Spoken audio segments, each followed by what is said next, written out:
The following is a presentation of the Eagles Sports Network.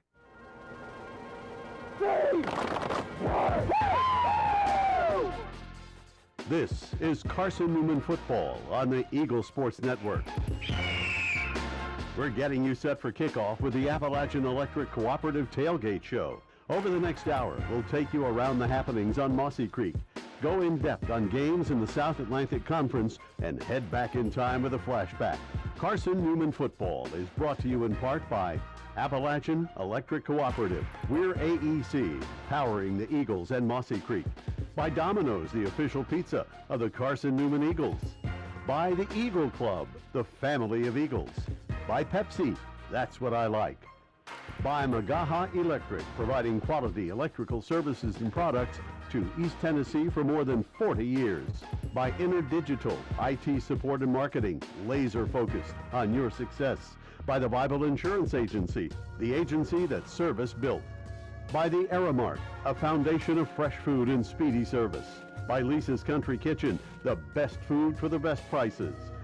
By the Tennessee National Guard, a generation of volunteers. By Food City, value every day. By Tri-Light, dream big with Gig. By Quality Suites of Morristown, an official hotel of the Carson-Newman Eagles. And by ShopCNEagles.com, the official online store of the Carson-Newman Eagles. Now, here's your host, Andrew Rogers.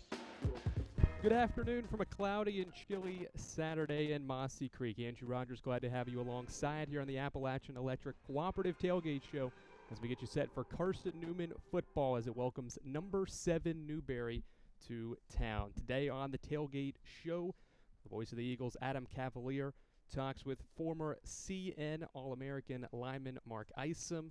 This week at the Creek features men's golf coach Randy Wiley. His team began the season last week at the Cougar Invitational, a solid finish there. So we'll talk with him and all that and much more to come here on the Tailgate Show. We'll take a break, come back, and we'll have the ShopCNEagles.com sack scoreboard. Already 4 games in the books this week, so we'll talk about that and the other matchup going on in the South Atlantic Conference today. That's next on the AEC Tailgate Show here on the Eagle Sports Network.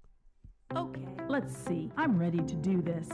Carson-Newman. It's been around since 1851. Lots of flexible online programs. Wow. World-class accredited academics. A faith and learning environment with professors who really care about me. A top 10 best value school.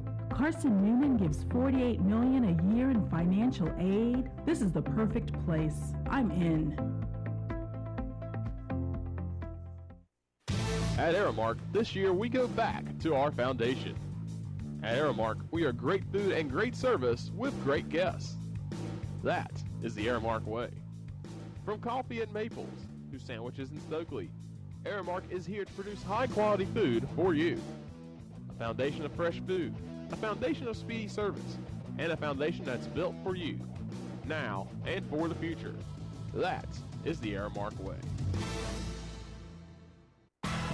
A check of the ShopCNEagles.com sack scoreboard is next. This is the Eagles Sports Network. Premier Building Maintenance Corporation. That name means excellence. For over a quarter of a century, the Premier team delivers service with pride, personal responsibility in delivering excellence. And they also back the Ken Sparks Scholarship Fund so that a deserving student may be able to enjoy a great Christian education at Carson-Newman. For more information, go to cneagles.com. That's cneagles.com. Backed and helped by Premier Building Maintenance Corporation. First Baptist Church of Powell is a gospel-centered community who loves God and others. We exist by the grace of God for the glory of God, and that is the ultimate purpose in all that we do. First Baptist Powell believes that a healthy disciple is one who gathers with the body of Christ, grows in the grace of Christ, and goes with the gospel of Christ. We encourage you to join us for worship Sundays at 10:15 a.m. and learn more about how you can be involved in the life and ministry of our church at fbcpowell.org.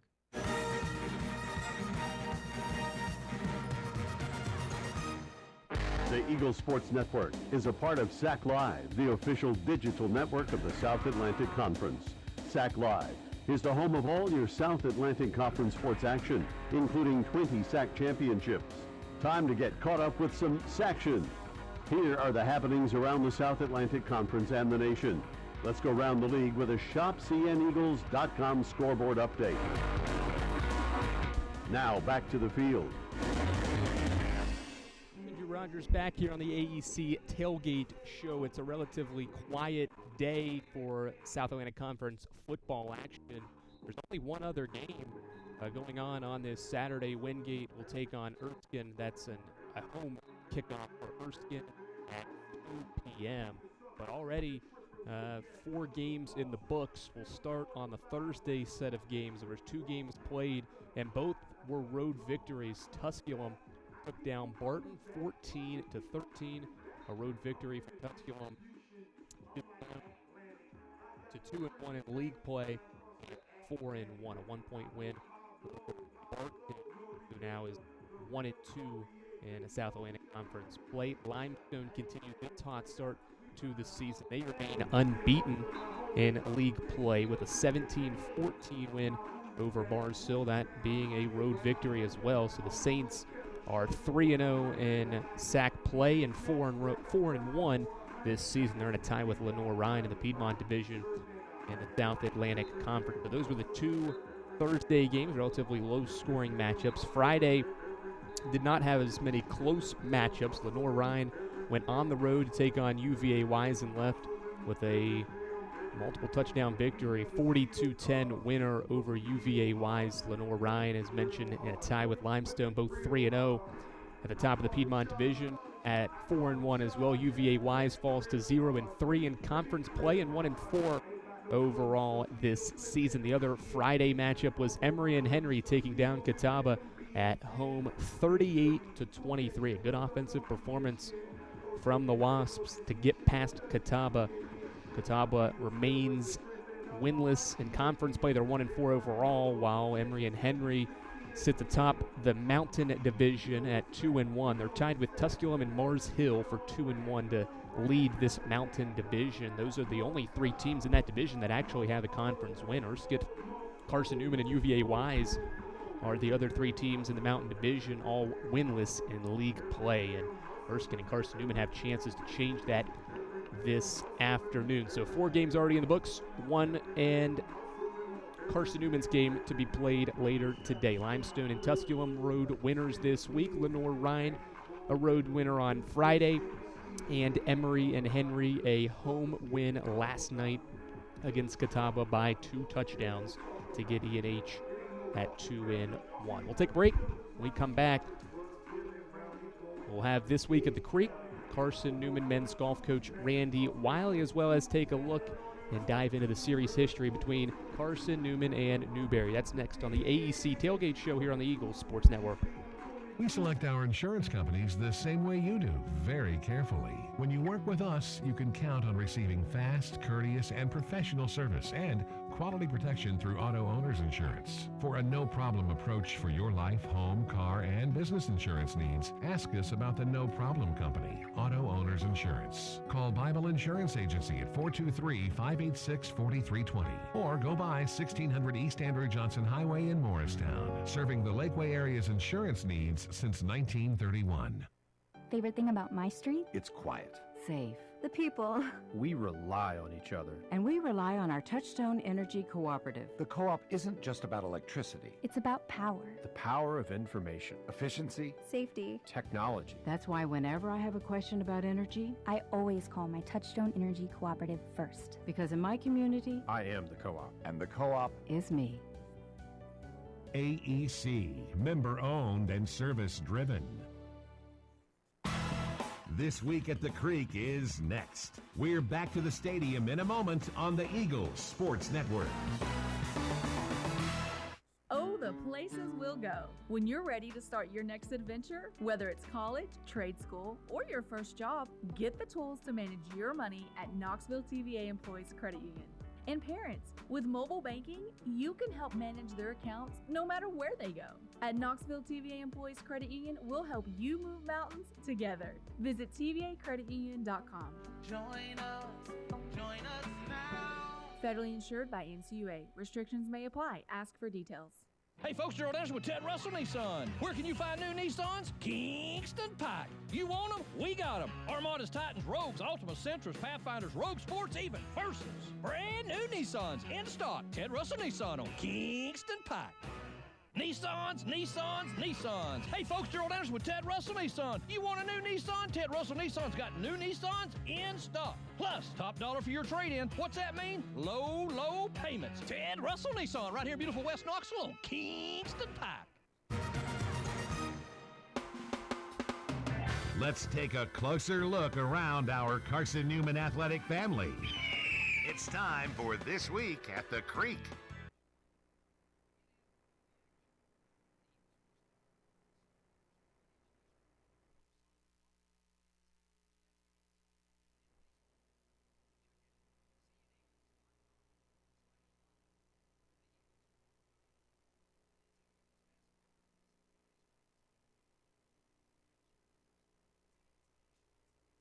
You're on.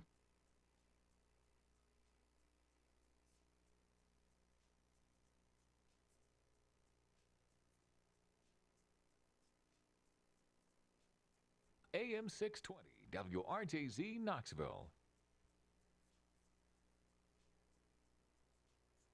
Andrew Rogers here with head men's golf coach Randy Wiley. Coach, the season is underway. Maybe not what you wanted to finish, I think, fourth there, but overall thoughts on the 3 rounds in the 2 days? I thought we played decently in the first and third rounds. Really disappointed in our second round, but it's nice to bounce back with a good round after a poor round and kind of eke out a decent finish against a good field. I think we just kind of got a really new lineup, a lot of new faces, several guys that was their first time playing for us. So just really excited about the future. I think we have a really talented team. I think we can play much better than we did in that event, and excited about the events coming up. You mentioned the newcomers, Hayden with a 67 in the first round. What was your excitement level like to see him put that performance together, but also what does that say about his potential, but some of the other guys also put together good rounds. So what does that say about the guys you have on this team? And you mentioned you believe in their abilities.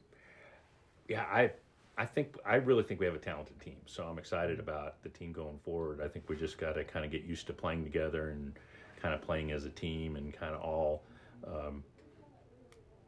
with the same goals and strategies and a good game plan. So we're just kind of putting that together with basically 4 out of my top 5 guys in the starting lineup have changed from that really good team we had last year. But I expect this team to be excellent also. There's just a lot of guys that I think have the toughness and the talent to play at a really high level, and I think we'll get it done as the year goes along. Golf's an individual sport, but you mentioned how you guys got to work as a team, and obviously the guys don't know how others are doing, but how can the group of 5, whoever that is, going into the next tournament and the rest of the tournaments in the fall, work and play as a team collectively and put together good rounds? One of the things that I think is real important is that they really communicate and talk and put together a great game plan for the golf course that we're playing. Having several sets of eyes, sometimes a player might say, hey, there's a better way to play this hole. We need to hit it over here and use this strategy here. And they're starting to have played together enough to start to trust each other. And when somebody has an opinion or a thought on a different strategy, that they're really starting to listen to each other and communicate with each other. Then the other is, if you're struggling, you got to kind of play for your teammates. You got to be smart and grind and try to stay in there and realize that even if you're not having your best day, you owe it to them and you care for them, and you're going to do the best you can to lift them in case someone else is also having a bad day. And we're just kind of, with a new group, we're trying to kind of learn that stuff a little bit, and they seem to be getting it, and I'm confident they will going into the future. Another week until your next tournament. What do you want to see between now and that next tournament to help you guys continue to progress this fall and get ready for the spring too? Well, first we've got qualifying this weekend, and we've got to kind of dodge Ian a little bit. So we'll be keeping an eye on the weather, and we're still trying to find our lineup. It may have been the one that we just had in Columbus, but it could be different too. So we had guys at home grinding and trying to get better, and So we'll have some team competition and qualifying the next several days, and then the guys are really working hard on their technique and their short games and stuff, and hopefully they'll get those polished up, and we'll be ready to go for Irish Creek, where hopefully I can do a good job of coaching them around there, and that's a place where we won last year. So we're looking forward to that, and hopefully they can perform at a high level there. Thanks for the time. Best of luck. Thank you.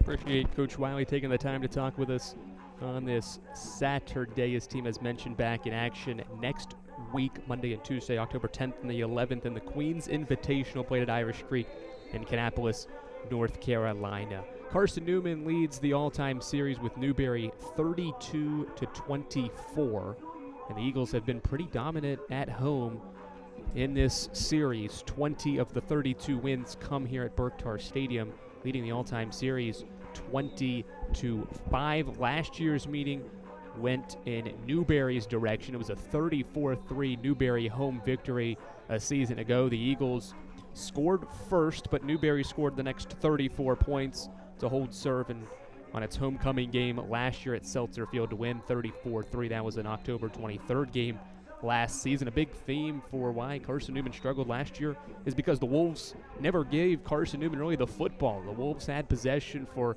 nearly 42 minutes of the 60-minute game and ran 30 more plays than the Eagles en route to what was their 5th straight home game over Carson-Newman. The Eagles have not beaten Newberry at Seltzer Field, though, since 2010. But when you look back at some of the history between these two teams, when Newberry is ranked, Carson-Newman has actually never lost when playing at Newberry as a ranked team. So when the Wolves have been ranked and the Eagles have played them here, Carson-Newman's had the advantage. The only time Carson-Newman's lost to Newberry when the Wolves have been ranked has been at Seltzer Field. So that's something to keep in mind as we go through today's action. The Eagles have been pretty good against Newberry when the Wolves are ranked. It also marks what is the 3rd ranked team Carson-Newman will play in the first 5 weeks. No Eagles team has ever done that in a 5-game span in the regular season. So a couple of notes to talk about. This tough Eagles schedule continues on. They've lost to West Georgia, who was a top 10 team. Lenore-Rhine last week, who was ranked 18th, and now a top 10 foe in Newberry. So once again, the Eagles lead the all-time series 32-24. Trying to make that 33 today with a home afternoon victory over Newberry. We'll take one more break here on the AEC Tailgate Show. We come back, the voice of the Eagles, Adam Cavalier, talks with Mark Isom prior to today's game. Former Carson-Newman All-American lineman. That's next here on the AEC Tailgate Show on the Eagles Sports Network.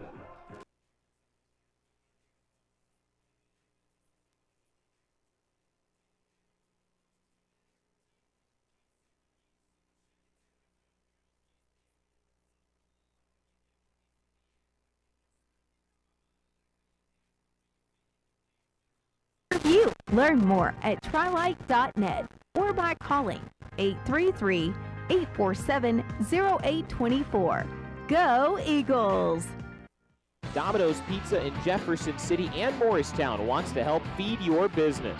When you're hungry at lunch, show your business card at Domino's in Jefferson City and Morristown when you make your purchase for pickup or delivery to get 25% off the entire order. That's 25% off your order at Domino's in Jeff City and Morristown when you show your business card.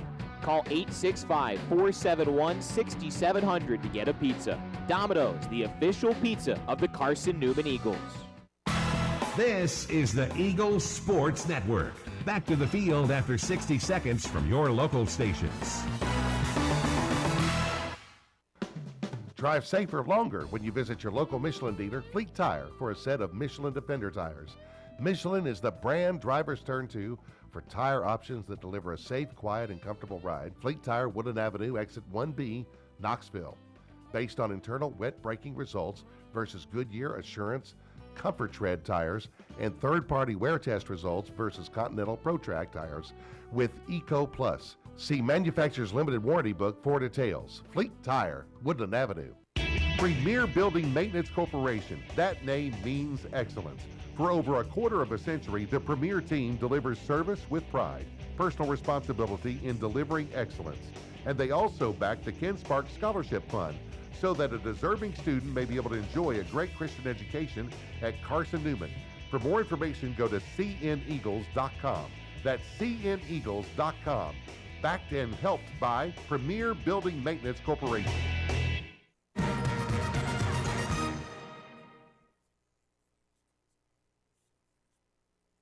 All right, we roll on the AEC Tailgate Show, and we're on the road. We're down at a tailgate. Adam Cavalier, joined by one of the all-time great sack artists in Carson-Newman football history, Mark Isom. But we're not going to talk about sacks, Mark, here at the 80s reunion. We're going to talk about Ken Sparks and something that you've spearheaded, the Ken Sparks Making a Difference Scholarship Fund, and helping push donations toward that. Just how important was Ken to you in your life, and how important is it to see his legacy live on in something like this? Well, here's what I would say is, if there had been no Ken Sparks, there would be no Mark Isom. Coach Sparks gave me an opportunity to come to Carson-Newman and play football, and then himself, his coaches, and Carson-Newman College. I know today it is university, but for all of us, it was Carson-Newman College. But I would not be here. I would not be able to do the things that I do today had it not been for Coach Sparks' leadership and his will to make sure that these young men knew how to be young men and how to grow to be men of God. Men, fathers, brothers, uncles, and men of Christ. And all this is to help his scholarship and to help that grow so that it can continue to produce good young men and women for our world today. How meaningful is this? I mean, this is different for what we typically do. Normally we come up in the booth. We're down here within the tailgate. You're surrounded by former teammates, Whitley, Mitchell, Deaton. That crew they're literally 10 feet from now. How cool is this, having all these people that you played with, that you were around through your formative years back on campus? Well, it's very cool just to see these men who have been brothers here and who have continued to grow their lives and do things. And we don't do enough of telling people we love them and talking to people about where we came from and the things that we've done and how we've grown. And it means a lot to me just for these guys to get back, because some of these guys may not be back next year. Yeah. I may not be here next year. But this is something that they will not forget. And this is going to get bigger every year, because we're going to be doing this for the next 7 years. And it'll be a 40th reunion every year through the 80s. Yeah. And we're going to have more people back. We had 151 people sign up to go to the showing of the Ken Sparks banquet last night. We had about 95 people that showed up. Today we're supposed to have about 190 for the tailgate and the football game. And then tonight we're going to have about 175. And all the coaches of the 80 eras are going to be there speaking and talking. And it's just about us getting together and fellowshipping and letting everybody know that we love each other and what Carson-Newman did for all of us. You kind of alluded to it. That is crazy, because all the 80s is one of the all-time 80s, 90s, 2000s. Carson-Newman football is one of the most successful programs nationally, no matter which division you cut it from. I hadn't thought about it like that. You have a benchmark that a team needs to get back here for a 40th anniversary. Yes. You should really. I mean, if you go by sack titles, you can run that string out through the 90s. So decades of reunions coming. And this is for everybody that played football at Carson-Newman, not just the 80s. Yeah. It goes back and touches the guys back in 77. Because if you were a freshman in 80, you knew guys back to 76. And if you were a senior in 89, You're going to You 93. knew to 93. But this is for all Carson-Newman, and not just football. We've got Rabbit Alvin Jenkins here today that was a basketball player who was there last night, who will be here today. So this is for everybody, and everybody is a part of this. I didn't do anything. Coach Sparks allowed me to come. Carson-Newman gave me an education. These coaches have helped mold me to where I'm at today. My workforce allows me to be able to do things, and that's all I'm doing. That's a good note to end on, Mark. Thanks for taking some time out of the pregame festivities and joining us on air. Thank you. That's one of Carson-Newman's all-time great sack leaders, Mark Isom. That wraps up the AEC Tailgate Show. We're back with the countdown to kickoff after these messages on the Eagle Sports Network.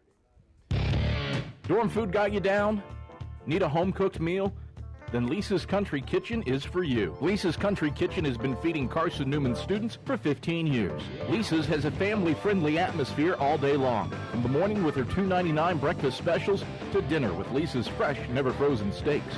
Carson-Newman students get a 10% discount with their student ID.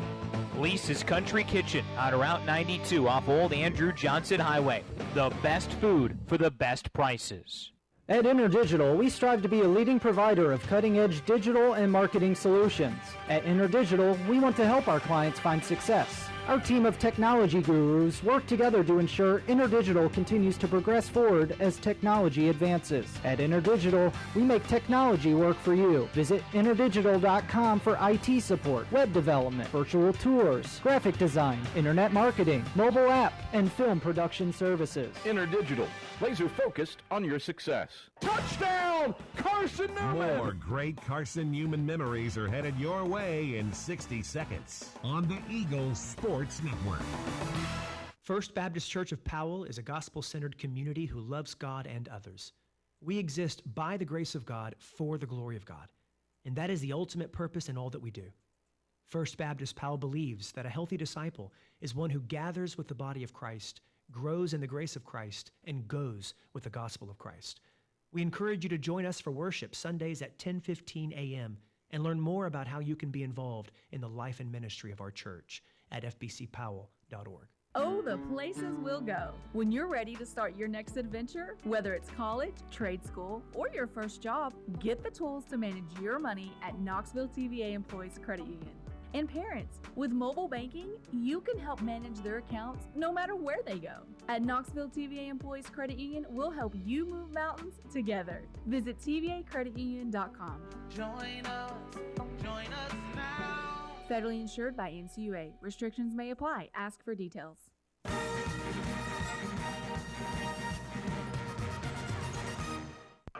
This is the countdown to kickoff, powered by Appalachian Electric Cooperative on the Eagle Sports Network. Over the next half hour, we've got you locked with a scouting report on today's opposition, a live forecast with today's weather, and a conversation with head coach Mike Clowney. Evans takes it the distance. Touchdown, Carson-Newman. Today's show is brought to you by Appalachian Electric Cooperative, Domino's, Aramark, by ShopCNEagles.com, the Eagle Club, the Bible Insurance Agency, by Pepsi, the Tennessee National Guard, by Magaha Electric, InterDigital, by Food City, Tri-Light, Quality Suites of Morristown, and by Lisa's Country Kitchen. Now, here's the voice of the Eagles, Adam Cavalier. Greetings, salutations, and good afternoon, ladies and gentlemen. We welcome you high atop Berktar Stadium, where a massive opportunity awaits Carson-Newman's Eagles. CN 1-3 and 0-2 in the South Atlantic Conference, welcoming in a top 10 team to Berktar Stadium for the first time since 2016. Newberry arrives here in Jefferson City, 4-0 and 2-0 in the league, and ranked 7th in the AFCA coaches poll. Last time Carson-Newman knocked off a top 10 team, it was these Newberry Wolves, 2007. Newberry came to Berktar Stadium, nationally ranked 9th, and the Eagles sent the Wolves back to the Palmetto State losers, 49-19. Granted, that was a Carson-Newman team that 2007 team remembered forever and ever as a team that was hurt by earned access. One loss for the Eagles to a nationally ranked Catawba team in a crazy game, 55-49, and that was enough to leave the Eagles on the outside looking into the playoffs at 10-1. Really good football team, a national title contender that year that didn't make the playoffs. This is a Carson-Newman team still trying to find its footing and has made steps correcting things week in, week out. Can the offense get on track today against a Newberry Wolf team that hasn't given up 100 yards rushing to any one opponent this year and ranks 5th in the nation in rushing yards allowed per game at 50 on the nose, coming off of a week against Erskine for the Wolves where they held the Flying Fleet -7 yards on the ground. Eagles warming up down and to our right, blue jersey tops, orange trousers. The Wolves to our left, white tops, gray pants with red numerals for Todd Knight's Newberry group. How do things shake out today? We'll start breaking things down. Scouting reports coming up next when we return on the AEC Countdown to Kickoff. After this on the Eagle Sports Network.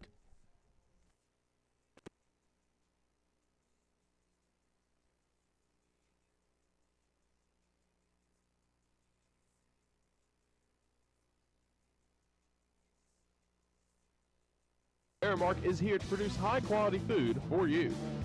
A foundation of fresh food, a foundation of speedy service, and a foundation that's built for you, now and for the future. That is the Aramark way. Serving East Tennessee for 40 years, Magaha Electric is the perfect choice for all your electrical projects. Magaha Electric specializes in commercial, retail, manufacturing, residential, and industrial contracting needs. Magaha Electric can provide superior service, technical know-how, and realistic budgeting for any size project in a timely, cost-effective manner. Visit MagahaElectric.com for all your electrical contracting needs. Magaha Electric, your East Tennessee electrical contracting source. The home run hitter to Dorian Miller, 70 yards. This is Carson-Newman football on the Eagles Sports Network. Hey folks, Gerald Ensign with Ted Russell Nissan. 2 cheeseburgers, 2 medium fries, any 2 drinks of your choice. Tea, coffee, or soft drink. Just Whoa, cut! Gerald, wrong script. I thought something sounded wrong. Here we go. Brand new Altimas, Rogues, Pathfinders, Maximus, Frontiers, all in stock. Ted Russell Nissan on Kingston Pike. Hey folks, Gerald Anderson with Ted Russell Nissan. This week, russet potatoes are on sale. Ground beef, just a pound. Thumping good watermelon. Whoa, Gerald, wrong script. Here we go. Ted Russell Nissan. Altimas, Rogues, Pathfinders, Maximus, Frontiers, all new and in stock. Ted Russell Nissan on Kingston Pike. Drive safer longer when you visit your local Michelin dealer, Fleet Tire, for a set of Michelin Defender tires. Michelin is the brand drivers turn to for tire options that deliver a safe, quiet, and comfortable ride. Fleet Tire, Woodland Avenue, exit 1B, Knoxville. Based on internal wet braking results versus Goodyear, Assurance, Comfort Tread tires, and third-party wear test results versus Continental ProTrack tires with Eco Plus. See manufacturer's limited warranty book for details. Fleet Tire, Woodland Avenue.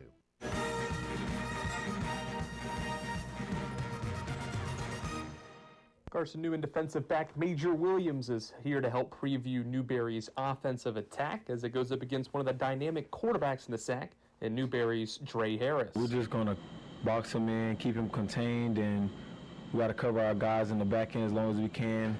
Play the scramble drill well, stay on our mans, and hopefully give the D-line the time to get them down and get some pressure. A main point of emphasis for the defense this season has been tackling. Williams talks about the importance of taking an extra step in that area this week. No matter who we're playing against, we got to get them down. We got to make plays in the back end and fill those gaps of the D-line when they're getting good pressure up front. We got to come out fast like we always do and throw the first punch. And it's a fast and physical game, so we just come out, and tackling is an important part of the defense. And, I mean, quality tackles get us out the field on third down. Williams says facing a solid group of experienced Newberry receivers is something his guys are up to the task of doing. We're just going to try to cover, and I like my guys versus anybody, and it's all about trust and doing our job, executing the call. We're very confident in the back end, and whoever we're going against, we're going to be prepared. Quality Suites of Morristown, the preferred hotel choice of the Eagles. Call 423-585-4000 for the Carson-Newman rate. Quality Suites of Morristown, the preferred hotel choice of the Eagles. Call 423-585-4000 for the Carson-Newman rate. Quality Suites of Morristown, the preferred hotel choice of the Eagles. Call 423-585-4000 for the Carson-Newman rate. Quality Suites of Morristown, the preferred hotel choice of the Eagles. Call 423-585-4000 for the Carson-Newman rate. Quality Suites of Morristown, the preferred hotel choice of the Eagles. How do you show your support for Carson-Newman? Head over to shopseeandeagles.com right now, where they have all of your needs covered. From clothing to outfitting your tailgate party, whether you're hunting, fishing, or on the golf course, shopseeandeagles.com is the place for you. All of your everyday essentials, from pens to phone chargers, are in one place. For the best gear in the business, visit shopseeandeagles.com today. What a grip and a rip by Des Farrell. You're locked in to Carson-Newman football on the Eagles Sports Network. Premier Building Maintenance Corporation. That name means excellence.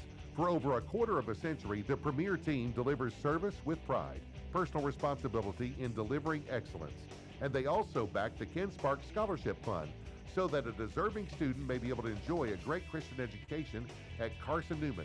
For more information, go to cneagles.com. That's cneagles.com. Backed and helped by Premier Building Maintenance Corporation. First Baptist Church of Powell is a gospel-centered community who loves God and others.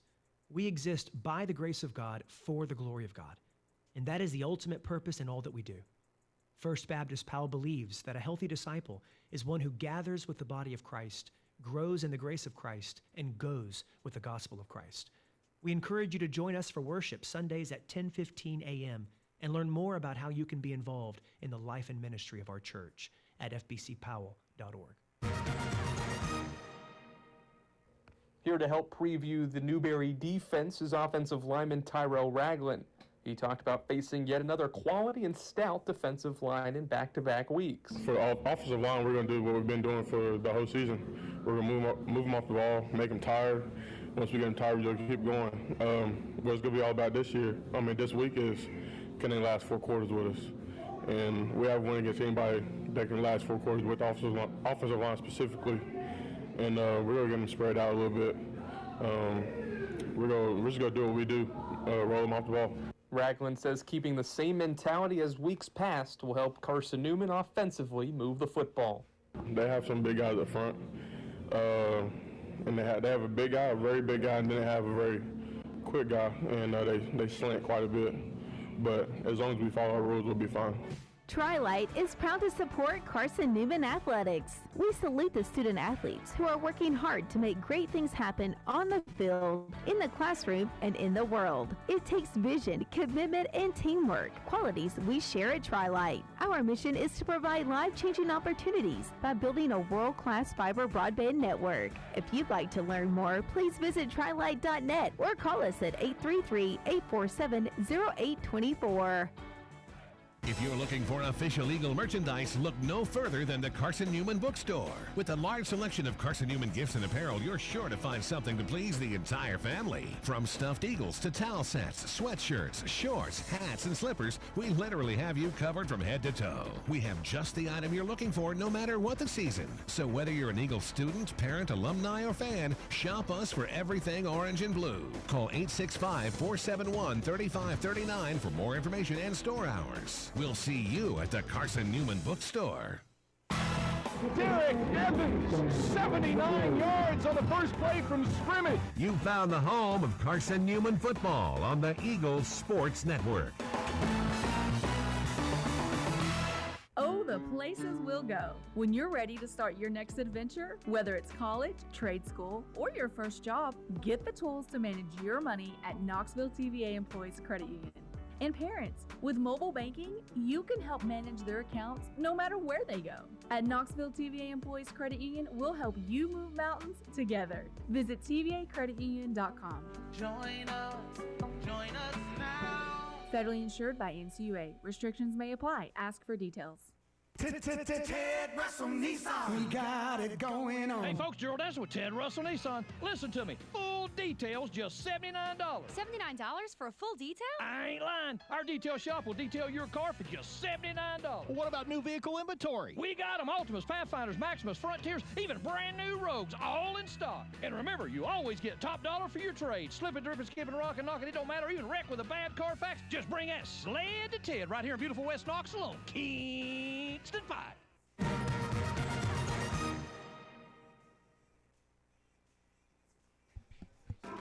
All right, back at Berktar Stadium, Adam Cavalier, Michael Watrang, happy to have you on hand as the snacks are out. The 1980s, literally, reunion takes place today, and those folks are off tailgating behind us on the practice field, having a good time on what has turned out to be fortuitously a gray, overcast day. The weather has held off for the moment.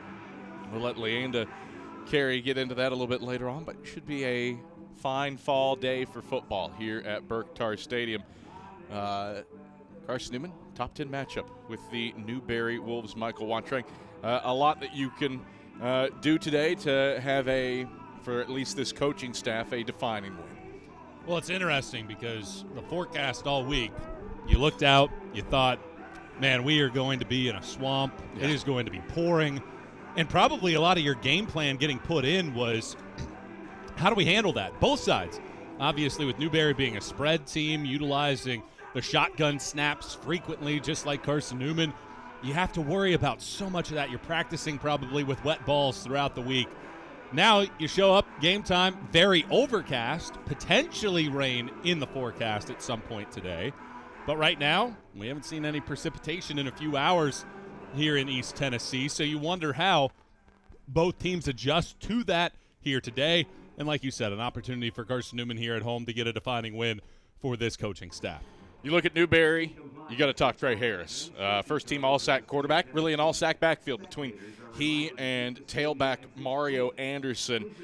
Carson-Newman bottled them up fairly well last year at Setzler Field, just couldn't move the football. Newberry ran 30 more plays, if you'll remember, in a 34-3 win over Carson-Newman.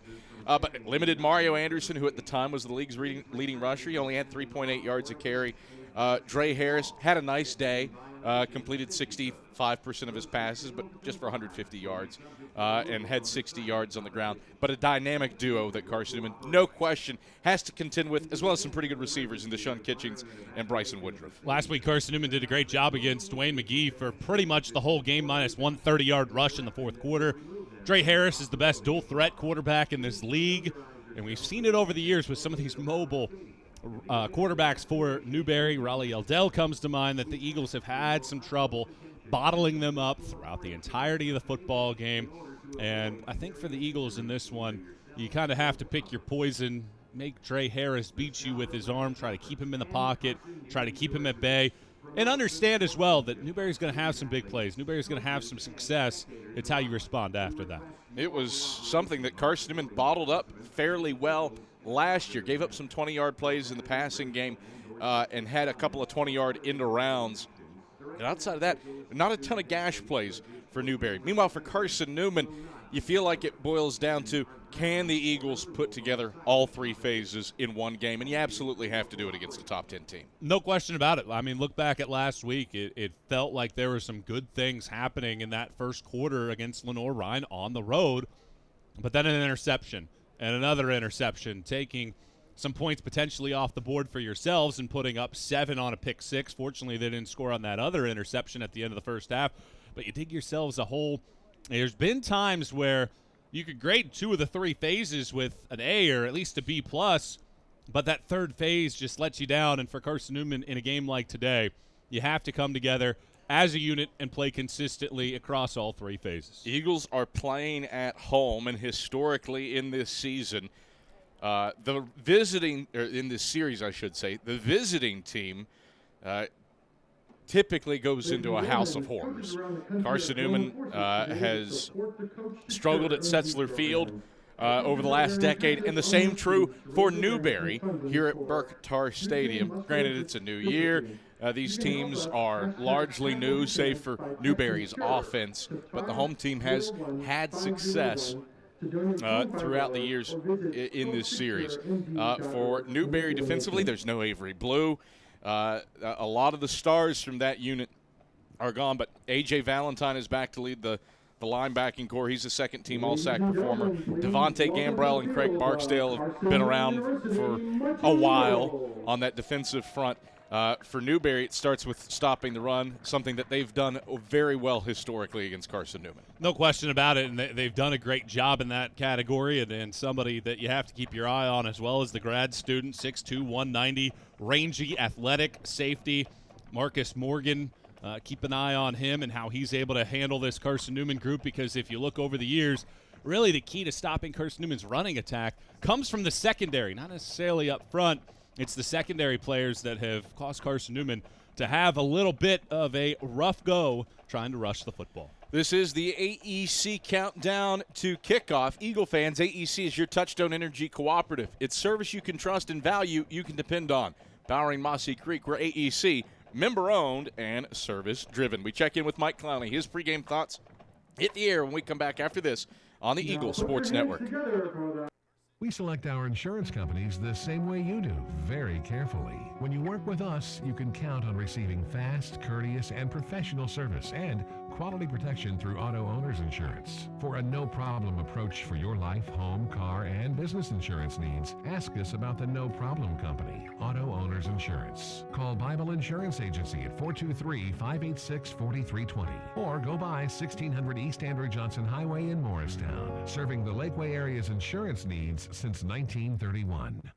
Domino's Pizza in Jefferson City has deals for Carson-Newman students. Bring in your valid student ID when you order for pickup or delivery, and Domino's in Jefferson City will give you a steaming hot large one-topping pizza for $4.99. That's a large one-topping pizza for Carson-Newman students for $4.99 at Domino's in Jeff City. Call 865-471-6700 to order. That's 865-471-6700. Domino's, the official pizza of the Carson-Newman Eagles. An interview with head coach Mike Clowney heads your way in 60 seconds on the Eagle Sports Network.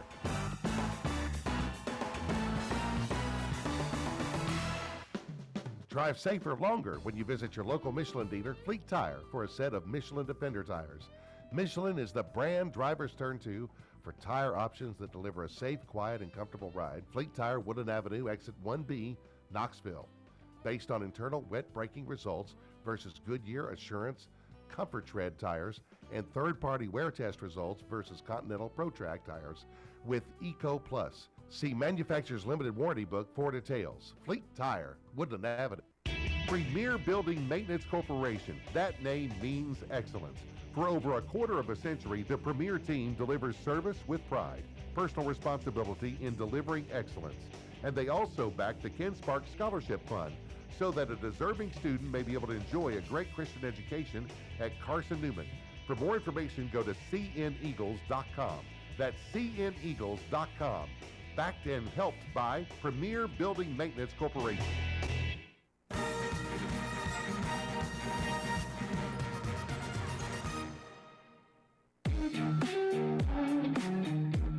Time to check in with the Eagles head man. Here's head coach Mike Clowney, alongside the voice of the Eagles, Adam Cavalier.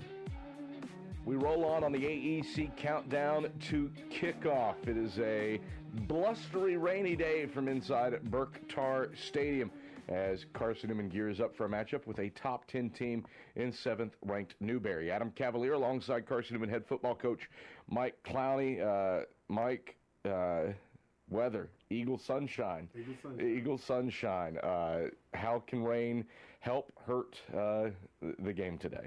I think the biggest thing you have to do is, I think sometimes there are coaching decisions that we need to make, but I think the biggest thing for kids is you try to teach them every day to squeeze, hold on to the football, and do things to where these elements don't matter. So hopefully we've done a good job of coaching that throughout the week to where, the rain becomes a little bit less of a factor for them than it is for us as coaches. Hopefully it doesn't put too much of a damper, hasn't put too much of a damper on the reunion 1980s team back in town. How nice is it having, 1980s team? It's literally the entire decade is back for a reunion. How nice is it having really 15 years worth of guys back in town for some celebrations? I think it's a great testament of Carson-Newman again, like to where you would be able to get, guys back on campus, guys that you're familiar with, guys that's kind of stayed connected with this program because it is a family type environment. So we're looking forward to having those guys around our team today. Newberry, you think the Wolves, you think Dre Harris. What's it take to slow down probably one of the best dual threat quarterbacks in the SAC? We'll give them slippers today, see if we can get them to slide around. But no, the big thing what you got to do is defensively, we got to make sure we do a good job of keeping them in front of us. Not kind of like, creating running lanes, getting upfield, getting past him and rush to where he can kind of crease us. So we got to do a good job keeping him in front of us, making him have to, make accurate throws down the field. Adam Cavalier alongside Carson-Newman head football coach Mike Clowney ahead of the Eagles contest with 7th-ranked Newberry. The Wolves defensively, negative yards rushing allowed against Erskine last time out. Haven't given up 100 yards rushing in a game this season. You're second in the conference in the ground attack. What's it take to get that going? Again, another week, a talented defense, a talented front four. We're going to lean hard on our guys up front. Like, we've challenged them every week to kind of, create some creases for us, to give us some running lanes. And so we'll depend heavy on them, kind of create some cracks. And then we got our backs have to do a good job of, when they see it, hit it. We can't hesitate and wait around. We have to attack when opportunity is there. This is the midpoint of the year, more or less. Kind of draw the halfway mark after this one with Tusculum is the odd number. But at this point in the season, who do you look to step up and maybe provide a little bit more juice than that you haven't seen so far this year? I think one big one's the quarterback, Ivan Corbin. Like, Ivan's made a couple plays, but he's an older guy. He's been here for a few weeks now, so you're really looking for that opportunity for him to turn the corner.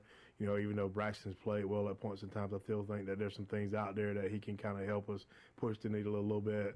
Up front defensively on the defensive line, I thought, we played okay sporadically at points in times, but, we have to make sure that we do a better job of trying to dominate that line of scrimmage up front and make plays and keep things hemmed up in the backfield. All right, Mike Clowney, pleasure as always. Good luck today against the Wolves. Thank you. It's Carson-Newman head football coach Mike Clowney. Starting lineups, keys to the game. This one's really tough to pin down. Weather, all headed your way. AEC countdown to kickoff. Back after this on the Eagle Sports Network. Decades ago, your local electric co-op was formed to make sure everyone who needed electricity had it. And as time went on, as our communities continued to grow, so did the need for electricity. And time again, we've made certain that need has been met. Today, we're still doing everything in our power to keep affordable, reliable electricity flowing. It was our purpose then, it's our purpose now, and that'll never change. AEC, your local Touchstone Energy Cooperative. When you're sick and tired of fast food and need a fresh home-cooked meal, turn to Lisa's Country Kitchen. Lisa's been cooking up her fresh, never-frozen food for the Lakeway area for more than 15 years. Lisa's cares about her customers. You may enter a stranger, but you'll leave a friend. From foot-long hot dogs to juicy steaks, Lisa's has the best food for the best prices. Lisa's Country Kitchen on Route 92 off Old Andrew Johnson Highway. The best food for the best prices. What a grip and a rip by Des Farrell. You're locked into Carson-Newman football on the Eagles Sports Network. First Baptist Church of Powell is a gospel-centered community who loves God and others. We exist by the grace of God for the glory of God, and that is the ultimate purpose in all that we do. First Baptist Powell believes that a healthy disciple is one who gathers with the body of Christ, grows in the grace of Christ, and goes with the gospel of Christ. We encourage you to join us for worship Sundays at 10:15 a.m. and learn more about how you can be involved in the life and ministry of our church at fbcpowell.org. Oh, the places we'll go. When you're ready to start your next adventure, whether it's college, trade school, or your first job, get the tools to manage your money at Knoxville TVA Employees Credit Union. And parents, with mobile banking, you can help manage their accounts no matter where they go. At Knoxville TVA Employees Credit Union, we'll help you move mountains together. Visit tvacreditunion.com. Join us now. Federally insured by NCUA. Restrictions may apply. Ask for details.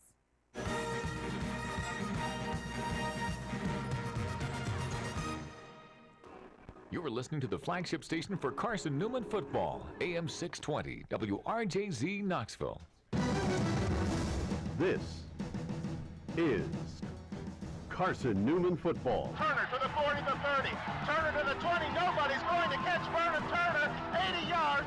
A touchdown on the first play of the game. Vernon Turner has Carson-Newman up 6-0. 128 All-Americans. Williams, house call, touchdown, Carson-Newman. 21 sack titles. He throws down into the end zone, wide open. Touchdown, Carson-Newman, Alvin Sanders. 5 national championships. That's it from Wilberforce, Ohio, and Carson-Newman will play for the national championship. 1 legendary history.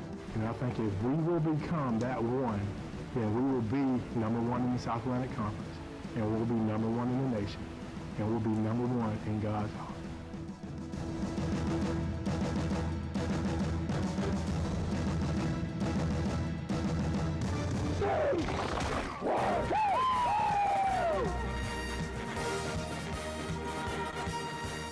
This is Carson-Newman football on the Eagles Sports Network. Today's game is brought to you in part by Appalachian Electric Cooperative, Domino's, Aramark, by ShopCNEagles.com, the Eagle Club, the Bible Insurance Agency, by Pepsi, the Tennessee National Guard, by Magaha Electric, Inner Digital, by Food City, Tri-Light, Quality Sweets of Morristown, and by Lisa's Country Kitchen. Now, here's the voice of the Eagles, Adam Cavalier. Back atop Berktar Stadium, Adam Cavalier, Michael Watrang, happy to have you on hand as Carson-Newman gets set to tackle a top 10 team in the Newberry Wolves. The Eagles lining up in the end zone to the left. And here comes Carson-Newman.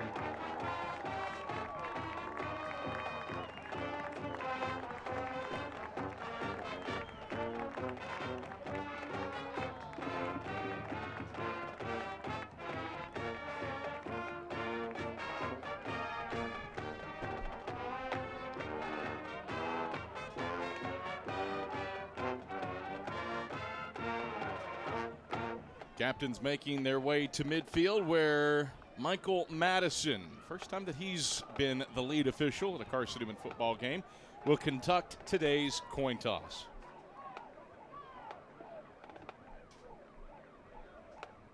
Wait for Michael to turn on his microphone. Eagles have won every coin toss so far this season, and after we get to the coin toss, we'll check in with Leanda down on the sidelines for today's weather report. Newberry comes onto the field from the far sideline. A short jog across the way, and a solid contingent of Scarlet and Gray fans in attendance. Good crowd considering what the weather forecast for today throughout the week was supposed to be, but it's turned out to be a very pleasant day. Carson-Newman wins the toss and defers. So 5 straight weeks of the Eagles winning a coin flip, and Newberry will start out this game with the football. While we have an opportunity, let's send it down to the sidelines, check in with Leanda for today's weather report. Leanda. Thanks, Adam. We've got some crisp, chilly, cold fall weather today. Nice, cloudy, heavy blue bottom, silver clouds. Winds northwest 6 miles per hour. We were expecting a good bit of rain sent courtesy of Hurricane Ian today, but looks like we've hopefully escaped most of that for today. There's just a 15% chance of precipitation throughout this game. The high for today is 58 degrees, and right now we're sitting at 57. Back to you. All right, thank you very much, Leanda. Carson-Newman has won the toss and deferred to the second half. All right, so Michael Madison, after a bit of a delay, checks in with what happened. Michael Watrang, your keys for this one. Well, I think the biggest thing for Carson-Newman in this game is play to your strengths. So often when you play against a top 10 team, you think about, ooh, we have to throw in some gadget plays. We have to throw in some different options. But in a matchup like this, you have to play to your strengths and do what you do best. And for Carson-Newman, that's getting the ball to Braxton Westfield on offense, running the ball successfully, and doing the job that they've done so well this season, and that is win battles at the line of scrimmage. See how things shake out here today.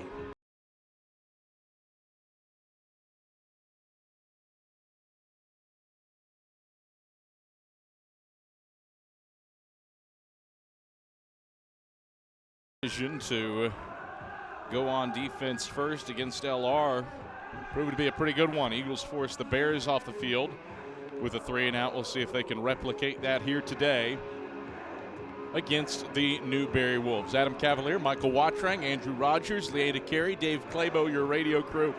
Ian Johnson is our director for the video stream today.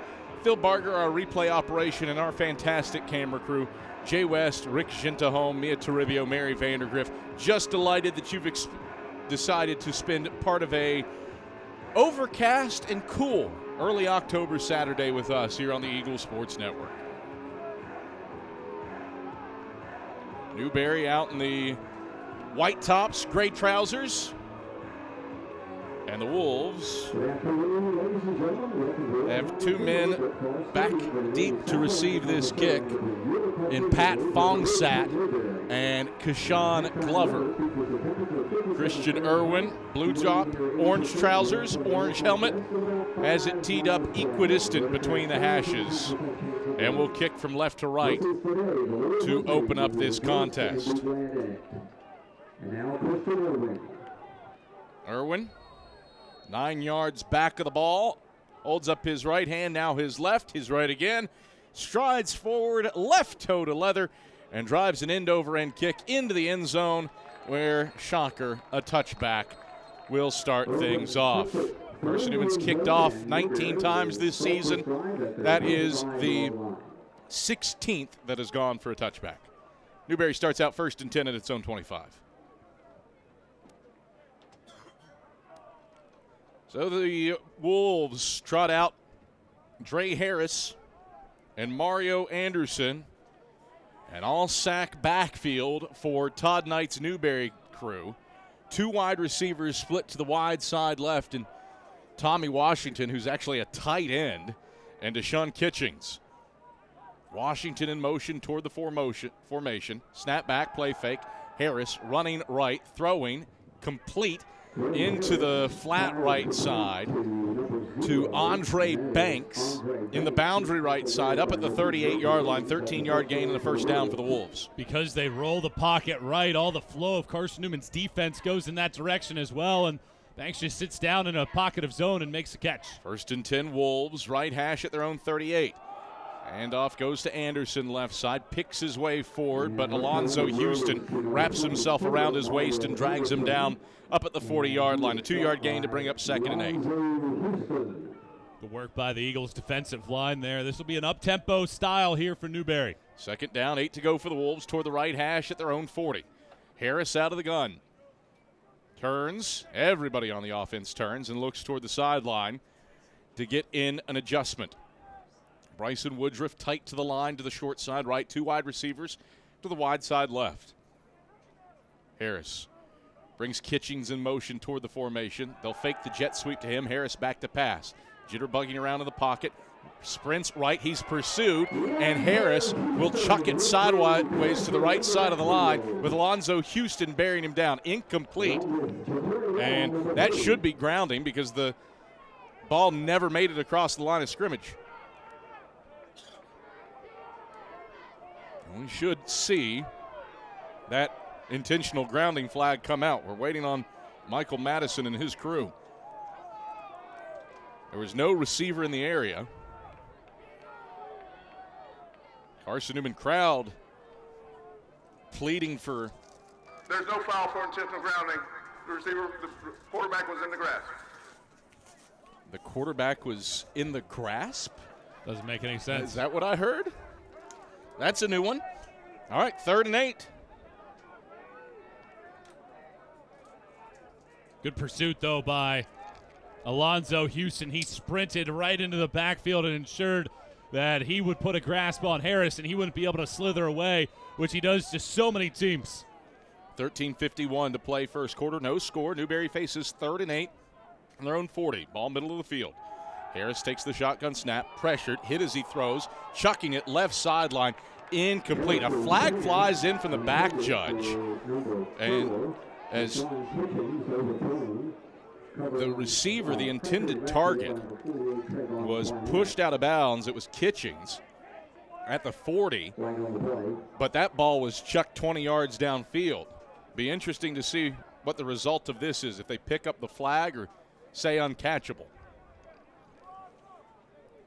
Eagle fans, AEC is your Touchstone Energy Cooperative, service you can trust and value you can depend on. Powering Mossy Creek, where AEC, member-owned and service-driven. We picked up the flag for intentional grounding.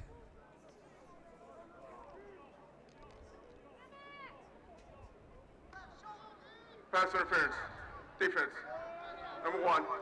15-yard penalty. First down. So, Jalen Anderson ends up extending the drive. Absolutely made contact. I think you could make the argument for an uncatchable ball, though. And the drive extends into Carson-Newman territory down to the 45 as a result. Anderson in the gun with Anderson to his right. Snap back, handoff, Anderson, right side, spin move into the arms of Major Williams, who brings them to the surface outside the right hashes, down at the 40-yard line. 5-yard gain, 2nd and 5. Carson-Newman's already been dealt with a little bit of a shorthand. The flag being picked up on the potential intentional grounding that would have made it 3rd and an eternity, and then a pass interference. How does this defense respond now that Newberry has penetrated Carson-Newman's half of the field? Eagles have gotten good penetration themselves on defense so far. See if they can keep it up. Pete Elmore is into the game at quarterback. He takes the snap and gives to Anderson right side, and Caleb Goins chases him down from behind to drag him down back at the 42-yard line. A loss of 2, 3rd and 7. Terrific pursuit by Caleb Goins coming from the weak side. He was unblocked, and he determined right away that he was going for the running back, and it paid off. 3rd down, 7 to go for the Wolves. Elmore stays in the game at quarterback.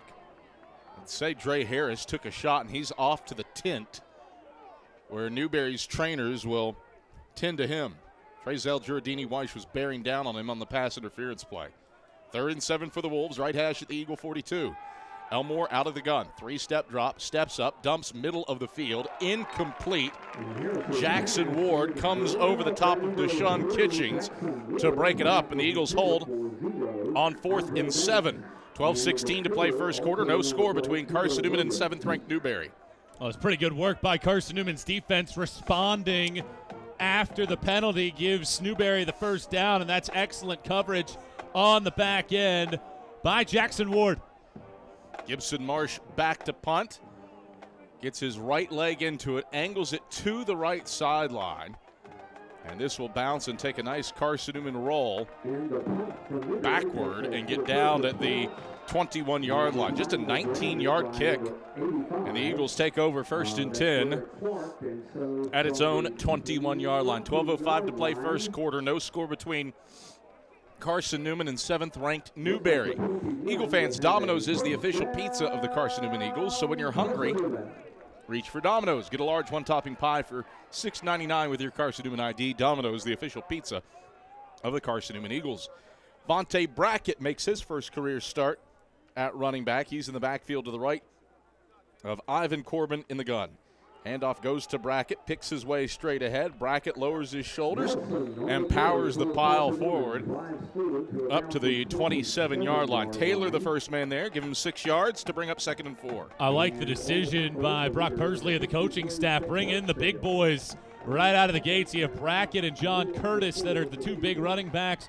It's Brackett out there right now with a little bit of thunder for this offense to run. 2nd down, 4 to go for the Eagles. Left hash at their own 27. Nelson into the backfield in motion. It's a counter to Brackett, left side, picking his way forward. He's up to the 30-yard line in the boundary left side, near first down yardage up to the 31, and just runs into a pile of white-clad Wolves led by Carson Smith and Devontae Gambrell. Give him the requisite 4 yards to move the chains and a first down. 11:10 to play. First quarter, no score between the Eagles and Wolves. Corbin, double-barrel shotgun. Play fake.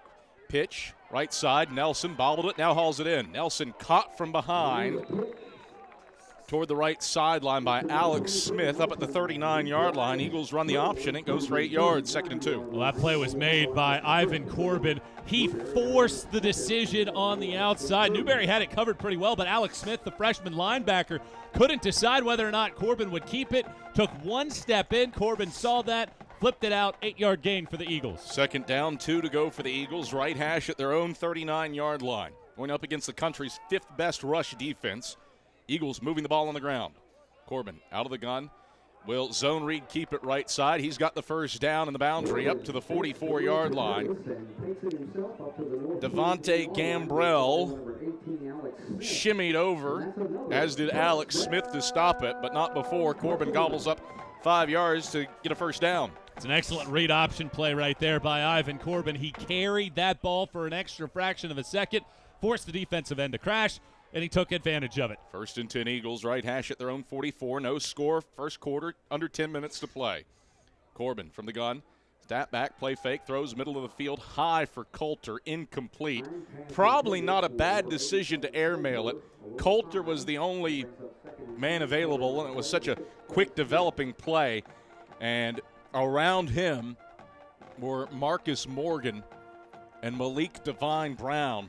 Not a lot of space for Coulter to work with. 2nd and 10. Live to see another down. Not necessarily the guy that I'm looking to target on that play. Maybe an extra second he could have hit one of the wide receivers on a slant. 2nd and 10 Eagles, right hash at their own 44-yard line. Counter, left side, TJ King. King picking his way forward. He's a yard upfield to the 45 between the hashes before he's smashed down by Craig Barksdale. 3rd down, 9 to go. First 3rd down that Carson-Newman has faced today. Newberry really good on 3rd down defense, just 32% conversion rate. 3rd and 9 for the Eagles, 9:27 to play. First quarter, no score. 7th play of the drive coming up. Eagles have moved it 24 yards so far on the possession. Trips go to the wide side left. Corbin is in the gun with Waters split to the right. Corbin back to pass, 4-man rush, steps up in the pocket.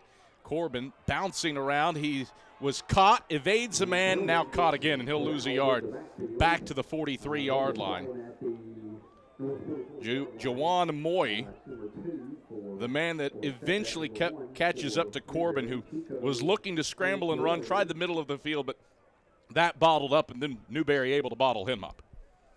Yeah, Ivan Corbin just didn't necessarily have the pocket presence to be able to elude that rush and get around that, and it forces the sack. Nate Kraft on to punt, gets his right leg into it, and will send it to Pat Fongsat, who receives it with a fair catch in the boundary right side at his own 16-yard line. A 41-yard punt for Nate Kraft, and he pins the Wolves inside their own 20-yard line. Newberry Drive heads your way when we get back after this on the Eagle Sports Network. Hey folks, Gerald Ensign with Ted Russell Nissan. 2 cheeseburgers, 2 medium fries, any 2 drinks of your choice. Tea, coffee, or soft drink. Just Whoa, cut! Gerald, wrong script. I thought something sounded wrong. Here we go. Brand new Altimas, Rogues, Pathfinders, Maximus, Frontiers, all in stock. Ted Russell Nissan on Kingston Pike. Hey folks, Gerald Ensign with Ted Russell Nissan. This week, russet potatoes are on sale. Ground beef, just a pound. Thumping good watermelon. Whoa, Gerald, wrong script. Here we go. Ted Russell Nissan. Altimas, Rogues, Pathfinders, Maximus, Frontiers, all new and in stock. Ted Russell Nissan on Kingston Pike. Drive safer longer when you visit your local Michelin dealer, Fleet Tire, for a set of Michelin Defender tires. Michelin is the brand drivers turn to for tire options that deliver a safe, quiet, and comfortable ride. Fleet Tire, Woodland Avenue, exit 1B, Knoxville. Based on internal wet braking results versus Goodyear, Assurance, Comfort Tread tires, and third-party wear test results versus Continental ProTrack tires with Eco Plus. See manufacturer's limited warranty book for details. Fleet Tire, Woodland Avenue. On first down, it's a run for no gain for Mario Anderson. And on second down, Pete Elmore zips an out route complete up to the 21-yard line for a 5-yard gain. to bring up 3rd and 5. Eagle defense looking for a 3 and out with no score. 7:30 to play in the first quarter. Newberry's training staff looking at Dre Harris's left arm, left shoulder area, perhaps a stinger. The way that they're looking at it, he has his shoulder pads, helmets, everything off right now as he's in the tent for Newberry. Elmore played last year in Newberry's win over Carson-Newman, completed 3 of 4 passes. Elmore takes the shotgun snap, gives stretch play right side. Anderson whipped down in the boundary right side by Alonzo Houston. Scooped him and slammed him up at the 23-yard line. Just a 2-yard gain, and the Eagle defense tough to the task. They force a 3 and out. Well, it looked like things were going to break open, but the pulling guard, Zach Howard, was a little bit late getting over there. If he seals the block against Alonzo Houston, it's a big gain for Newberry, but Houston read it, reacted quickly, and stopped it. Marsh on to punt away. No rush from the Eagles. Marsh, good kick. Hangs it to the sideline right side, and it's out of bounds. Major Williams was there, but didn't have a play on it as he called for fair catch and let it bounce out of bounds. The Eagles winning the field position battle with these last 2 possessions. They take over 1st and 10 at their own 35-yard line. No score, 6:27 to play first quarter. Well, it was a good start for Carson-Newman's offense on that first drive. Some good gash plays, 5+ yards on a couple of the first play calls, and then it just stalled out after a first down pass to the tight end. Carson-Newman sends Corbin into the gun. 3 wide, 2 to the wide side right. Corbin takes the snap, will give Tyler Curtis straight ahead, and Curtis wrestled down after 2 yards up to the 37-yard line. A.J. Valentine filled the gap in a hurry. 2-yard gain, 2nd and 8. The Eagles staying with the run game here early on. See if that sets up anything for this offense. It's what they've done so often this year in terms of personnel packages. 3 wide receivers in one direction, Braxton Westfield on an island in the other, and Carson-Newman looking to take advantage of those one-on-one matchups. Trips go to the wide side right for 2nd and 8 for the Eagles. Left hash at their own 37. Corbin takes option pitch right side for a running back who gallops across the 40 up to the 42. Tyler Curtis. Nice stop and start move to break free for the 5-yard gain. Luke Taylor, the man that brings him down. Curtis, nice moves to get loose. Speed option. It was Divine Brown laying the lumber on Ivan Corbin, but he got it out quickly enough. And then Curtis was able to make Morgan miss in the hole and get a good gain to make this 3rd and manageable. 3rd and 3 for Carson-Newman, right hash at their own 42. Newberry went 3 and out. Eagles trying to avoid that. 3rd and manageable from the right hash. 4 wide, 2 each way. Corbin in the gun, takes the snap. Keeper, right side. Corbin lowers his shoulders, leaps across the line to gain, and picks up the first down at the 45 in the boundary right side. Ivan Corbin calls his own number, picks up 3, and keeps the drive moving. That's simply a play where you have an athletic, speedy quarterback, get the ball in his hands, get the running back to get you a block. Curtis does just enough to chip the defensive end. Corbin makes a man miss, leans forward, and gets the first down. King and Curtis at tailback. Curtis is in the slot to the wide side left. Split that way with Meeks and Washington.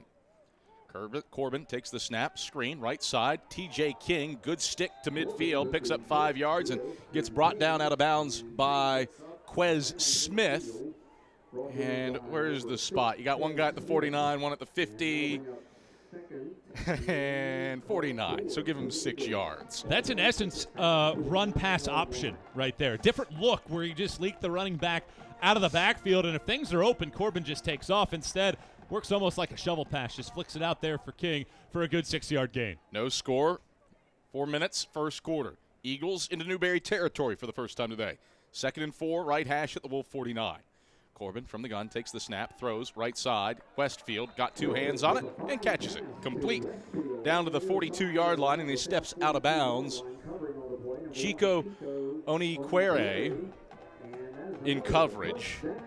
Regardless, it's good for 7 yards to move the chains. Helps to have big wingspan. Braxton Westfield, 6'4", long arms, able to get it out there, stick the left foot in the ground in bounds, and make the catch. 1st and 10 Eagles, right hash at the Newberry 42. Corbin from the gun takes the snap. Option, left side, Corbin pitches. Curtis seizes it, and Curtis lost his footing. If he doesn't, he's housebound. Instead, stumbles, and Marcus Morgan got upon him to knock him down at the 37-yard line. Regardless, good for 5 yards to move the sticks. It's one of the longest pitches you have to have. Ivan Corbin with his offhand, that left hand.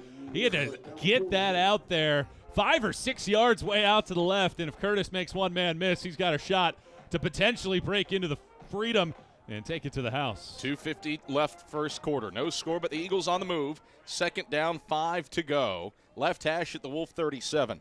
Brackett to the left of Corbin in the gun. Takes the snap, play fake. Corbin back to pass, steps up. He's going to run. Corbin racing to the left sideline. He's got the first down across the 30 and sandwiched by Luke Taylor down at the 28, but a flag on the play. Back at the 35, likely coming back. In the neighborhood of holding as that play broke down. We'll check with Michael Madison, though. Holding. Offense, number 65. 10-yard penalty from the spot. Replay, second down. So Colt Sinor, the culprit. And back it up to the 45-yard line. It was a double block on the left-hand side. I think maybe you could have called it on the left tackle as well, but they end up calling it on Sinor, right where Corbin was able to spring to the outside, and now that puts Carson-Newman back behind the sticks. Second down and 13 and out of field goal range as well. Second and 13, Eagles left hash at the Wolf 45. Corbin out of the gun with Brackett to his left. Trips go to the wide side right. Snap back and a handoff straight ahead. Brackett, good head of steam, bursts through a hole and picks up 3 yards.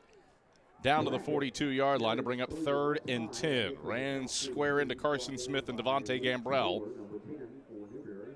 Well, here are the questions that Carson-Newman has to ask right now. How confident do you feel in Nate Kraft's leg? Do you consider kicking a field goal if you can get maybe 4 or 5 yards? And if you don't feel confident in that, can you go for it if you can get the ball down near the 35-yard line? And those are the questions that Mike Clowney and his staff have to come up with, and certainly with the play calling of Brock Bursley to consider. Maybe we try to get this inside of field goal range. We're not trying to get 10 yards all in one chunk. Can we get it in the next 2 plays? 3rd and 10 for Carson-Newman, a drive that is coming up on its 8th play and has consumed 20 yards. Eagles with a 3rd and long. Carson-Newman 1 for 2 on 3rd down so far. The one they converted was a manageable 3rd and 3. Trips go to the wide side right. A lone man. Washington is to the short side left. Corbin takes the snap on 3rd and 10. Steps left. Corbin pressured, evades it. Corbin pumping, and he lost the football out of bounds. And that could be really disastrous if they rule it a fumble. Luke Taylor was bearing down on Ivan Corbin, and they will say fumble out of bounds. So back to the 48 it goes, and on comes the punt team. Missed opportunity there for the Eagles. Well, Ivan Corbin missed a chance, and part of it was because of the pressure from Newberry. But with the bunch lineup, the Eagles ran 2 receivers deep. Braxton Westfield ran a zig route in towards the middle of the field. Back to the spot, was fumble. 4th down. Into the middle of the field and then broke out to the sideline. He was wide open. Would have had a catch and the first down easily, but because the pocket broke down and Corbin didn't see it immediately, the Eagles forced to send the punting unit out. So Nate Kraft will boot it away after an 8-play drive. Pat Fongsat is at his 10 along the right hashes, set to receive. Kraft will get it off a high hanger. Fongsat signals for fair catch and hauls it in along the right sideline. Major Williams pointing to the spot. Hey, he stepped out here at the 10. Officials recognize it. And that brings us to a break in the action. Minute 21 to play in the first quarter. No score between Carson-Newman and Newberry here on the Eagles Sports Network.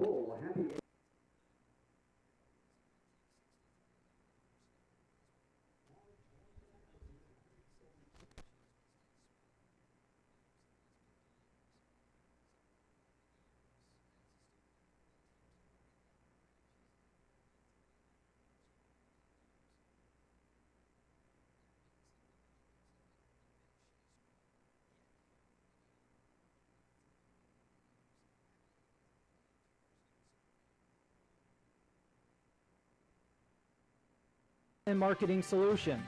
At InterDigital, we want to help our clients find success. Our team of technology gurus work together to ensure InterDigital continues to progress forward as technology advances. At InterDigital, we make technology work for you. Visit interdigital.com for IT support, web development, virtual tours, graphic design, internet marketing, mobile app, and film production services. InterDigital, laser focused on your success.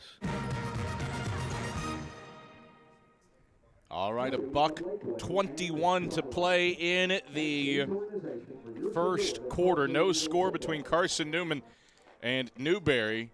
Two all-SAC quarterbacks in Dre Harris and Ivan Corbin. Corbin earning it for Limestone, but neither one's really gotten going, in part because Harris hurt.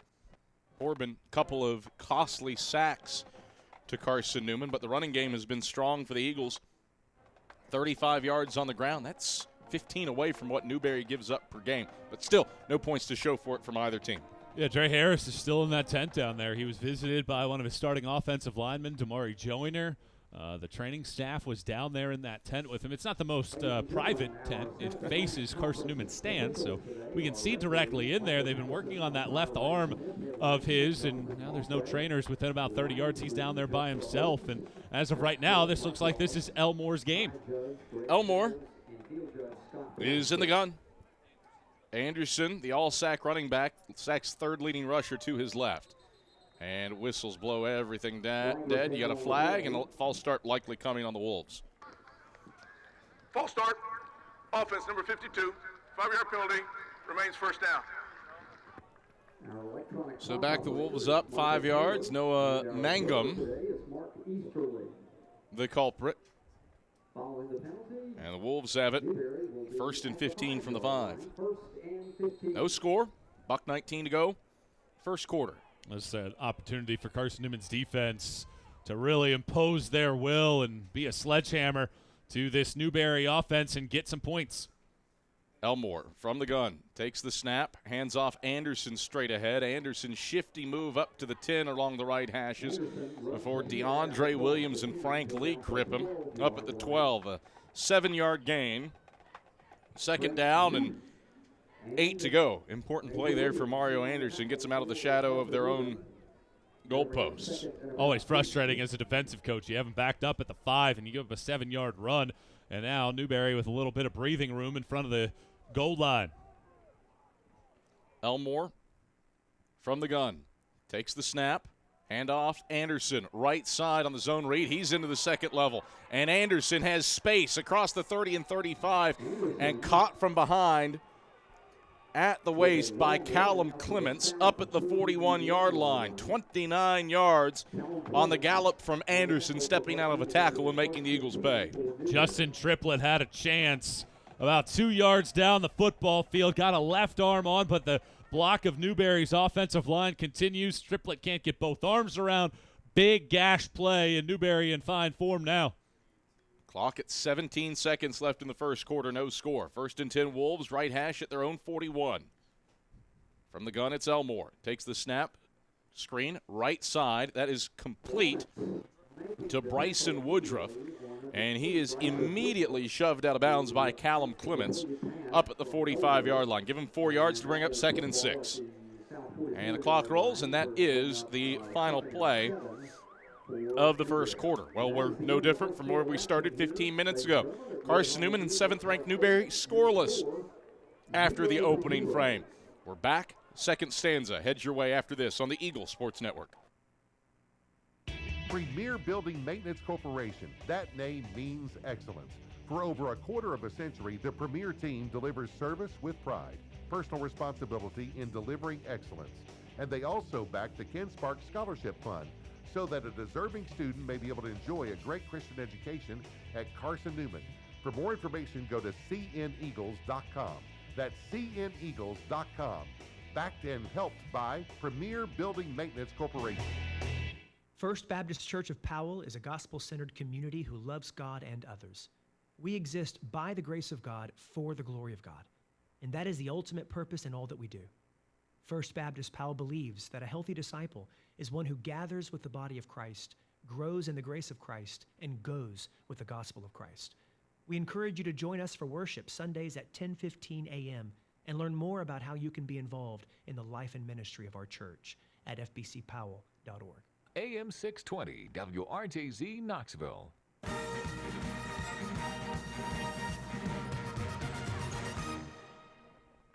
4 drives, 4 punts split between Carson-Newman and Newberry. Newberry with the 5th possession of the game.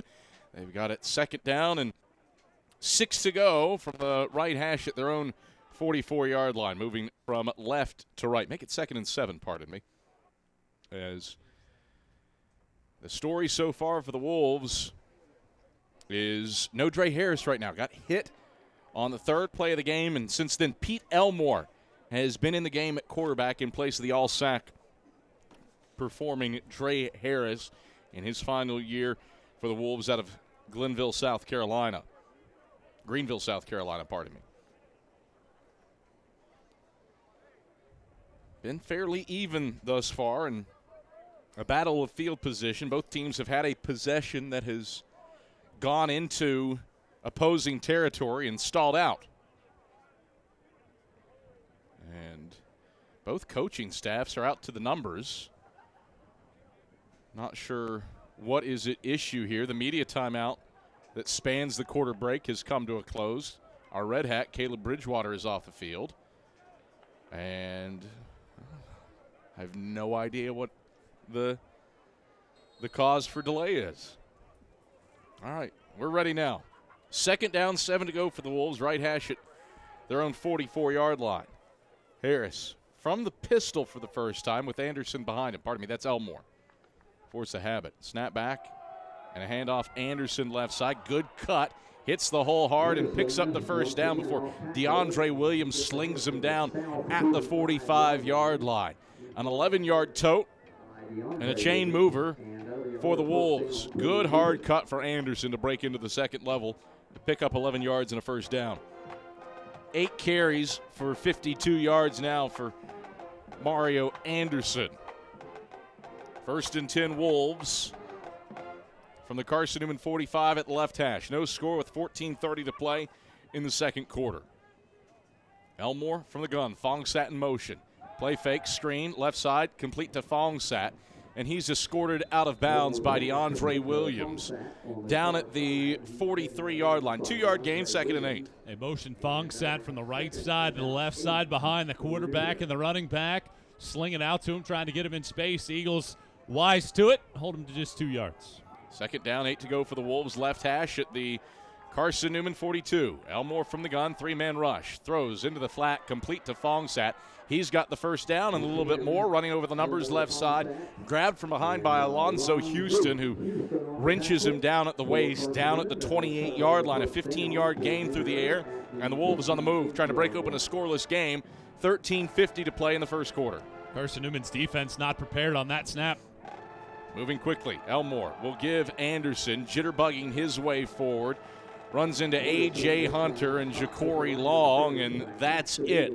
Went up the middle, over the left hashes, down to the 25 for a gain of 3, 2nd and 7. 13:30 second quarter, no score. Wolves trying to move with tempo with Pete Elmore in the game at quarterback. Dre Harris still being tended to in the injury tent across the way. Woodruff and Fongsat go to the short side left. Andre Banks and Deshaun Kitchings to the wide side right. Anderson to the left of Elmore in the gun. Snap back, reverse, left side for Fongsat. Fongsat has the edge. He's to the 20. Major Williams had his hands on him. Can't bring him down, but Callum Clements finishes him off near first down yardage. It is good enough for a first down. Over the numbers right side, down at the 17, a gain of 8. Really good play call right there. All the flow to the left. Caleb Goins takes an angle and gets a little bit of a chip block on him, and it works out well, getting the ball in Fongsat's hands.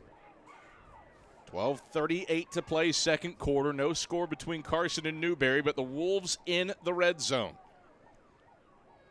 Carson-Newman has given up scores to the opponent on 20 consecutive red zone trips dating back to last season at Tusculum. Looking for a stop here. Did force a couple of field goals last week against LR, though. And before we get there, to live game. Offense, number 11. 5-yard penalty, remains first down. Tommy Washington was over to the quarterback as the clock was inching towards 0, and Pete Elmore. From what I can see, Dre Harris is done for the day. He's got his jersey back on, but the helmet and shoulder pads still in the tent. So I'm assuming that his day is done, and this is on Pete Elmore. Elmore 1st and 15 from the Eagle 22. Rides zone read to Anderson and rode it well. Anderson takes the handoff after 4 seconds and gets between the hashes across the 15 down to the 13-yard line. DeAndre Williams with the stop. Give him 9 yards to move to bring up 2nd down and 4 to go. Second time on this drive, Newberry has had 1st and 15. Second time they've gotten basically half of it back with a run play that the Eagles haven't been able to bottle up. 2nd down. Call it 6 to go for the Wolves. Snap back. Give, end around, left side, the tight end, Washington. Gets around his blocker and gets downfield to the 10. Jackson Ward, the man that wrangles him to the surface after the 3-yard gain. 3rd down and 2 to go. Wolves need the 7. Major Williams made that play. He broke through the blockers, slowed down the run, and Jackson Ward able to finish it off there and force a 3rd down scenario. 10:50 second quarter, no score, but the Wolves on the doorstep. 2 to the wide side right, 1 to the short side left. From the gun is Elmore. Fakes the handoff to Anderson, throws middle of the field. Washington, he is wide open. Catches at the goal line, touchdown Wolves. Tommy Washington, 3rd catch this season, 2nd receiving touchdown. The tight end beats the Eagles. It's a 10-yard score, and the Wolves dent the scoreboard first. It's 6-0. It's a terrific play call and perfectly executed. Nobody for Carson-Newman got a hand on Tommy Washington. Had great space and a nice read there by Pete Elmore. On for the point after attempt is Bryce Early from Anderson, South Carolina. The lefty strides forward and boots it through the uprights. PAT good. And the Wolves strike with an 11-play, 90-yard drive. 5:44 off the clock to grab a 7-0 lead. 10:37 to play in the second quarter. We're back to Berktar Stadium after this on the Eagle Sports Network. The #1 source for Carson-Newman athletics gear, shopseeandeagles.com, where you can find gear from Adidas, Columbia, Nike, and Under Armour. Shirts, jerseys, sweatshirts, shorts, pants, hats, and scarves. ShopSeeAndEagles.com is your source for everything CN. You can even show your school spirit on your smartphone or tablet. All of your game day essentials can be found in one place. ShopSeeAndEagles.com. Dorm food got you down? Need a home-cooked meal? Then Lisa's Country Kitchen is for you. Lisa's Country Kitchen has been feeding Carson-Newman students for 15 years. Lisa's has a family-friendly atmosphere all day long, from the morning with her $2.99 breakfast specials to dinner with Lisa's fresh, never-frozen steaks. Carson-Newman students get a 10% discount with their student ID. Lisa's Country Kitchen on Route 92 off Old Andrew Johnson Highway. The best food for the best prices.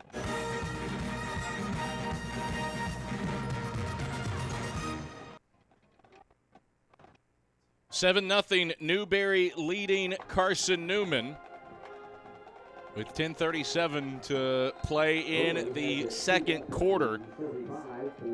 A 10-yard touchdown pass to Tommy Washington caps an 11-play, 90-yard drive that took 5:44 off the clock. And Early kicks off to Tyree Nelson, who fields it 2 yards deep along the left side.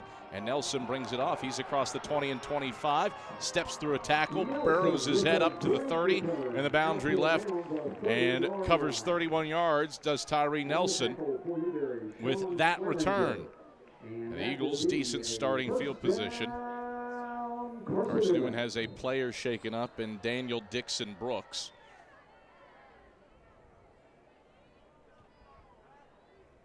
So Carson-Newman takes over, 1st and 10 from its own 30-yard line. Hey, Eagle fans, Lisa's Country Kitchen serves the best home-cooked meals that the Lakeway region has to offer. Lisa's Country Kitchen, the official restaurant of the Carson-Newman Eagles. Newberry's offense hadn't done much, but Mario Anderson got going on that last drive. 10 carries, 63 yards. He's already near his output from last season as Daniel Dixon Brooks has helped up, and he will be carried to the sideline, not putting any pressure on that left leg. First and 10, Eagles, left hash at the 30. Carson-Newman offensively could use a response here, trailing by a touchdown after a really nice Newberry drive. 2 wide to the wide side right, 1 Luke Simpson to the short side left. Brackett off of Corbin's right hip in a pistol. Snap back, handoff, Brackett straight ahead. Brackett, good gain, bangs his way off of a body between the hashes up to the 38-yard line. He punished Malik Devine Brown on that 8-yard run up to the 38. 2nd and 2. Kind of been the story of the day for Carson-Newman's offense. At times looking really solid. Good gains with the running game and through the passing attack on a couple plays as well, but then a lot of 0 yards or negative plays. The sacks of what have been the killers today. Corbin on 2nd and 2, takes the snap. Option, left side, a pitch after he had escaped. Got it to Nelson, who has to fight back just to take a loss of 1. That could have been a loss of 5. Well read by Colton and Taylor. 3rd and 3. After Corbin made the one-man miss, probably should have just held on to it. Those 2 plays right there sum up the day for the Eagles. A nice gash 8-yard play straight up the gut. Then the Eagles try to go widthwise, and things just collapse, and now you force yourself into another 3rd down situation. 3rd down, 3 to go for the Eagles. Left hash at their own 37. Corbin takes the snap, handoff, Brackett, stretch play, left side. Brackett is stood up after a yard up at the 38-yard line in the boundary left side. Walton, the first man there. Gambrell helped keep Brackett from churning his legs at an inauspicious time for Carson-Newman to go 3 and out. Kraft on the punt. The frustrating thing is it works between the tackles so often today. That's where the best offense has been. But then the Eagles go widthwise on back-to-back plays, and it really doesn't do much damage. With Brackett, I want to go north and south, not east and west. Kraft to punt. No rush. Gets it off with his right leg to Fongsat, who receives this at his 20. Fongsat makes a couple men miss, and flags flying. Play blown dead as Caleb Goins locked him up. No gain on the run at the 21, or on the return, I should say. Be curious to see what this flag is. Didn't see a face mask as it was happening live. We'll wait on the official ruling from Michael Madison and his crew. A lot of flags on the play, though. 1, 2. Thought I saw a 3rd, Hanky. 1 back at the line of scrimmage. Yeah, I did. All right. Well, sort this out.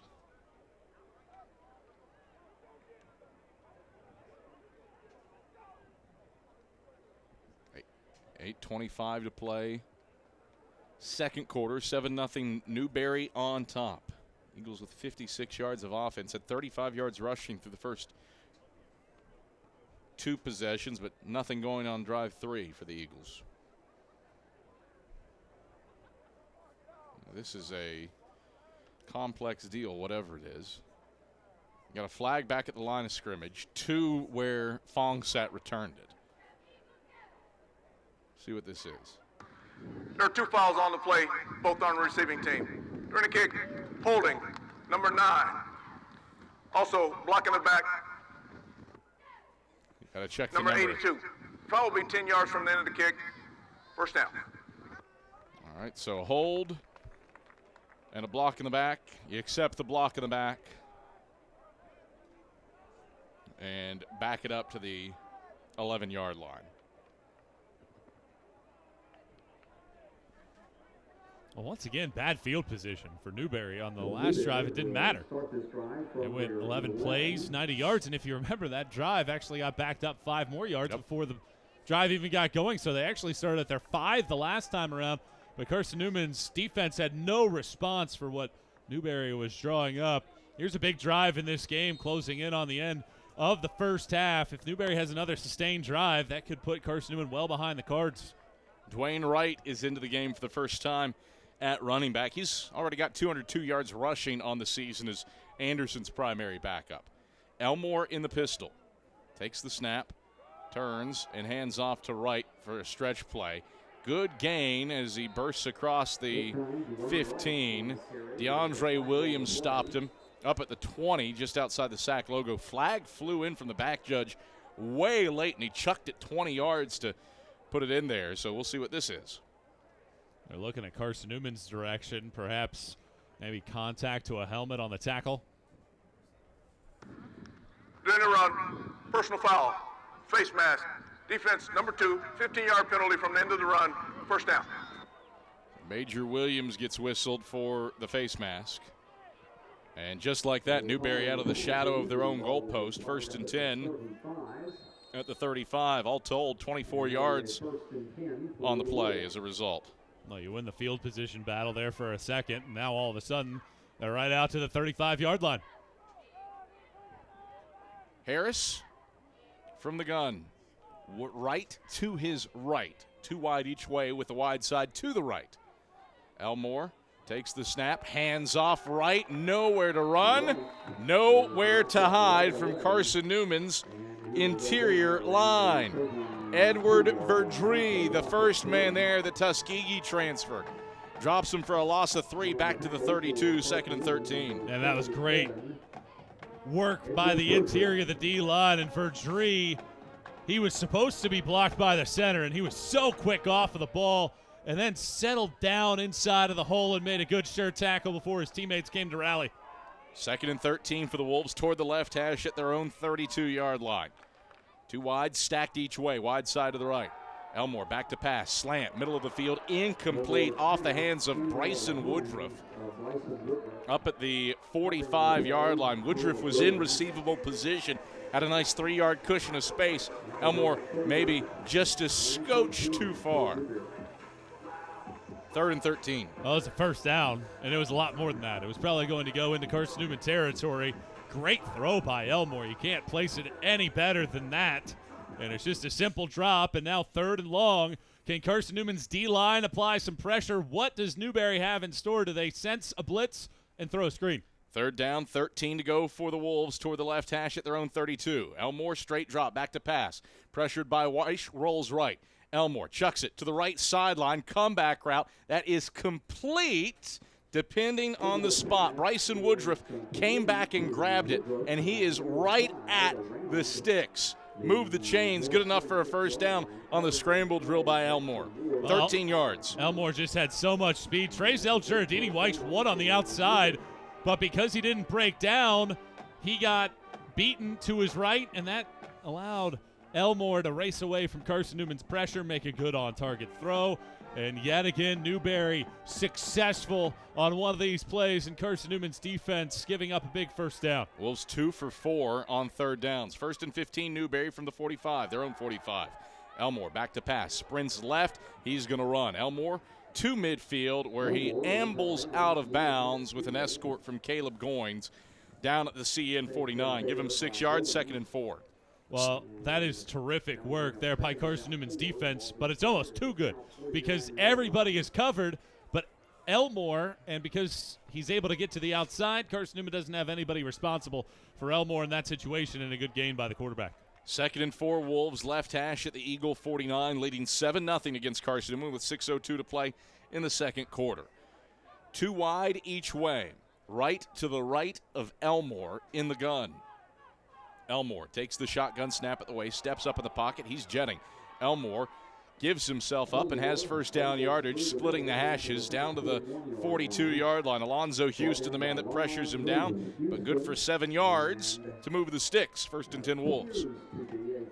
Called QB draw right there. The 2 guards able to take flight forward. Elmore utilizing his speed, and this just showcases the depth that Newberry has. The reason why they're a top 10 team. You go from Dre Harris to Pete Elmore, and really their offense hasn't missed a beat, if not getting stronger as the game's going on. 1st and 10 Wolves, ball between the hashes at the Eagle 42. Elmore from the pistol. Takes the snap. Will give to Fongsat on an end around. Made long miss in the backfield, but he won't make Jalen Anderson miss, who wrestles him down over the numbers left side, down at the 40. 2 yards to bring up 2nd and 8. Caleb Goins shaken up on the play. Timeout on the field. Timeout on the field. Injured player. We'll step aside for a break. 4:55 to play in the second quarter. 7-0. It's Newberry with the lead and on the move. We're back after this on the Eagles Sports Network.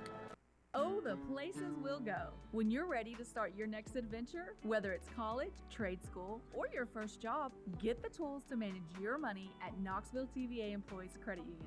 And parents, with mobile banking, you can help manage their accounts no matter where they go. At Knoxville TVA Employees Credit Union, we'll help you move mountains together. Visit tvacreditunion.com.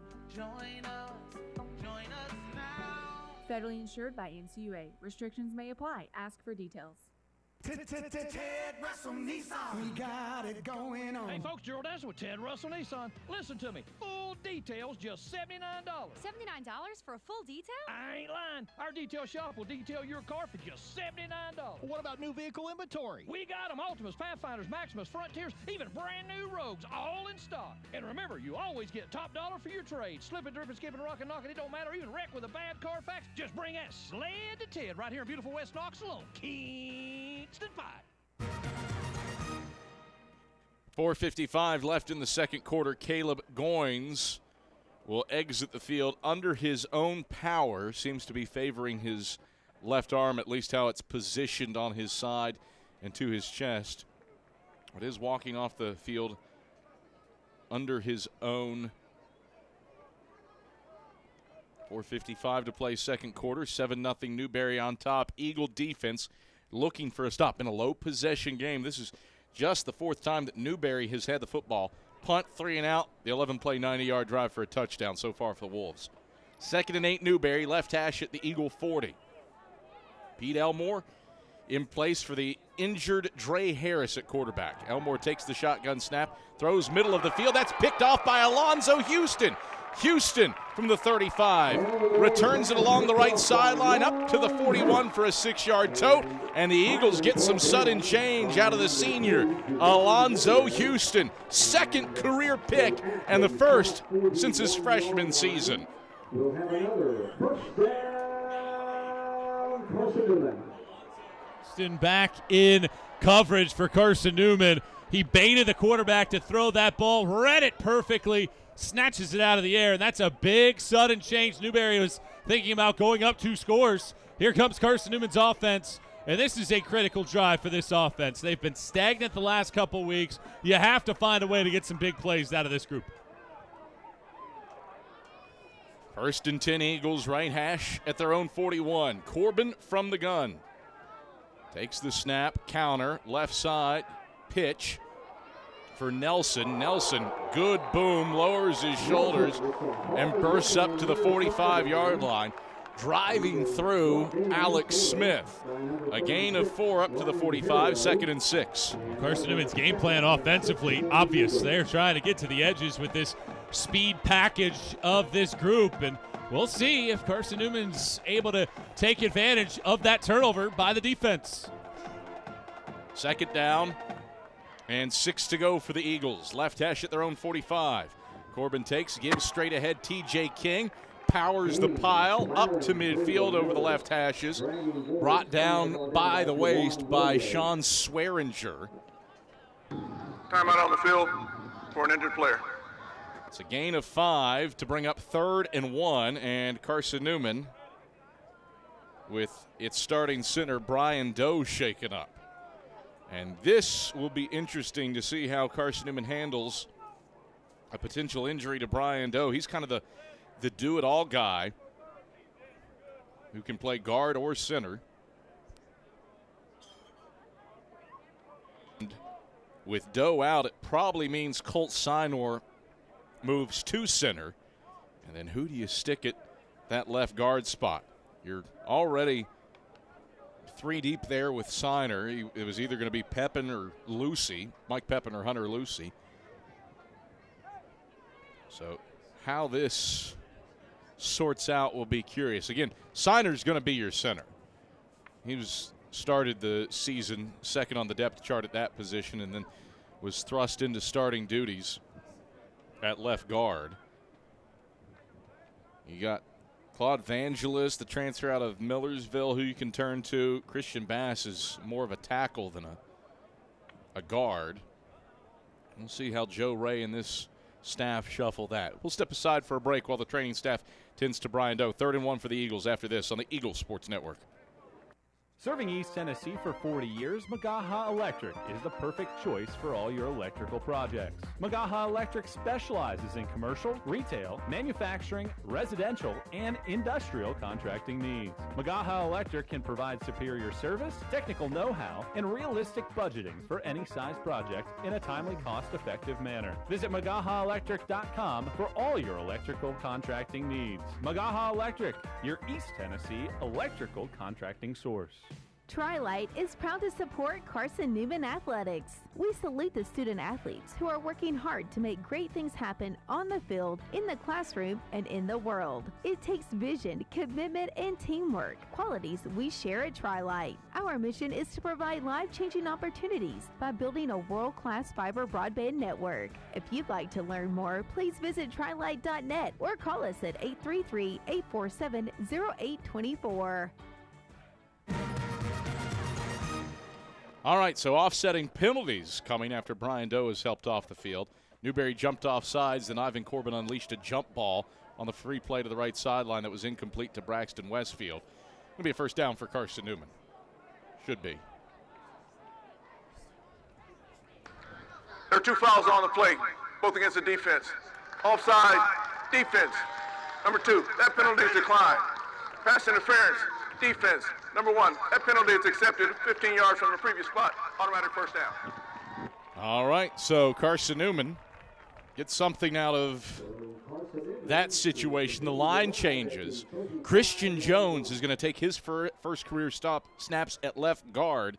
Claude Vangelis, the Millersville transfer into the game at left tackle. Now that Doe's out, Sinor is the new center. 1st and 10 Eagles from the Newberry 35.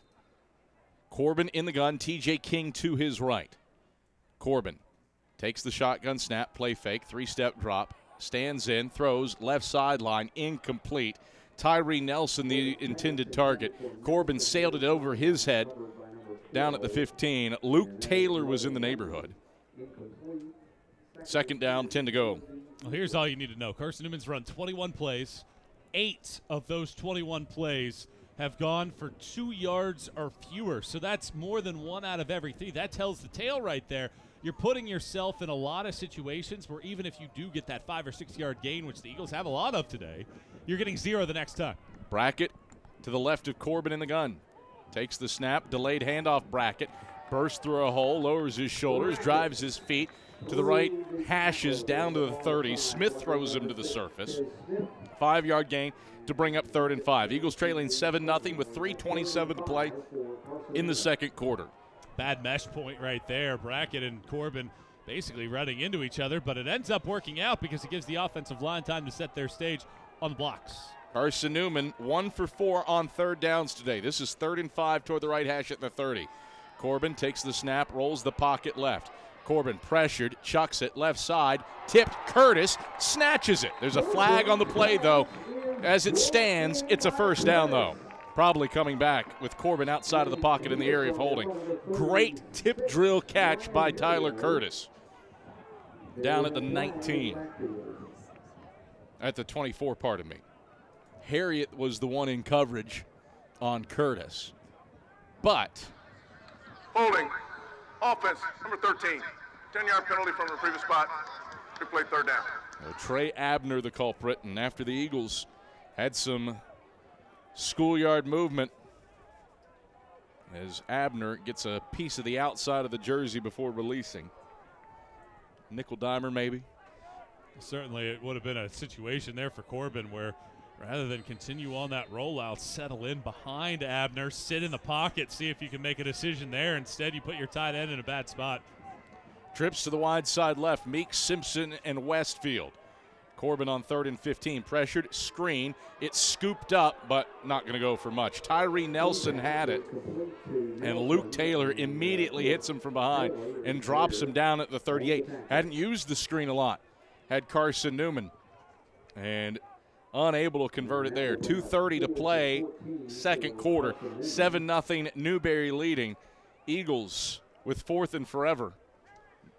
Actually worked out pretty good for Carson-Newman there with the screen, but it was just a great individual play by Taylor with the blitz package going right there. And now Carson-Newman knows that they get the ball to start off the second half. I think that you wind this thing all the way down, take the timeout, and if you're Carson-Newman, I'd send the punting unit out there because you get the ball to start the second half, you at least force Newberry to go a good distance rather than potentially taking the ball over where they don't need a lot of yards to get points on the board before the break. 2:05 to play, second quarter, 7-0. 7th-ranked Newberry leading Carson-Newman here at Burke-Tar Stadium. 4th and 12 on deck for Carson-Newman when we get back after this on the Eagles Sports Network. Drive safer longer when you visit your local Michelin dealer, Fleet Tire, for a set of Michelin Defender tires. Michelin is the brand drivers turn to for tire options that deliver a safe, quiet, and comfortable ride. Fleet Tire, Woodland Avenue, exit 1B, Knoxville.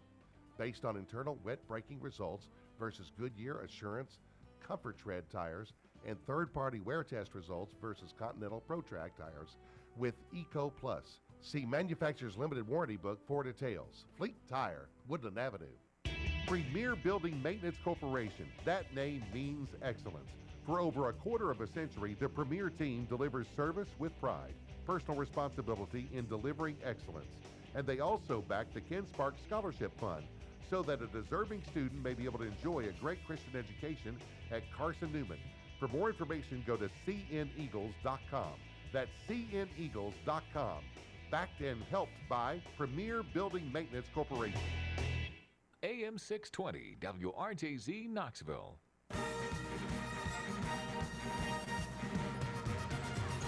All right, so the decision after the screen pass is to let Nate Kraft try a 56-yard field goal. This would be the school and sack record, and Fong Sack going to try to return it. It is blocked, and Newberry is going to pick it up. Scooped up by Onequeri. Onequeri going to take it the distance. Touchdown, Wolves. A 56-yard field goal try. Blocked, scooped up, and returned for 6. And much like the Lenore-Ryan game, disaster strikes on a defensive or special teams score. A blocked field goal, returned 50 yards for a score. 13-0 Newberry with 1:55 to play in the second quarter. I just think that's not a very good decision because, I mean, even if you don't get it blocked, I mean, the odds of making that, like you said, it's a school and sack record. It is not high odds that you make that field goal. There's a little bit of wind here today, thicker air at play as well, and you just set yourself up for a position there where a lot of things can go wrong, and about the worst thing possible just happened. It was not very good blocking either. There were 3 or 4 guys that split the seams there of the blocking, and Carson-Newman, just a complete catastrophe there before halftime. 14-0 Newberry on top. 1:55 to play in the second quarter. We return to Burke-Tar Stadium after this on the Eagles Sports Network. If you're looking for official Eagle merchandise, look no further than the Carson-Newman Bookstore. With a large selection of Carson-Newman gifts and apparel, you're sure to find something to please the entire family. From stuffed eagles to towel sets, sweatshirts, shorts, hats, and slippers, we literally have you covered from head to toe. We have just the item you're looking for no matter what the season. So whether you're an Eagles student, parent, alumni, or fan, shop us for everything orange and blue. Call 865-471-3539 for more information and store hours. We'll see you at the Carson-Newman Bookstore. Domino's Pizza in Jefferson City and Morristown wants to help feed your business.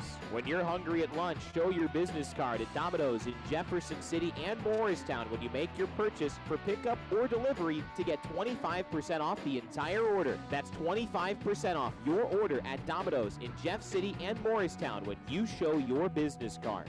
Call 865-471-6700 to get a pizza. Domino's, the official pizza of the Carson-Newman Eagles.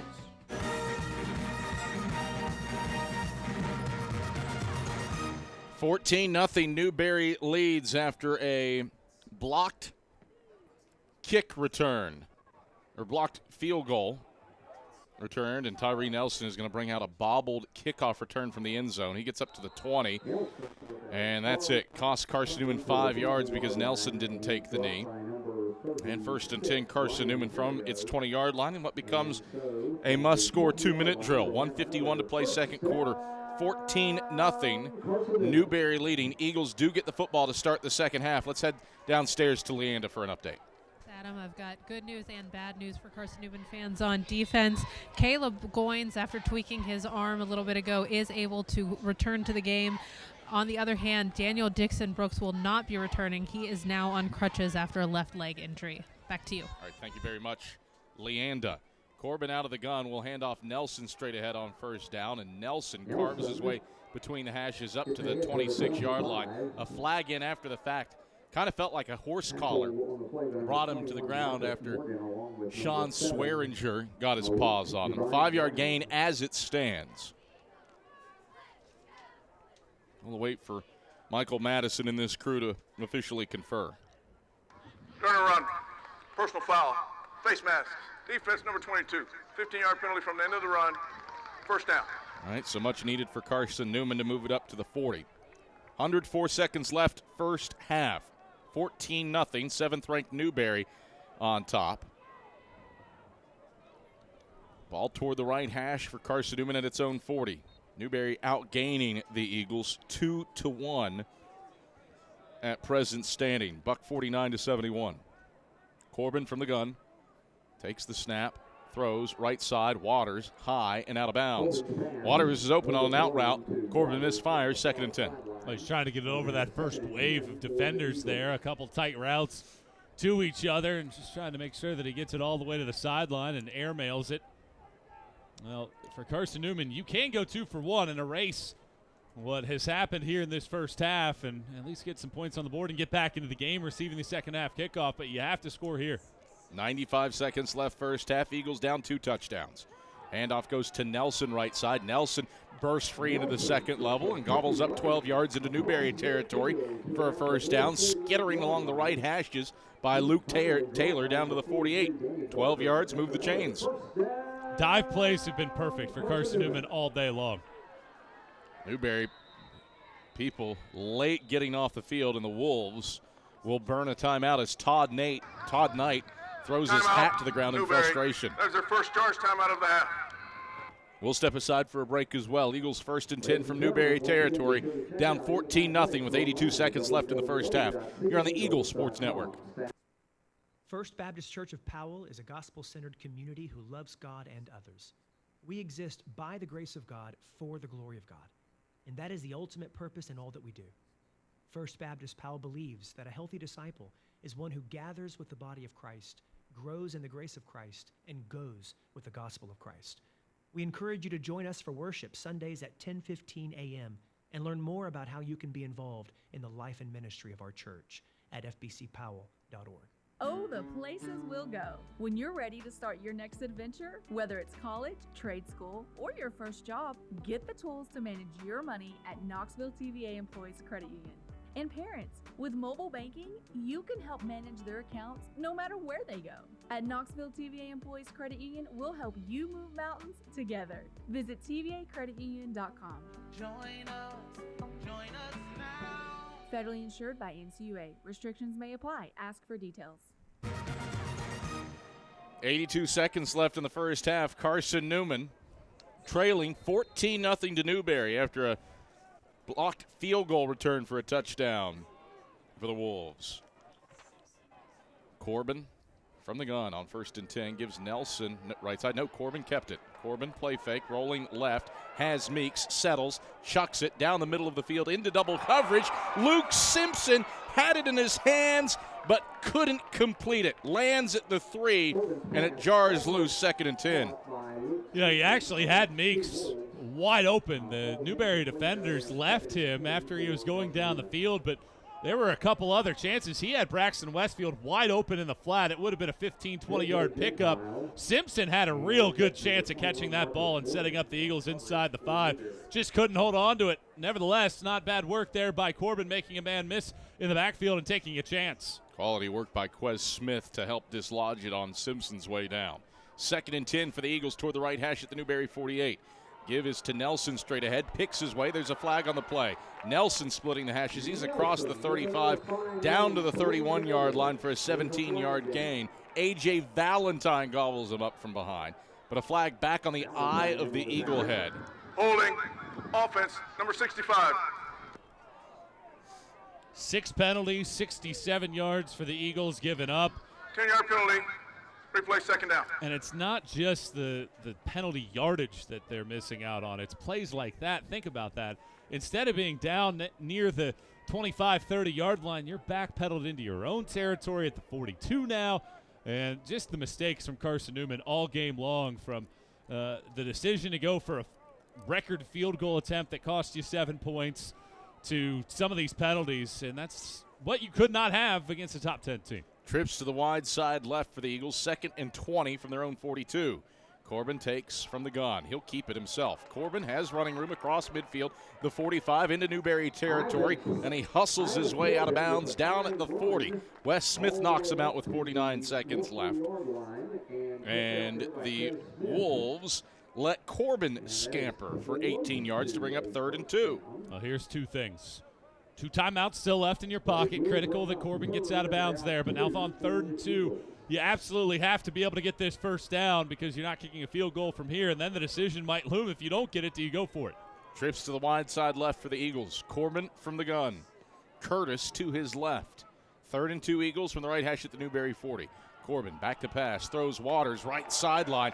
Nice catch. Waters reaching out to the right of his waist to haul it in inside the 25, down at the 23 to move the chains with a 17-yard catch. Defended by the Wolves' Glover along that right sideline. I think that's Corbin's best throw of the season, on target on the fade stop. Corbin, 1st and 10, gives Nelson right side. Nelson into the 2nd level. He's across the 10 and 5. Nelson all the way for 6. Touchdown, Carson-Newman. Tyree Nelson, 23 yards out of the 2-minute offense. And the Eagles light the lamp. 14-6 with 37.2 seconds left in the 2nd quarter. Well, the speed of Nelson is just 2nd level. He hit the hole so quickly and then had the burst ability to elude a couple different defenders. Tyree Nelson making up for a couple Carson-Newman mistakes with the speed, and the Eagles back in this. Kraft on for the point after attempt, and Kraft punches it through. Must-score drive, Eagles deliver, and Carson-Newman does get the football to start the 2nd half. We return to Berktar Stadium after this on the Eagles Sports Network. Get my power from my co-op so I can put my energy into my family. Into waking up the neighborhood. Latte for Christine. I get my power from the co-op so I can put my energy into planting seeds for a brighter future. Touchstone Energy Cooperatives, power to your community, for your community, so your energy can go into the things that matter most to you. My 69 Camaro. Who powers you?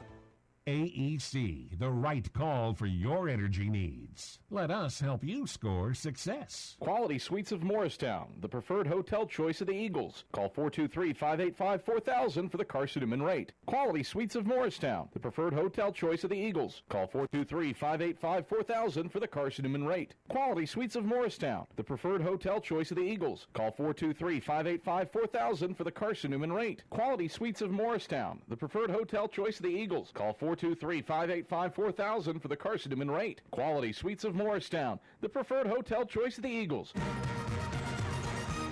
Carson-Newman's 2-minute offense delivers and overcomes a couple of penalties for a 6-play, 80-yard drive in 74 seconds.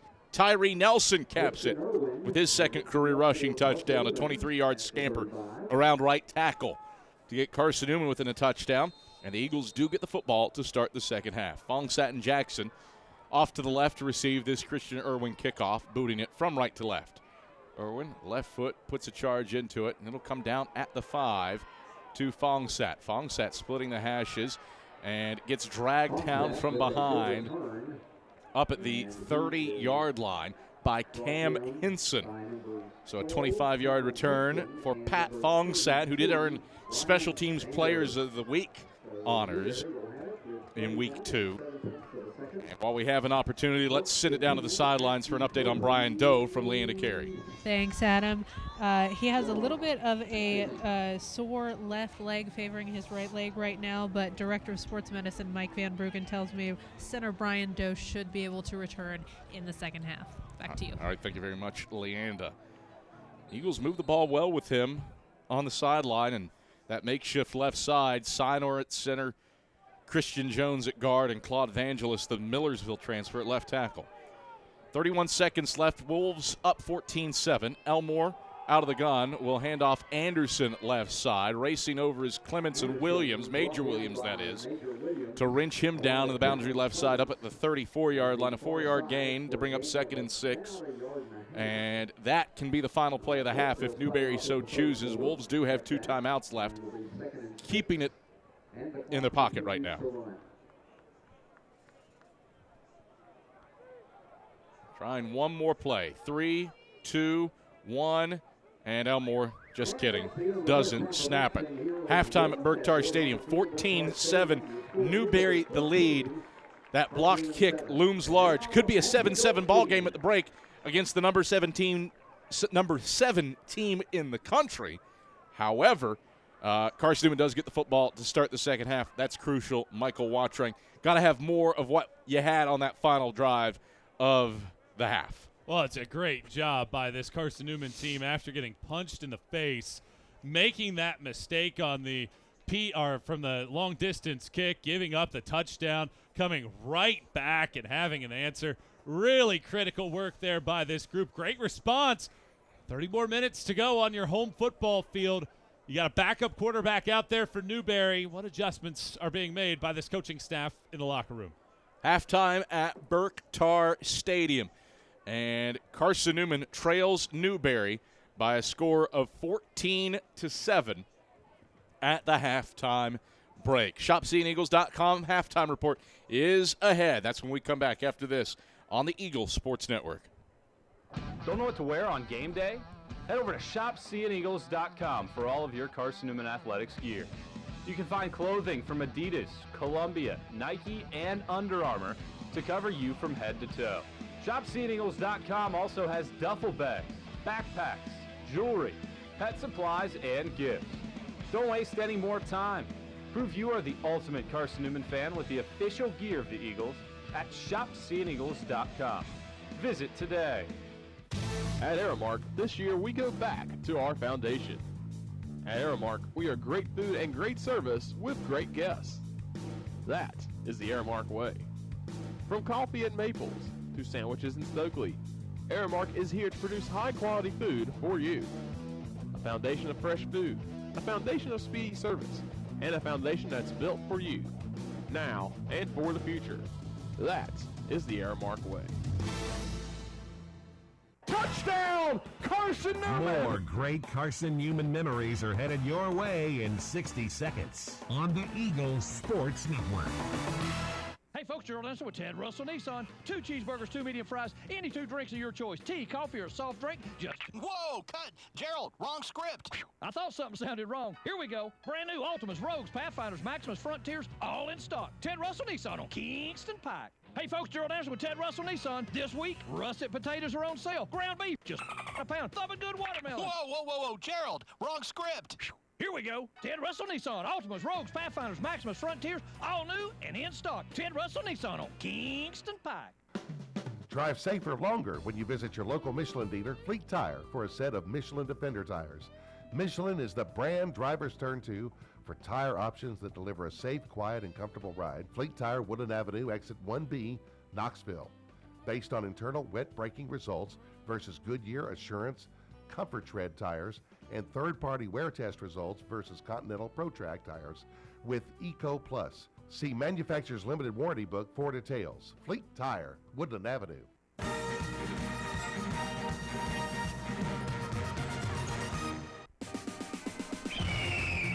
It's halftime on the Eagles Sports Network. highlights, a check of the ShopCNEagles.com scoreboard, and stats are headed your way. Straight ahead! Touchdown! Carson-Newman! Now let's head back to the field. Here's the voice of the Eagles, Adam Cavalier. Andrew Rogers here at the half of the Eagles Sports Network. Carson-Newman trailing Newberry at the break, 14-7. A late touchdown for the Eagles cuts this Newberry lead in half. Scoring, it took a whole quarter and plus change to get some action on the scoreboard. It was at the 10:37 mark. Pete Elmore, the backup quarterback, found tight end Tommy Washington for a touchdown, put Newberry up 7-0. 10:50 second quarter, no score, but the Wolves on the doorstep. 2 to the wide side right, 1 to the short side left. From the gun is Elmore. Fakes the handoff to Anderson, throws middle of the field. Washington, he is wide open. Catches at the goal line, touchdown Wolves. Tommy Washington, third catch this season, second receiving touchdown. The tight end beats the Eagles. It's a 10-yard score, and the Wolves dent the scoreboard first. It's 6-0. Carson-Newman's offense did not have an initial answer to that touchdown, but the defense came up with a big play. It was the senior linebacker Alonzo Houston intercepting a Pete Elmore pass to keep the score at 7-0. Throws middle of the field. That's picked off by Alonzo Houston. Houston from the 35 returns it along the right sideline up to the 41 for a 6-yard tote, and the Eagles get some sudden change out of the senior Alonzo Houston. Second career pick and the first since his freshman season. Great work. Carson-Newman's offense at the 2-minute mark was able to move into Newberry territory, got stopped on a third down, tried a long field goal, but Newberry's special teams was able to block the field goal and take it to the house for a touchdown and put Newberry up 14-0. All right, so the decision after the screen pass is to let Nate Kraft try a 56-yard field goal. This would be the school and sack record, and Fong Sack going to try to return it. It is blocked, and Newberry is going to pick it up. Scooped up by Onequeri. Onequeri going to take it the distance. Touchdown, Wolves. A 56-yard field goal try.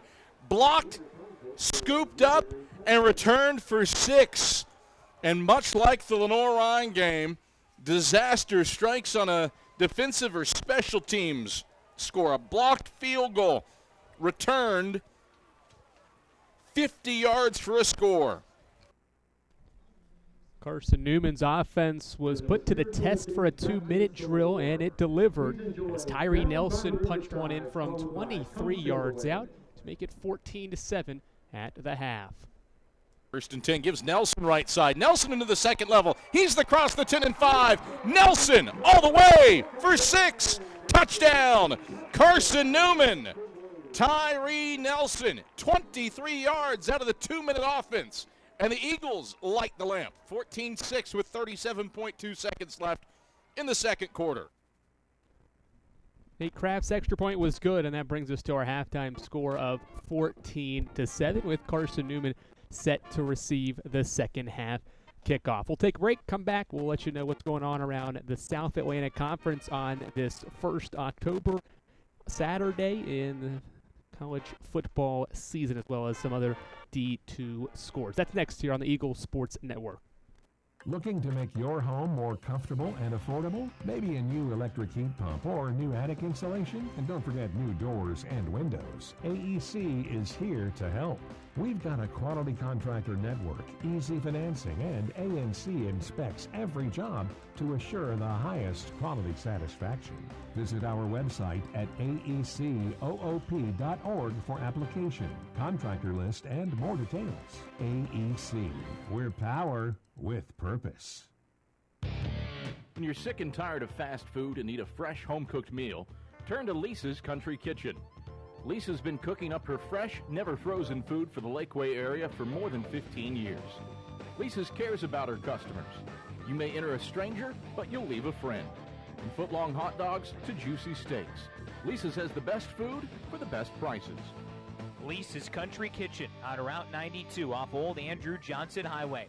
The best food for the best prices. A check of the ShopCNEagles.com sack scoreboard is next. This is the Eagles Sports Network. Premier Building Maintenance Corporation. That name means excellence. For over a quarter of a century, the Premier team delivers service with pride, personal responsibility in delivering excellence. And they also back the Ken Sparks Scholarship Fund so that a deserving student may be able to enjoy a great Christian education at Carson-Newman. For more information, go to cneagles.com. That's cneagles.com. Backed and helped by Premier Building Maintenance Corporation. First Baptist Church of Powell is a gospel-centered community who loves God and others. We exist by the grace of God for the glory of God, and that is the ultimate purpose in all that we do.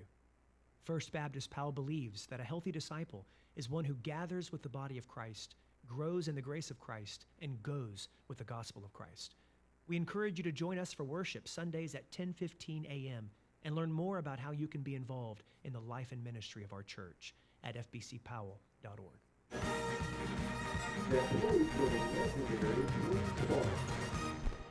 The Eagle Sports Network is a part of SAC Live, the official digital network of the South Atlantic Conference. Scores. SAC Live is the home of all your South Atlantic Conference sports action, including 20 SAC championships. Time to get caught up with some SACtion. Here are the happenings around the South Atlantic Conference and the nation. Let's go around the league with a ShopCNEagles.com scoreboard update. Now back to the field. Andrew Rogers back here on the Eagle Sports Network at that first 2 minute trailing Newberry through the first 30 minutes, 14-7. Only one other game going on this October Saturday in the South Atlantic Conference. Wingate and Erskine just getting underway. Just toward the end of the first quarter, it's 10-0. Wingate, a field goal from Ethan Evans and a touchdown run from Alexander Wilson has the score 10-0 with just under 2 minutes remaining in the first quarter there. That's a 3-1 Wingate team taking on a 2-2 Erskine team. A majority of the South Atlantic Conference games were played on Thursday and Friday of this week. Tusculum took down Barton. It's a road victory for Tusculum over Barton, 14-13, the final in that contest. Barton scored the first 13. Tusculum scored the next 14. They'll leave Barton with a victory. The other Thursday matchup was Limestone taking down Mars Hill. Limestone scored the first 14. Mars Hill scored the following 14. And then an Austin Kemp 28-yard field goal at the 8:55 mark in the fourth quarter helped lift Limestone to a victory over Mars Hill. So Limestone 4-1 with the road win over Mars Hill. In Friday action, it was Lenore-Ryan taking down UVA-Wise. Lenore-Ryan used a strong first half to get by UVA-Wise, led 21-10 at the break. Scored 3 touchdowns in the second half, all in the third quarter to take down UVA-Wise. So Lenore-Ryan stays unbeaten in sack play, improving to 4-1.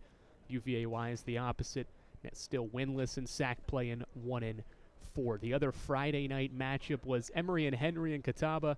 Emory and Henry a winner 38-23 yesterday. Emory and Henry got an excellent start really in the second quarter, 21 consecutive points before a late Catawba field goal.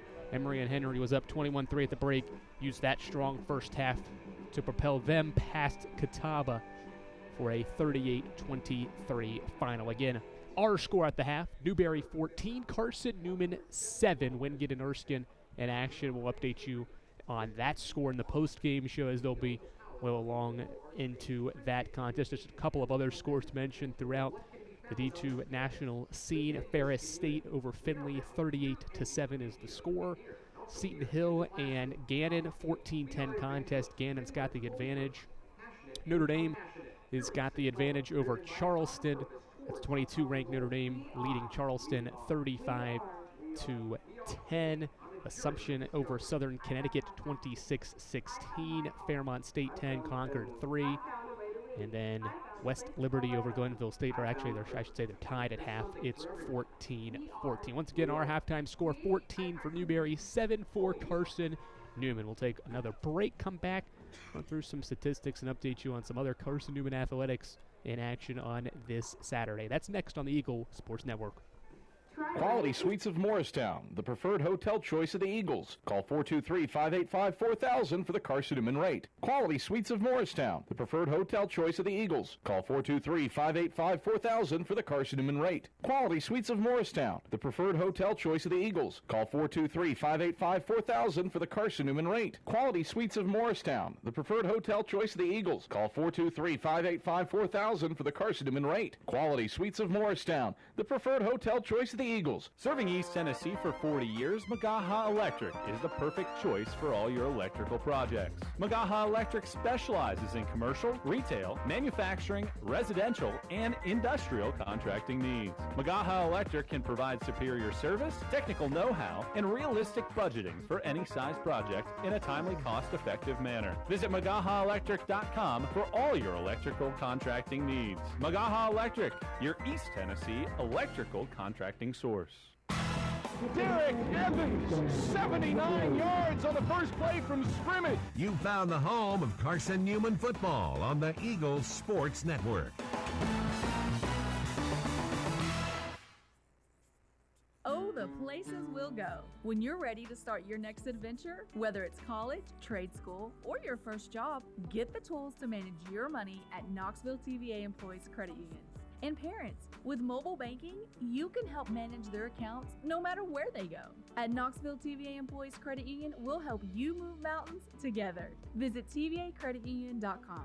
Join us now. Federally insured by NCUA. Restrictions may apply. Ask for details.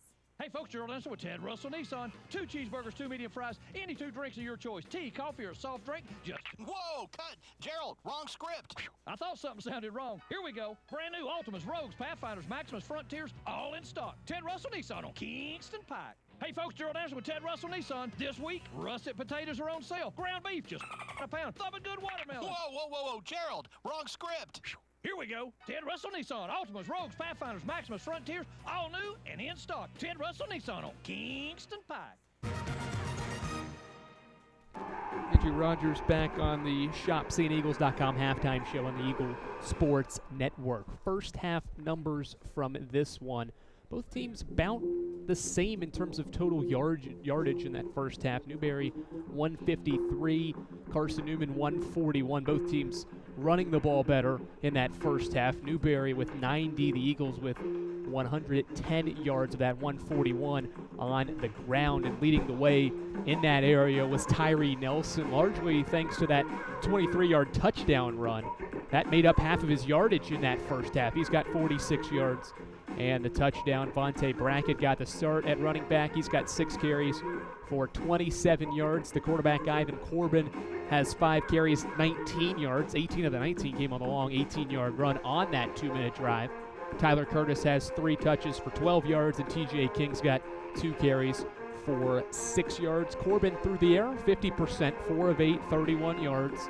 Corey Waters, Braxton Westfield, King, and Nelson are the 4 that have combined to make those catches in that first half. On the other side, Newberry's backup quarterback Pete Elmore has filled in nicely, 6 of 9, 50 yards. He does have the pick to Alonzo Houston, but did have a touchdown pass in that first half to Tommy Washington. His only catch was a 10-yard touchdown grab. Bryson Woodruff leads the way at receiver. He's got 3 grabs for 23 yards.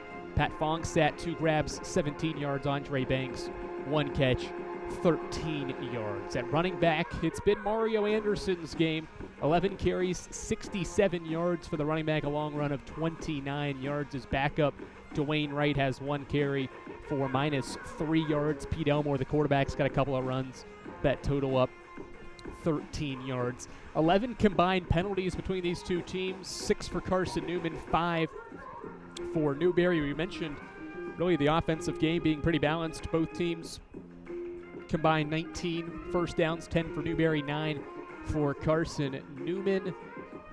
Only one team has been in the red zone, that's been Newberry, and they converted that into a touchdown. Time of possession is pretty much right on point. 14-48 for Newberry, 15-12 for the Eagles. So again, very similar numbers in that category as well. Luke Taylor leads the way defensively. He's got 6 tackles in that first half. Alonzo Houston and Callum Clements also have 6 for the Eagles. Caleb Goins 5, DeAndre Williams 4.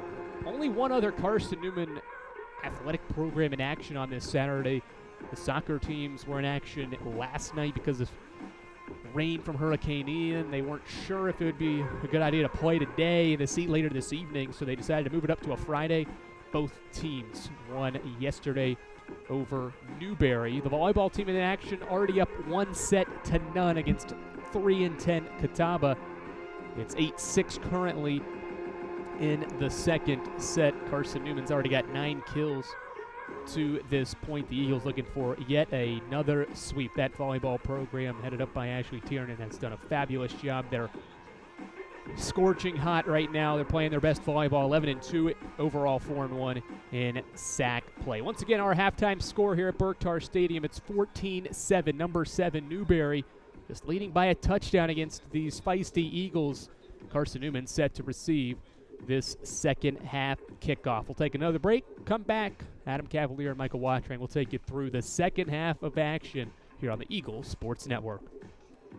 Insurance, it's about people, not things. It's about security. It's about confidence. It's about relationships. It's about trust. It's about you. As a local independent agent, Bible Insurance Agency can design an insurance program that's just right for you and your family. Give the people you love safe, sound, secure protection from Auto Owners Insurance. Call Bible Insurance Agency, 423-586-4320, or go by 1600 East Andrew Johnson Highway in Morristown. Domino's Pizza in Jefferson City has deals for Carson-Newman students. Bring in your valid student ID when you order for pickup or delivery, and Domino's in Jefferson City will give you a steaming hot large one-topping pizza for $4.99. That's a large one-topping pizza for Carson-Newman students for $4.99 at Domino's in Jeff City. Call 865-471-6700 to order. That's 865-471-6700. Domino's, the official pizza of the Carson-Newman Eagles. The home run hitter to Dorian Miller, 70 yards. This is Carson-Newman football on the Eagles Sports Network. Drive safer longer when you visit your local Michelin dealer, Fleet Tire, for a set of Michelin Defender tires. Michelin is the brand drivers turn to for tire options that deliver a safe, quiet, and comfortable ride. Fleet Tire, Woodland Avenue, exit 1B, Knoxville. Based on internal wet braking results versus Goodyear, Assurance, Comfort Tread tires, and third-party wear test results versus Continental ProTrack tires with Eco Plus. See manufacturer's limited warranty book for details. Fleet Tire, Woodland Avenue. Premier Building Maintenance Corporation. That name means excellence. For over a quarter of a century, the Premier team delivers service with pride, personal responsibility in delivering excellence. And they also back the Ken Sparks Scholarship Fund, so that a deserving student may be able to enjoy a great Christian education at Carson-Newman. For more information, go to cneagles.com. That's cneagles.com. Backed and helped by Premier Building Maintenance Corporation.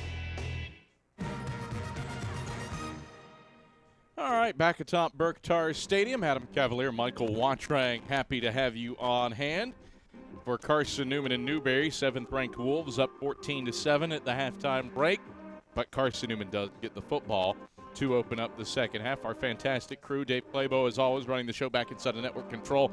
Spotter, in-booth producer, pre-game host, halftime host, post-game host, does everything. Andrew Rogers, of course, Leanda carried out on the sidelines. And the video crew has just been on point today. Ian Johnson, our director, Phil Barger, our replay operator, and our fantastic camera crew, Rick Gentahome, Mia Toribio, Mary Vandergriff, and Jay West. Just delighted to have you on an overcast Saturday here at Berktar Stadium. Let's send it down to the sidelines. Leanda Carey has Mike Clowney's halftime thoughts.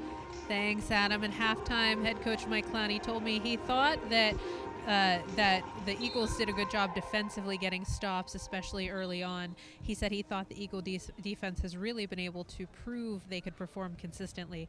On offense, Clowney says that's still a work in progress in terms of delivering consistently. He said he was pleased with that last 2-minute drive there that put some home points on the board before halftime, but he says you've got to move the football consistently. In the locker room, the message was this is just a one-score game. Let's come back, get the football, punch it in the end zone, get this game back to 0-0, and we control the game from there. Back to you. All right, thank you very much, Lee and Michael Wattrang. This is a Newberry team, came in 5th in the country in rushing yards allowed. Eagles, first team, period, to rush for 100 yards on the Wolves, and have doubled what the Wolves have been giving up. Pretty much all of it came on that final possession. Need that out of the gate to start the second half. Yeah, you have to stop beating yourself. It's been some great blocking up front. And remember, Brian Doe got hurt there in that second quarter as well. So the Eagles have had to reshuffle the offensive line, and they're still getting a good push up front. It's been an impressive first half. It's just penalties, a coaching decision to go for a field goal from record length that cost the team 7 points. Otherwise, this group's been in a good spot. Here's the thing that I'm looking at. I'm remembering back to the West Georgia game, right out of the halftime locker room. The Eagles dialed up a big play opportunity to Braxton Westfield. Is that what Carson-Newman does here to start off the second half? You give the coaching staff a chance in the locker room to have a conversation, to chat things over. Do they draw something up that could lead to a big play right out of the gates to try to pull level in this contest, or do they come out and do what they did so well on that last drive in particular, and that's run the ball up the middle? It feels like it's a different guy each week. Some weeks it's T.J. King. Other weeks you're highlighting Avonte Brackett, Tyree Nelson. The dose of him, 5 for 46 with a touchdown and 9.2 a touch. Does he feature more prominently in the offense to start this second half? Carson-Newman, last win over a top 10 team at home, 2007, against 9th-ranked Newberry. Can the Eagles do it again here today against a 7th-ranked Newberry team? That one was a little bit more in the Eagles' favor, 49-14 Carson-Newman over the Wolves. Trying to do it here against Newberry, while also, let's not forget, program win 650 still on the horizon. Next win puts Carson-Newman there. Can they do it in magical stylings against the Wolves? Carson-Newman blue tops, orange shorts, orange helmets with the blue, white, blue stripe down the middle. Newberry, white tops, gray trousers, a red stripe up the side with red numbers. Wolves will kick off from left to right to open up the second half. And Tyree Nelson and T.J. Booker are back deep to receive this kick from the Wolves' Bryce Early. Early has it teed up toward the right hash. Early is teeing up the ball at the 35. And he will work his way backwards to kick away to Booker, who's toward the right sideline, and Nelson, who's outside the hashes toward the left. A couple of southpaw place kickers for the kickoff duties today, or south-footed, I suppose. Early drives it, and this is going to clear the end zone. Nelson will watch it bounce through for a touchback, and the Eagles take over 1st and 10 at their own 25-yard line to open up the second half. Let's see what Carson-Newman has dialed up here to start off half number 2. Tyree Nelson will be the featured back to start off this drive. Braxton Westfield has solo coverage, just one target so far today in this ball game. Do the Eagles look to try to get him involved a little bit more here in the second half? Washington, Simpson, Meeks split to the left, Westfield to the right, ball equidistant. Snap back, handoff Nelson, picks his way forward, start and stop move. And Nelson powers his way across the 30, outside the right hashes up to the 31-yard line. Not too shabby, 6 yards on first down before Quez Smith wrangles him down. That's such a good push by the right side of the O-line. And then the left side washes everybody down. Nelson gets a natural cutback lane and takes advantage. 14:35, rolling clock, third quarter, 14-7, Newberry on top. Corbin out of the gun on 2nd and 4. We'll give to Nelson right side. Looks for a cutback lane. Has it. Works his way forward. Pushes the pile in the boundary right side. Up to the 34-yard line. A 3-yard gain. Taylor the first man there. And then a whole host of other Wolves latch in. Good for 3 yards. 3rd and 1. It's all because he moved the pile. He was able to get this into a manageable situation on 3rd down. Trips wide side left. Westfield short side right. Nelson to the left of Corbin in the gun. Corbin. Hard count. Now turns to the sideline to get in the audible with 14 on the play clock. Wolves with 4 down linemen. 2 linebackers. Snap back. Play fake. Corbin pressured. He's running. Corbin lowers his shoulders, dives forward, and picks up the yard to move the chains. Trepidatious moments, but Ivan Corbin salvages a yard to keep the drive alive and move the chains. First down after he was tripped up by Valentine. Not only is Carson-Newman running the ball at a high rate in this game, 23 runs, 8 passes, 5 yards per carry as well, and a clutch run there by Corbin. Give him 2 yards up to the 36 on the spot. Tyler Curtis into the game as Corbin takes, sprints right, pumps, ducks, lowers his shoulders, gets pushed forward. Ball comes out, but the officials say Corbin is down up at the 37-yard line. He was waylaid by Alex Smith. Give him a yard up to the 37, 2nd and 9. Well, Ivan Corbin is coming out of the game as well as he's sprinting right into the medical tent here, so it's Zane Whitson's turn now under center. 2 backup quarterbacks leading the charge today. Pete Elmore has been in place of Dre Harris since the opening series. Now Zane Whitson gets a look. With Nelson to his left. Trips go to the wide side left. Eagles down a touchdown. 2nd and 9, right hash at the air on 37. Whitson will give Nelson right side, off right guard. Picks his way forward up to the 40-yard line. Plunges his head down and picks up 3 yards. Juwan Moy with the stop. 3rd down, a long 5 to go. Newberry didn't miss a beat when they brought in Pete Elmore. See how Whitson performs here. Big 3rd down. 3rd and 5.5. Right hash at Carson-Newman's own 40. Whitson from the gun. Hard count, trips to the wide side left. Westfield to the short side right. Simpson, Washington, Meeks out to the wide side left. Nelson stays in the game at tailback. Whitson taps his helmet. 3 on the play clock, takes the snap on 3rd and 5. Steps up in the pocket, sprints right. Trying to get the angle. Whitson will not get it. He is slung down by Taylor along the right sideline, back at the 39-yard line. A loss of 1 on the play.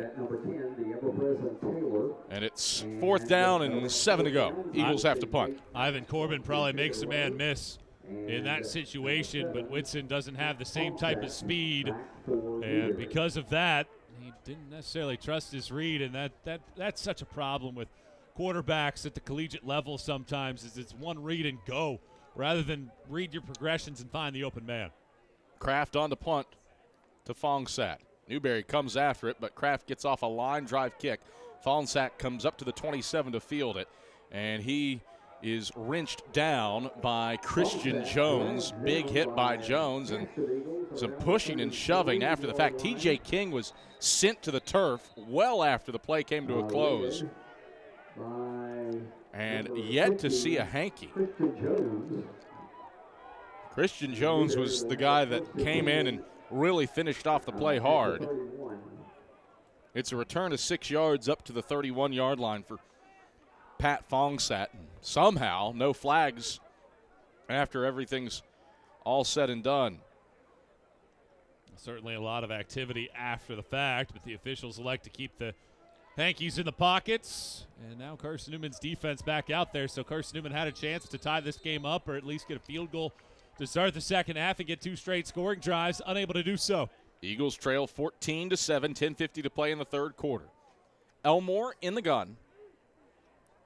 Mario Anderson, the first-team All-SAC running back in the preseason, to his left. Handoff goes to Anderson, and he runs straight into Alonzo Houston. No gain there. Alonzo Houston, form tackle at the line. 2nd and 10 from the 31. Hey, Eagle fans, check out Carson-Newman Athletics' official online store at shopseeingeagles.com. It features more than 1,100 products from T-shirts and polos to phone skins and pet collars.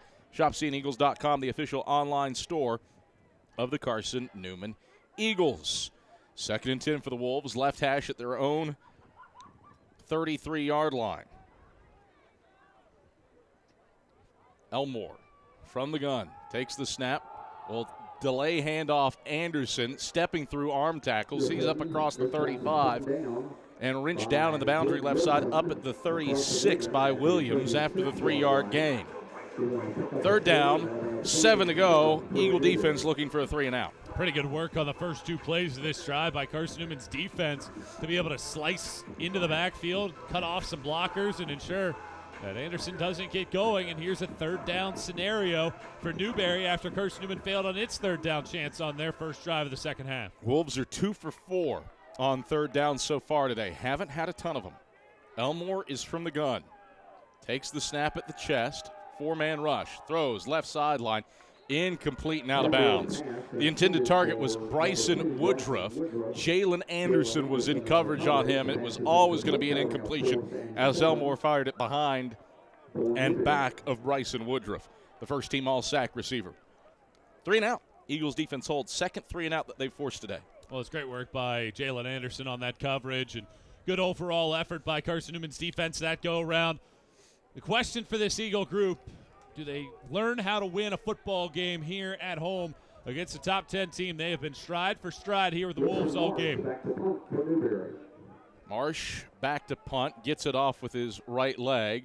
Stepping up to field is Major Williams, and he's hit immediately. And the return goes for no gain at the 30-yard line. Chucky Roach, the first man there.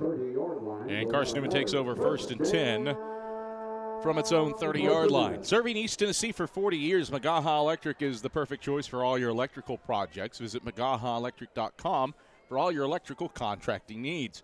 Magaha Electric, they are your East Tennessee electrical contracting source. 1st and 10 Eagles toward the right hash at their own 30-yard line. Ivan Corbin back into the game at running back. TJ King behind him. Handoff goes straight ahead to King. King tries the middle of the line and has success, powers his way forward up to the 36-yard line for a gain of 6. Running straight into Chris Walton and A.J. Valentine. A gain of 6, 2nd and 4. Corbin from the gun, 2nd and 4. Toward the right hashes at the Eagles' own 36, trailing by a touchdown, 8:50 to play in the 3rd. Corbin takes the snap, zone read. Corbin throws behind Curtis.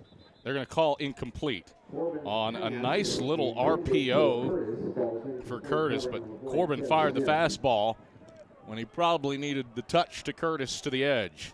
Incompletion, 3rd down and 4 to go for the Eagles. I love that play call. That's a play that I'm surprised the Eagles haven't had in the holster a little bit more this season.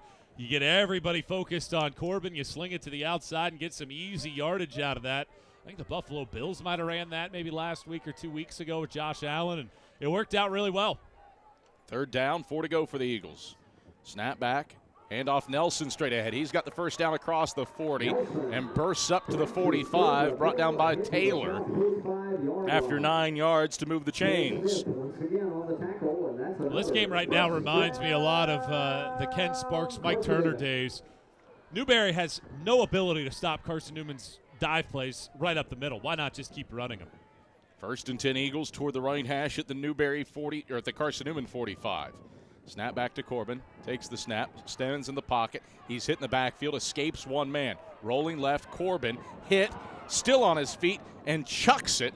At long last, incomplete to Cade Meeks. Good night. Ivan Corbin flirting with that was a left-handed disaster. throw. That was a left-handed throw by Ivan Corbin. Switched hands. Such an alert play to get that ball out of his hand. So good right there by the quarterback. 2nd and 10. That's one of the best incompletions you'll see. Wasn't like former Cincinnati Bengal bum Gus Farrat when he tried a left-handed throw and threw it right to the other team. It was probably the Steelers, I'm sure, back then. That sounds right. It sounds like something good that would happen to the Cincinnati Bengals. 2nd and 10. Corbin takes zone read left side, pitches to Nelson. He's got a seam. Shifty move to the left across midfield, has first down yardage, lowers the boom and hustles out of bounds down at the 42. Tyree Nelson lights up Marcus Morgan and moves the chains with a 12-yard gain. It's all because of the blocking from Braxton Westfield and Cade Meeks on the outside. If those two don't hang with their blocks, it doesn't work out for Carson-Newman's offense, but those two did such a good job. Spot him out at the 40 for a 15-yard gain. Eagles on 1st and 10. Zone read, Corbin again. Corbin really looked like he wanted to chuck it to T.J. King, but instead he eats it. He gets brought down in the boundary left side by Luke Taylor down at the 39. A yard, 2nd and 9. Eagles trailing 14-7 with 7:20 to play in the third quarter. Westfield to the short side left. Waters, Simpson, Meeks to the wide side right. King off of Corbin's right hip pistol look for the Eagles.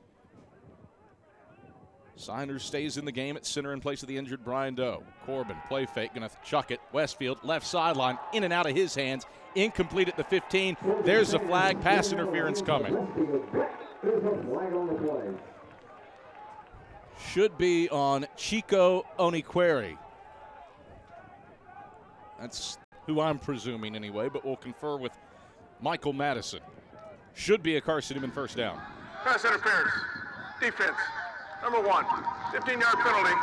First down. So move it down to the 24-yard line. And a first down for the Eagles. Never got his head around that Oniqueri. And it's great work by Braxton Westfield fighting through that. And Carson-Newman set up near the red zone. Trips to the wide side right as Corbin takes speed option left, pitches T.J. King, lowers the shoulder across the 20, and waylays Oniqueri out of bounds. T.J. King gobbles up 8 yards down to the 17. 2nd and 2. Well, here's what Carson-Newman has done. This is one of the best rushing defenses in the country. But Carson-Newman has been aggressive, and they have run the football, and these runners are finishing off their runs. The Eagles matching the physicality of this great run defense of Newberry. Newberry came in giving up 50 yards a game on the ground. Eagles at $164. 2nd and 2. Corbin, zone read, pitch, Nelson. He's hitting the backfield. Good read by the Wolves. Lose a yard back to the 18. 3rd down and 3 to go. Quez Smith, fine work running the alleyway. It's a good play in the middle of the field. In empty space, working his way from between the hash marks to the sideline. And here's a big 3rd down for Carson-Newman. You're in field goal range, but with the momentum that you're riding as an offense, you want to punch this in and get a touchdown. Nelson, Meeks, and Chalmers, and Waters, out to the wide side right. Westfield to the short side left. Corbin takes, he keeps it. Corbin splitting the hashes, out to the left, across the 10, has the first down, and slung down from behind by Smith over the numbers left side, down at the 7. Needed 3, got 11. Eagles move the sticks. 5:40 to play, rolling clock, third quarter. Carson-Newman trails 7th-ranked Newberry, 14-7. Great blocks from Ethan Marshall, Colt Steiner, Tyrell Ragland, Christian Jones. The whole group making things work right now. Corbin, 1st and goal, left hash at the 7. Gives Curtis straight ahead. Curtis fighting his way forward. Somebody's got his ankle at the 2. The pile is pushing down to the 1, and he is just shy of the goal line. 6 yards. And everybody on Newberry in on that stop. 2nd and goal from the 1 for Carson-Newman. Old days of the true split back veer. It's a quarterback sneak, no question. This, we'll see. Drew Morrison is into the game with Coulter at tight end. Double barrel shotgun for Corbin. 2nd and goal, left hash at the 1. Corbin takes, gives, left side, Curtis. Curtis wiggles his way in. Touchdown, Carson-Newman. T.C. Curtis, 1 yard, off left guard. And the Eagles a PAT away from tying it up against the number 7 team in the country with 4:34 to play in the third quarter. Tyler Curtis into the end zone for the first time in his career. Classic Carson-Newman. Everybody with a block down. The left side of the O-line. Crash it down. Curtis sneaks up in there and barrels into the end zone. Kraft on for the PAT. He punches it up and punches it in. Brand new ball game. All square at 14 apiece with 4:34 to play in the third quarter. We return to Berktar Stadium after this on the Eagles Sports Network. We select our insurance companies the same way you do, very carefully. When you work with us, you can count on receiving fast, courteous, and professional service and quality protection through Auto Owners Insurance. For a no-problem approach for your life, home, car, and business insurance needs, ask us about the No Problem Company, Auto Owners Insurance. Call Bible Insurance Agency at 423-586-4320 or go by 1600 East Andrew Johnson Highway in Morristown, serving the Lakeway area's insurance needs since 1931. Dorm food got you down? Need a home-cooked meal? Then Lisa's Country Kitchen is for you. Lisa's Country Kitchen has been feeding Carson-Newman students for 15 years. Lisa's has a family-friendly atmosphere all day long, from the morning with her $2.99 breakfast specials to dinner with Lisa's fresh, never-frozen steaks. Carson-Newman students get a 10% discount with their student ID. Lisa's Country Kitchen on Route 92 off Old Andrew Johnson Highway. The best food for the best prices.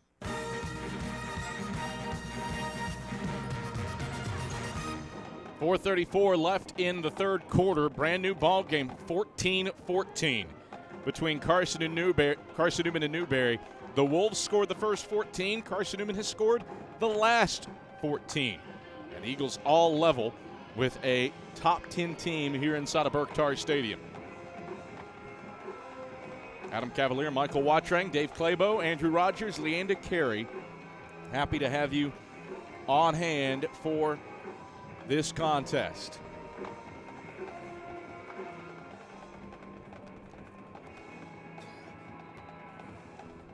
Carson-Newman, kickoff unit ready to send it away to the Newberry Wolves. Eagles 211 yards of total offense on Newberry. This was a Wolf team, came in top 30 in the country in total defense, 5th in the country in rushing yards allowed. Eagles have more than tripled what the Wolves came in giving up on the ground a game. Vaughn Satin Jackson back to receive this Christian Irwin kick. Irwin has it teed up toward the right hash. Lefty kicker strides forward and sends a wobbling line drive kick that is picked up at the 20. And this return won't go far for either Demarius Anderson or Quez Smith. Newberry has 2 6s on the roster. One of the up men returned it. And believe it is Anderson. If we're remembering correctly, Quez Smith has hair out of for an injury. The rear of his helmet. Carson-Newman has a player shaken up on the return, and see if we can't get a correct glance at who that is. Fortune Woods is the player shaken up.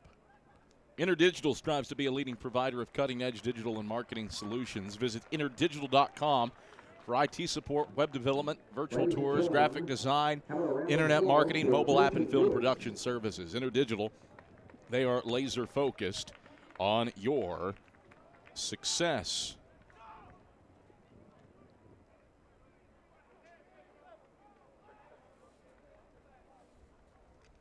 .4:27 to play in the third quarter. 14-14 between Carson-Newman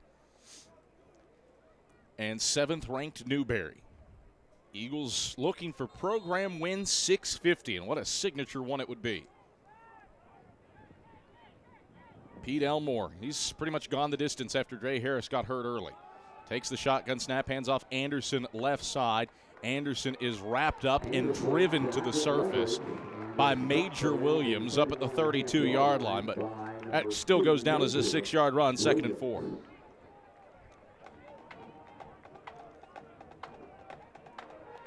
Clock winds past 4:05, 14-14. Eagles and 7th-ranked Newberry tied. Home team 12-3 over the last 15 meetings in this series. Newberry hasn't won here at Burke Tar but once in the last decade. That was 2017. Anderson to the left of Elmore in the gun. Takes the shotgun snap, play fake to Anderson. Rolls left, throws, incomplete to Andre Banks, who was open over the left hashes. Might have heard the footsteps looming from Major Williams. Still, it goes down as a drop, and the Wolves face 3rd down and 4 to go. Slightly inaccurate on the throw, a little high from Elmore, something he really hasn't done today. Has been pretty on point with a lot of his tosses. And now another 3rd down situation. Newberry has spent a lot of time throwing the ball, haven't really pounded it with Anderson, I'm sure, as much as they had game plan for. 3rd and 4 for the Wolves, right hash at their own 32. Elmore, play fake, throws quickly, middle of the field. Fongsat had it in his hands, and he snatched it off the surface. One official signaled complete, one signaled incomplete. It is incomplete. Back-to-back 3-and-outs forced by the Carson-Newman defense to start the second half. Well, that's a second consecutive inaccurate throw by Elmore. If he keeps that up, it's a good catch and run. But instead, it's just a little low, and it works out for Carson-Newman's defense yet again. Marsh on for the punt. We got to look at the replay up in the booth. Absolutely hit the ground as Marsh gets off a whirly-gigging kick that bounces at the 35. Takes a big Newberry roll inside the 20, inside the 10, inside the 5 over the right hashes, and this will get down at the 2. It was a horrendous-looking kick. Came off of Marsh's legs whirly-gigging, bounced at the 35, and it gets 33 yards on the roll down to the 2. Tremendous field-flipping punt of 64 yards for Gibson Marsh. Eagles 1st and 10 from their own 2-yard line with 3:23 to play in the 3rd quarter of a 14-14 ball game. Well, even more critical for Carson-Newman's offense to put together something here, at least try to get that first down to get some breathing room. Corbin from the gun. Takes the snap, will hand off King. Left side, King into the second level across the 10, the 15, and ushered out of bounds up at the 19-yard line by Ryan Harrington out of Fort Mill, South Carolina. Well, asking you shall receive, Michael Watrang. 17 yards and a first down for T.J. King. Trey Abner, great block on the edge to seal the deal and allow King to spring it to the outside. 1st and 10 Eagles, left hash at their own 19. Corbin takes the snap, gives King right side. King picks his way forward up to the 20, and that's it between the hashes for T.J. King. Was thrust down by Trey Irby after a yard. 2nd down and 9 to go.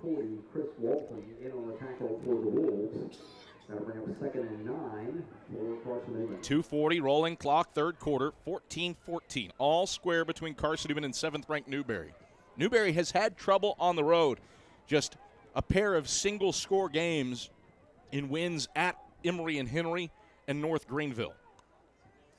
Corbin back to pass on 2nd and 9. Throws Westfield over the right hashes. Westfield, holy smokes, he almost caught that.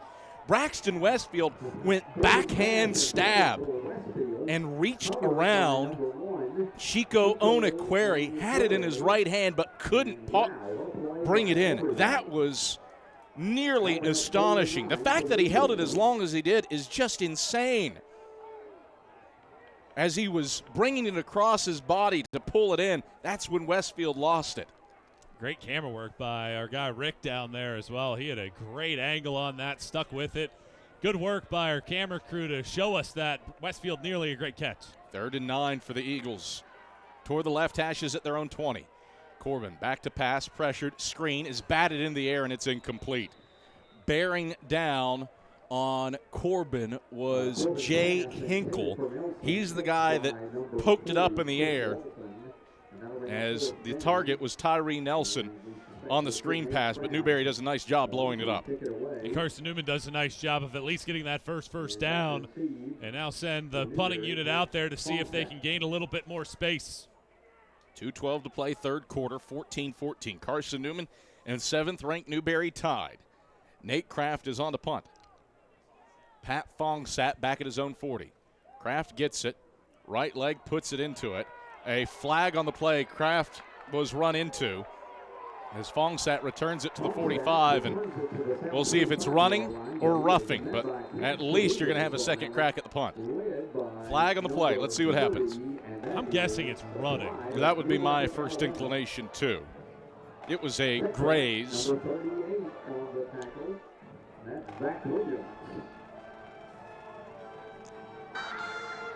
There's no foul on the play. The defender was blocked into the punter. First down at the spot at the end of the run. All right, just kidding.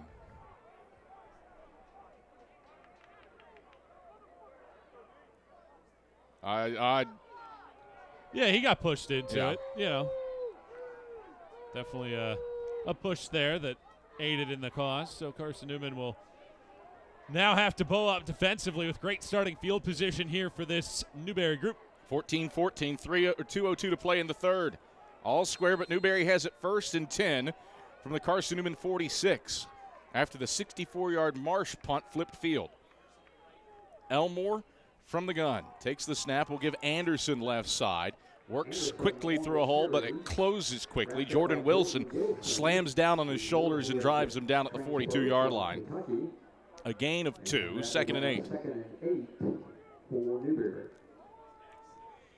105 seconds left, third quarter. All square at 14 apiece. Eagles trying to score their first win over a top 10 team at home since 2007. Wide out each way for 2nd and 8 for the Wolves. Elmore out of the gun. Takes the snap, play fake. Zone read, left side. Frank Lee chases him down, and Frank Lee stops Elmore for a yard in the boundary left side down to the 41. Well read by Frank Lee. Third down and 7 to go. Great work by Frank Lee. Let's see what Newberry goes to here on third down. They've tried to throw the ball over the middle a lot in this matchup. Let's see if they dial that up again or if they try something different here with a new wrinkle to try to throw Carson-Newman off of its game. Elmore is 6 of 12 through the air for 50 yards. Ball at the left hash at the Carson-Newman 41. Eagles have already forced 2 3-and-outs this period, looking for a third. Snap back, new quarterback into the game for the Wolves. Going to throw the long ball along the left sideline. Phillips, incomplete. Fong sat the intended target down at the 5, but he was covered up by Jalon Walton. And Braden Phillips unable to link up. Eagle defense, another 3-and-out. 3 Newberry drives in the second half, 3 3-and-outs for Carson-Newman defensively. And Gibson Marsh will come on to punt. Major Williams back at the 10 to return this. Snap back. Marsh gets his right leg into it. Great punt. Is going to land at the 5 and skip into the end zone for a touchback. High hanging. Newberry had men back, but not anybody in the line of fire of where it landed to stop it from trickling into the end zone. Eagles take over 1st and 10 at their own 20-yard line in a 14-14 ball game. 30 seconds left in the third quarter. Newberry scored the first 14 points. Carson-Newman has scored the last 14 points. 14 unanswered for the Eagles, looking for more. Eagles outgaining the Wolves 229 to $167 so far today. Corbin is in the gun. Takes the snap.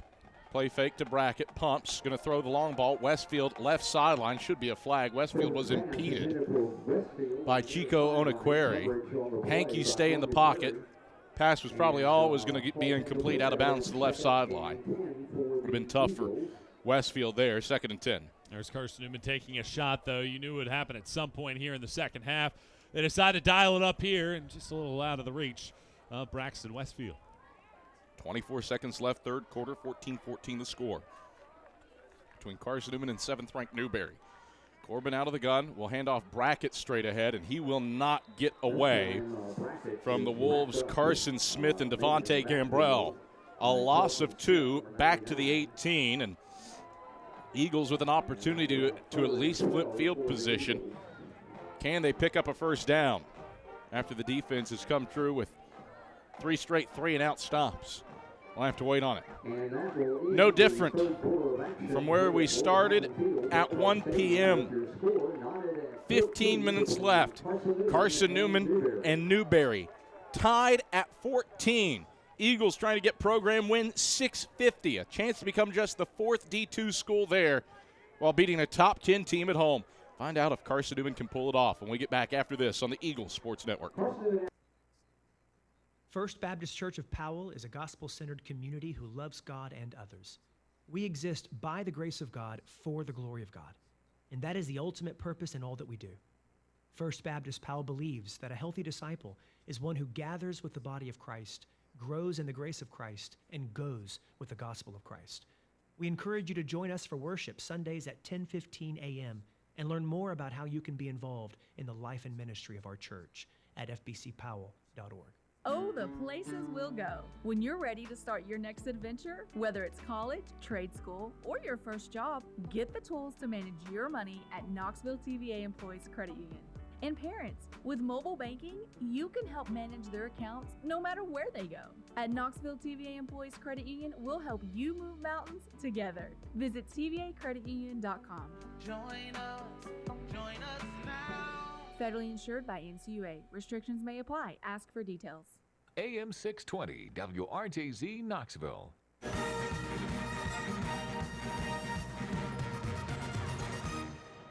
Start of the 4th quarter. Carson-Newman and 7th-ranked Newberry locked in a 14-all ball game. Eagles have scored 14 unanswered after falling behind 14-0. The Wolves with a blocked field goal for a score and an 11-play, 95-yard drive. But since that drive, Newberry has gone pick, end of half, and 3 straight 3-and-outs. Carson-Newman faces 3rd and 12 from just inside the right hashes at their own 18-yard line. Eagles 5 for 11 on 3rd downs today. They have something in their back pocket here.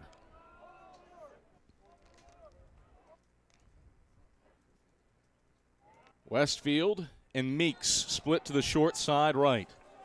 Waters and Simpson to the wide side left. Corbin is in the gun with Nelson to his right. Corbin takes 5-man rush. Going to throw the wheel route to Nelson. Incomplete. Overthrew his running back along the right sideline up at the 42-yard line. Nelson had a step on A.J. Valentine, but it falls incomplete, and the Eagles go 3-and-out. It was wide open. That was perfectly executed by the Eagles, and Corbin just didn't put enough air underneath it. Otherwise, that one actually had a chance potentially to go the distance. Nelson had his man beat by yards. So Nate Kraft on to punt for Carson-Newman. Kraft gets the snap. Newberry comes after it. Kraft gets it away. And Fongsat will catch it at the 40. Fongsat trying to the left. And he won't get away from Jet Jones and Luke Simpson, as well as the long snapper Andrew Bradshaw. 5-yard return. Actually give him 6 up to the 46. Newberry takes over 1st and 10. Eagle defense being called upon again. They have been really, really good since giving up the long scoring drive. A pick, the end of the half, and 3 3-and-outs for Newberry's offense since that 11-play, 95-yard drive. 3rd-string quarterback Braden Phillips is into the game. First action for him for the junior out of Lancaster, Ohio, and Buford High School. He's got it 1st and 10 at his own 46. Anderson, the running back to the right. Banks in motion. Snap back. Going to throw. Backward pass to Banks. Banks gobbled up and dropped by Major Williams for a loss in the boundary right side. Back at the 39. A loss of 7 on the play, 2nd and 17. Well, I thought for a second with how far back behind the line of scrimmage that was thrown, that was a double pass brewing, and it might have been maybe, but nobody was running down the field, and the Eagles gather around and make a huge stop on first down. Now 2nd and long. Phillips in the gun. Anderson to his right. Snap back to him. Phillips, 3-step drop, steps up, dumps middle of the field. That is complete to Bryson Woodruff. He's hit immediately and sandwiched down by Rodshon Triplett and Alonzo Houston. Give him 3 yards up to the 42. 3rd down, 13 to go for the Wolves. Newberry hasn't gotten a first down since the drive where they threw the pick in the 2nd quarter. Defense fired up, trying to force the Wolves off the field with a 4th straight 3-and-out. 13:35 to play. 4th quarter, all square at 14 apiece. Phillips in the gun. Dre Harris, the all-sack quarterback, out of the game the first series with an injury. Phillips back to pass, pressured up the middle, dumps a screen right side Anderson. Anderson squiggles away from one, but he won't get away from Jackson Ward, who stops him up at the 45-yard line with a tackle of his left ankle. 3 yards, 4 straight 3-and-outs by this Carson-Newman defense. Oh, it's terrific work. The pressure in the face of the quarterback by 3 different defenders and the ability to rally around the ball again. Forced with a short field, Carson-Newman's defense comes up big again. Marsh to punt. Major Williams back at the 20 to receive it. Marsh gets it off. Williams signals for fair catch, leans forward, and brings it in at the 22-yard line from his knees. And that is where Carson-Newman takes over in a 14-14 ball game with 12:40 to play in the 4th quarter. Tri-Lite is your home team internet provider, providing Jefferson City with ultra-fast, ultra-reliable fiber broadband. Let them serve you. Visit trilite.net.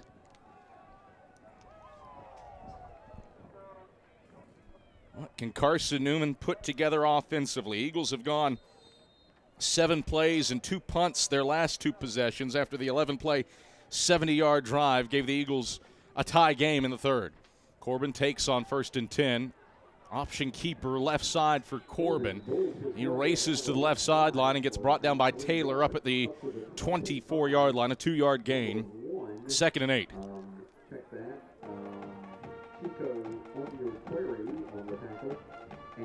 Eagles, no huddle, with Simpson and Nelson out to the wide side right, Westfield to the short side left. Morrison the tight end to the right of the line. Corbin in the gun with King to his right. Corbin takes the shotgun snap, gives King straight ahead, makes one man miss at the line of scrimmage, spins around and gets brought down over the left hashes up at the 27-yard line. A 3-yard tote for T.J. King. 3rd down, 5 to go. Eagles 5 for 12 on 3rd downs. Hasn't been a ton of real estate of late for Carson-Newman's running attack. Newberry's made some good adjustments in the game, and Carson-Newman here in another critical 3rd down spot. Defense could use a break. Corbin from the gun. 3rd and 5 for the Eagles, left hash at their own 27. Meeks, Simpson, Westfield out to the wide side right. Washington to the short side left. Snap to Corbin. Speed option left side. Corbin cuts through a hole. He's got the first down over the numbers left side, up across the 35 to the 36, where he is belted down by Quez, Smith, and Taylor.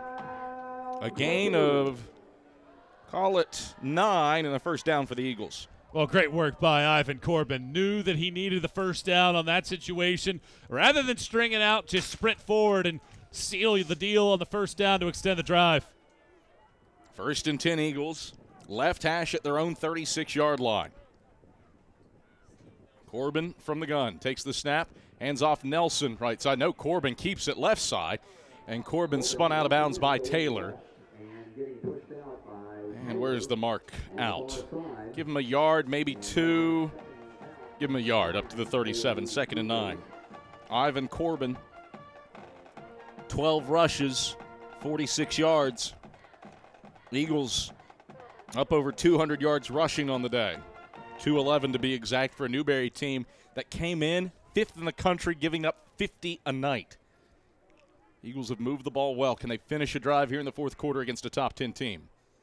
Give is straight ahead on the ground to Tyler Curtis. Curtis is met as he enters the hole by Carson Smith. Just 2 yards up to the 39. 3rd down and 7 to go for Carson-Newman. Eagles 6 for 13 on 3rd downs. Looking to convert on another one on this possession. Clock inside of 9:50 in the fourth quarter. Eagles and 7th-ranked Newberry tied at 14. Westfield and Curtis out to the short side left as Corbin takes on 3rd and 7. Back to pass. Throws out to the flat. Westfield bobbles, catches, evades one man. High steps, right sideline, out of bounds. 1st down yardage in Newberry territory.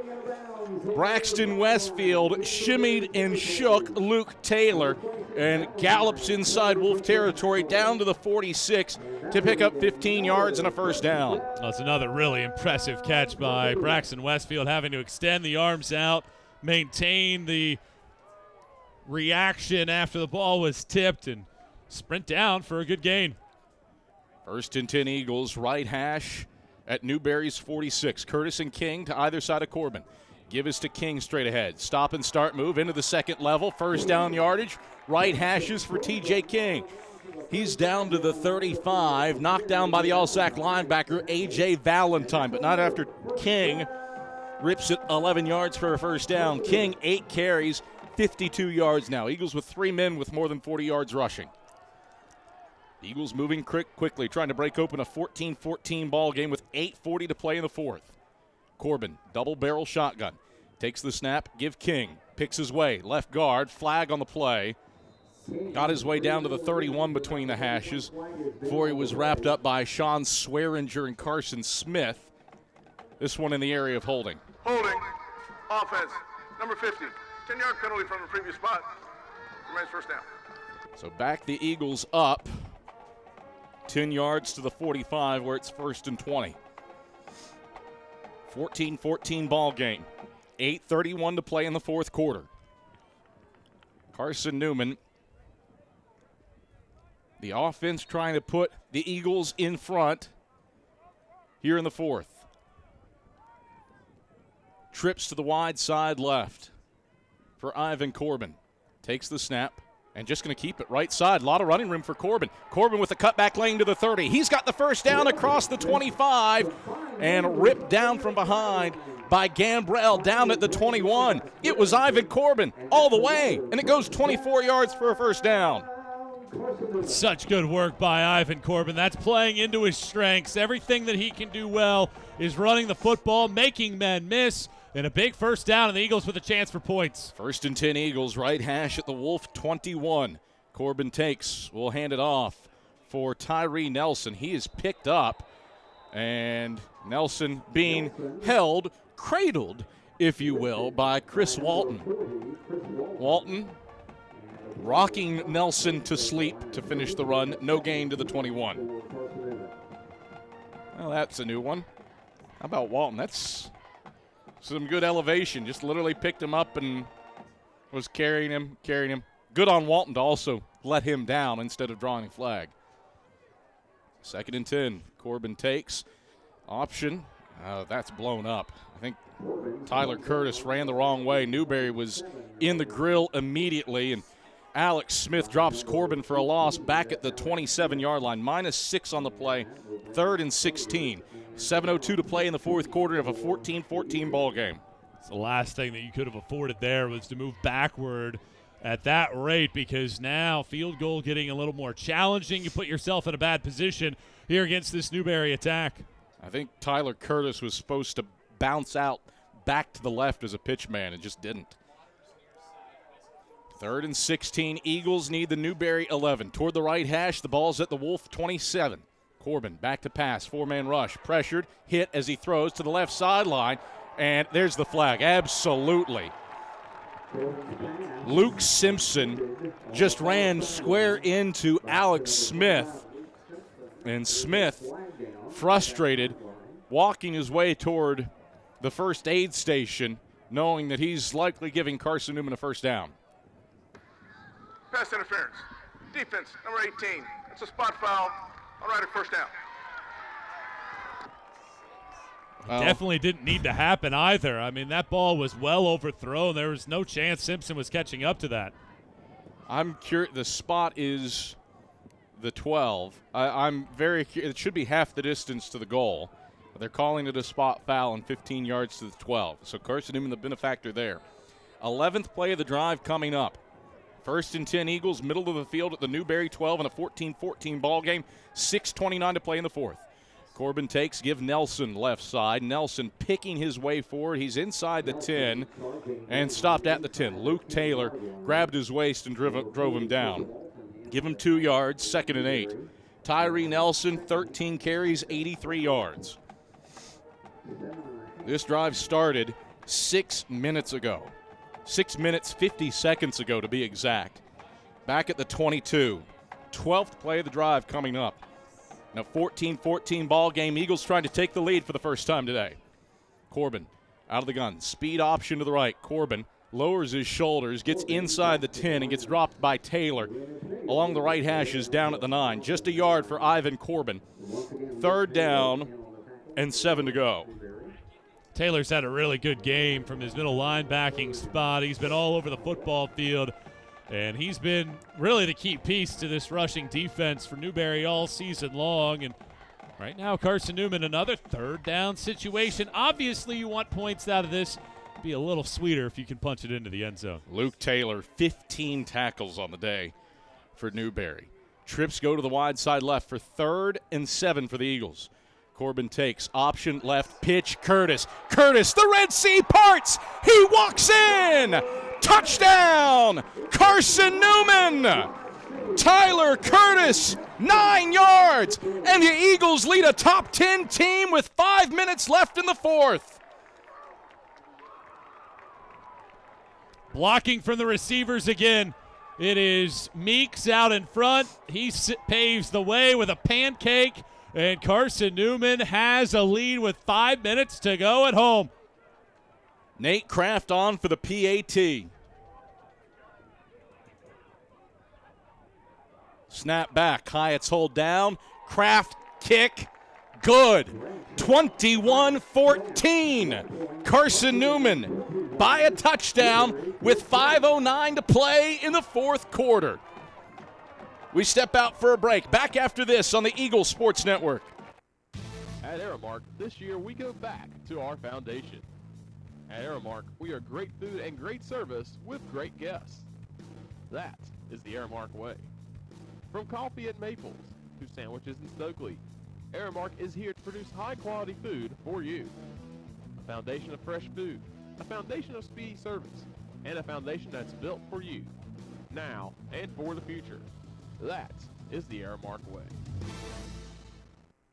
At InterDigital, we strive to be a leading provider of cutting-edge digital and marketing solutions. At InterDigital, we want to help our clients find success. Our team of technology gurus work together to ensure InterDigital continues to progress forward as technology advances. At InterDigital, we make technology work for you. Visit interdigital.com for IT support, web development, virtual tours, graphic design, internet marketing, mobile app, and film production services. InterDigital, laser focused on your success. All right, back at Burke Tar Stadium, 21-14. Carson-Newman a lead on 7th-ranked Newberry with 5:09 to play in the 4th quarter. Let's send it down to the sidelines. Leanda Carey standing by. Thanks, Adam. Earlier we saw linebacker Fortune Wood shaken up on a play. He was down for quite a bit and walked to the medical tent. After being in there for almost a quarter, Director of Sports Medicine Mike Van Bruggen tells me they have sent him to the hospital for further evaluation. Back to you. All right, thank you very much, Leanda Carey. How about that drive for Carson-Newman? 12 plays, 78 yards, 7:31 off the clock. Almost exclusively on the ground. A couple big 3rd down conversions, including the pass to Westfield, including a penalty as well in that stretch. Excellent work by this Eagle group when they needed it. Defense has been stout all day long. Can they complete the transaction here? Christian Irwin kicks it off. And the left-legged kicker will drive it off the second E of Eagles in the end zone. A touchback and some pushing and shoving after the fact between Newberry's Sean Swearinger, and I think it was A.J. Hunter for Carson-Newman, or maybe Jaheim Wilson. Didn't get a good clean look at the number, just saw the long hair out of the back of the big guy's jersey, and that's either Wilson or Hunter. But no flags.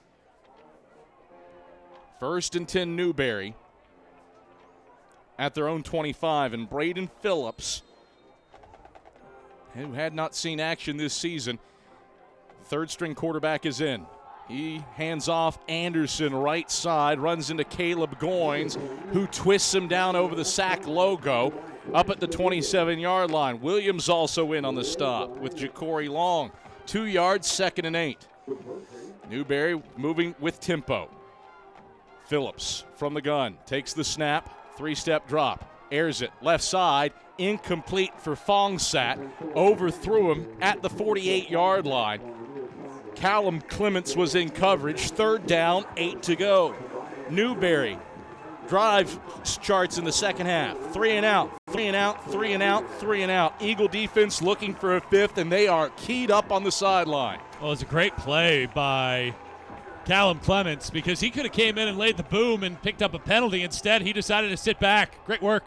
3rd and 8 Wolves, left hash at their own 27. Play fake for Phillips. Steps up in the pocket, racing right. Phillips hemmed in. Weish drives him down up at the 32, shy of the sticks. Phillips scrambles for 5. It's 4th and 3. Tough decision coming up here. Do you go for it? 4th and 3 in your own territory. Do you punt it? You got all 3 timeouts, and it looks like you're sending the punting unit out if you're Todd Knight. 1 minute off the clock on this possession. And Marsh on to punt.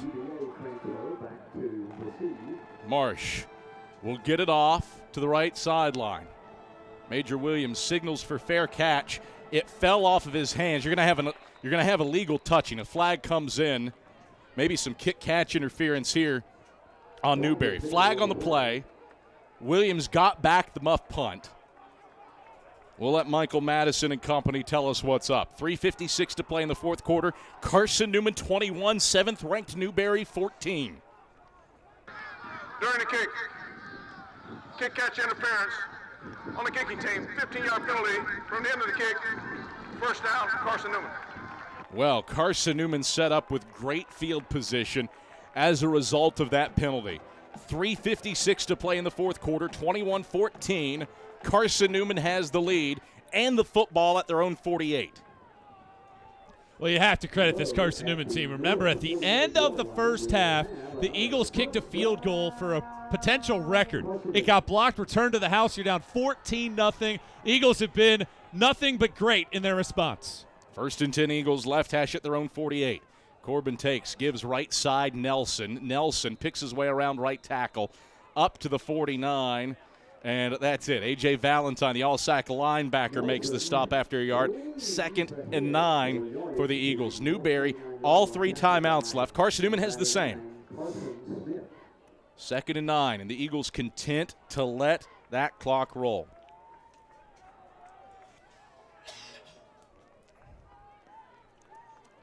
Play clock at 20. Carson-Newman can probably snap this around the 3-minute mark. King to the left of Corbin in the gun. Trips to the left, ball equidistant between the hashes. Corbin takes, zone read, left side. Corbin into the 2nd level, across the 40. Corbin in a foot race past the 30. Corbin dragged down along the left sideline, inside the 20, down at the 15-yard line. Ivan Corbin, zone read magic, out of the option. Alex Smith finally caught up to him, but not before Ivan Corbin gobbles up 36 yards on the ground, down to the 15. Well, it's more important about the yardage. He stays in bounds, bleeds the clock, and forces Newberry into a tough situation now. Their best-case scenario, other than a turnover, obviously, would be to force a field goal attempt. Corbin in the gun, double barrel. Takes the snap, will give Nelson right side. Nelson through a hole, a flag on the play, down to the 10. Nelson brought down by Valentine and Gambrell. Offense, number 53. 10 yards from the previous spot. Remains first down. A hold on Ethan Marshall. How about this? Carson-Newman, 2:25 to play in the fourth quarter, leading 7th-ranked Newberry 21-14. And the Eagles have the ball in Newberry territory. A chance to make it a 2-score game, or even better, just grind out the clock a la Carson-Newman football in the 40 years of the Veer. 1st and 20 from the 25 now for Carson-Newman. Left hash for the Eagles. Pistol double barrel for Corbin. Corbin takes the pistol snap, gives straight ahead King. Shifty move across the line of scrimmage. He goes airborne and gets brought down by Gambrell over the left hashes, down at the 22. Got 3, 2nd down, 17. $1:50 left. Newberry still with all 3 timeouts. Todd Knight hasn't burnt one yet. Eagles can take this down to 1:20 left. 2nd and 17 for Carson-Newman. Brackett into the game at running back. 2 wide each way, wide side to the right. Play clock at 5, snap back. Handoff Brackett left side. Start and stop move. He's inside the 20. Twisted around and stopped by Carson Smith in the boundary left side, down at the 19. 3-yard gain. 3rd down. Timeout, and Newberry. That's their first charge timeout of the half. 14 to go, and there is Newberry's first timeout with 80 seconds left. Carson-Newman 21, 7th-ranked Newberry 14. A Carson-Newman defensive effort that hasn't allowed a Newberry first down after halftime. While we have an opportunity, let's send it downstairs. Leanda Carey standing by. Thanks, Adam. Carson-Newman has done a great job of keeping up their energy down here today. A very different story from this point in last week's game when tempo was low and tempers were high from when back in the first half after a tackle for loss, defensive lineman Edward Verdry kicked up a leg and shouted, and Carson-Newman's sideline just erupted in shouts to an infusion of energy in every score, to beckoning the crowd on 1st and 3rd downs, vocal leaders emerging in players like Major Williams and Christian Bass. Carson-Newman hasn't always put a lot of stock and momentum, but the Eagles have had it today. Back to you. All right, thank you very much, Leanda, and certainly all the more impressive considering that they seized it after falling behind 14-0 after that blocked field goal return by Chico Onaqueri that put the Wolves up 14-0. But since that moment, 21 unanswered for Carson-Newman. 21-14 Eagles with $1:20 left in the fourth. 3rd down, 13 to go for the Eagles, 1:20 left. Left hash for Carson-Newman at the Wolf 19. Well, one of the biggest things Carson-Newman has to focus on right here is possessing the football. Possession's more important, forcing the timeout, as well as getting the ball into a point in the field where Nate Kraft feels comfortable to try to add to a field goal attempt. Trips go to the wide side right. Corbin from the gun. Takes the snap, design run. Corbin back to the right. Corbin, can he get space? Looking for a block. Corbin down to the 10, and he gives himself up along the right sideline at the 10-yard line. Lundy with the stop after the 9-yard Corbin tote. Timeout, Newberry. That's their second charge timeout of the half. And there's his and Newberry's second timeout. Corbin, second career 100-yard rushing performance as a Carson-Newman quarterback. He's got 17 carries for 109 yards now. Eagles up over 300 yards rushing against Newberry for the first time in 6 years. 4th down and 5 to go. And Nate Kraft can make this a 2-score game with 69 seconds left.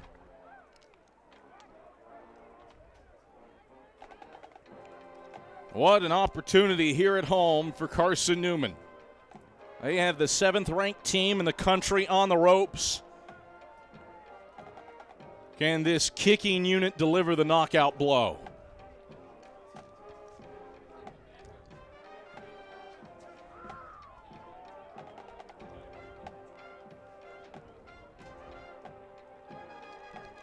So Nate Kraft is on for a 27-yard try from the right hash.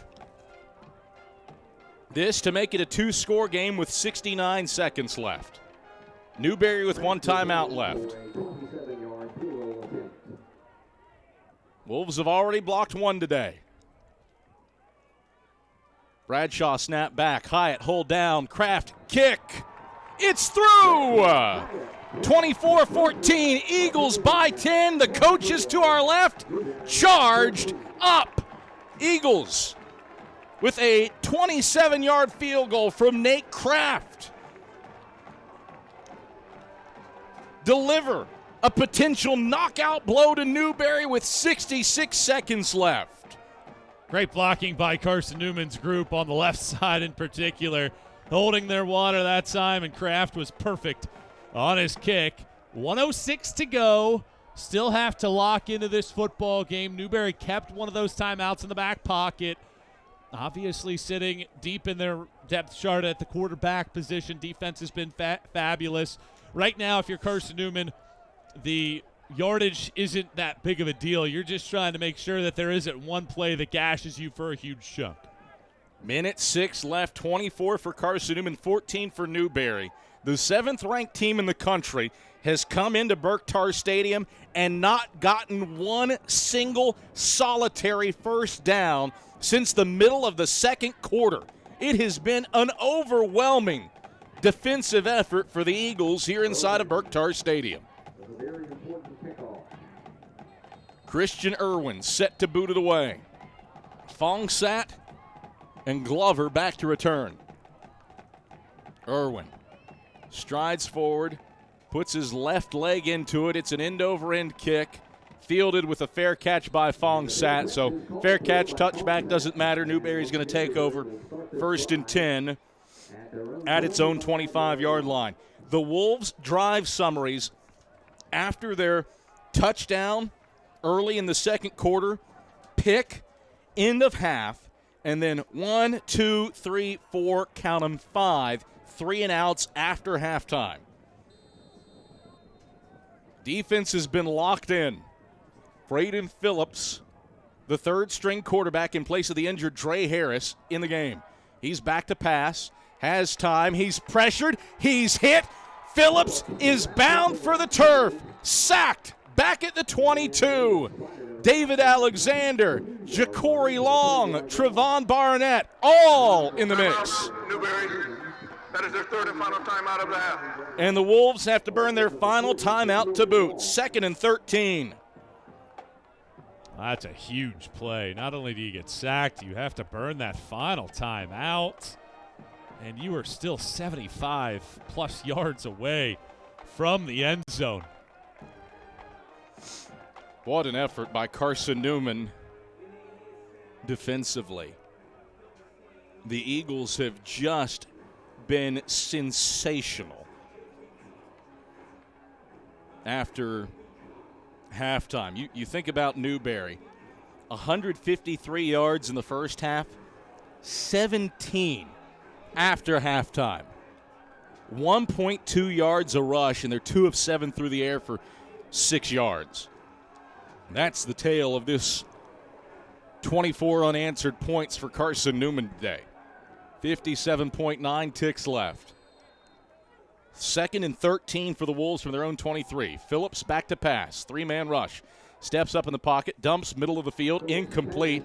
Alonzo Houston dislodges it away from Tommy Washington, and it's 3rd and 13.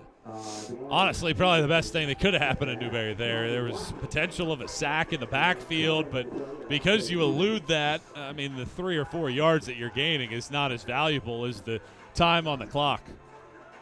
3rd down, 13 to go for the Wolves. 52 seconds left. Separate Carson-Newman from its first win over a top 10 team in 15 years at home. Here's a pass. It is bobbled. It is picked. Jalon Walton seizes it. Ball game. Carson-Newman, the second pick of the day by the secondary. And the Erskine transfer, Walton, will ice this game with an INT at the 34 in Newberry territory. Timeout on the field, Carson-Newman. It's their first timeout in the second half. Now Carson-Newman burns a timeout to get things set up, but the Eagles, this is a contest where they have not just eked out a win over a top 10 team. They have left no doubt. Carson-Newman, an incredible performance over the last, I'll call it 38 minutes of this game. No question about it. Great performance by Mike Clowney's group in this one. And let's remember, Trey Harris got hurt early in this ball game. That's an all-conference caliber quarterback. Eagles were good defensively against him, though. In all fairness, while he was out there, then Pete Elmore came out. Carson-Newman did a fine job on him. We think that potentially he had an injury suffered at one point. And, I mean, you cannot say enough about this Carson-Newman group for everything that has gone wrong in the last year plus. You're down 7-0. You're competing in this game. You see a blocked field goal return for a touchdown in the end of the first half. You go down 14-0 against a very good football team, and you come away with this victory. Ivan Corbin will kneel it down, and Carson-Newman will need to take one more snap to ice it. The Gatorade bath is lurking for Mike Clowney. A signature win for this coaching staff. Corbin will take the second kneel down, and that will do it. Clowney dunked, and Carson-Newman celebrates a win over a top 10 team here in Burke-Tar Stadium. The Eagles triumphant with 24 unanswered to punch back and thump Newberry by a final score of 24-14. The Wolves 5 3-and-outs and a pick offensively in the second half, and the Eagles just keyed in defensively.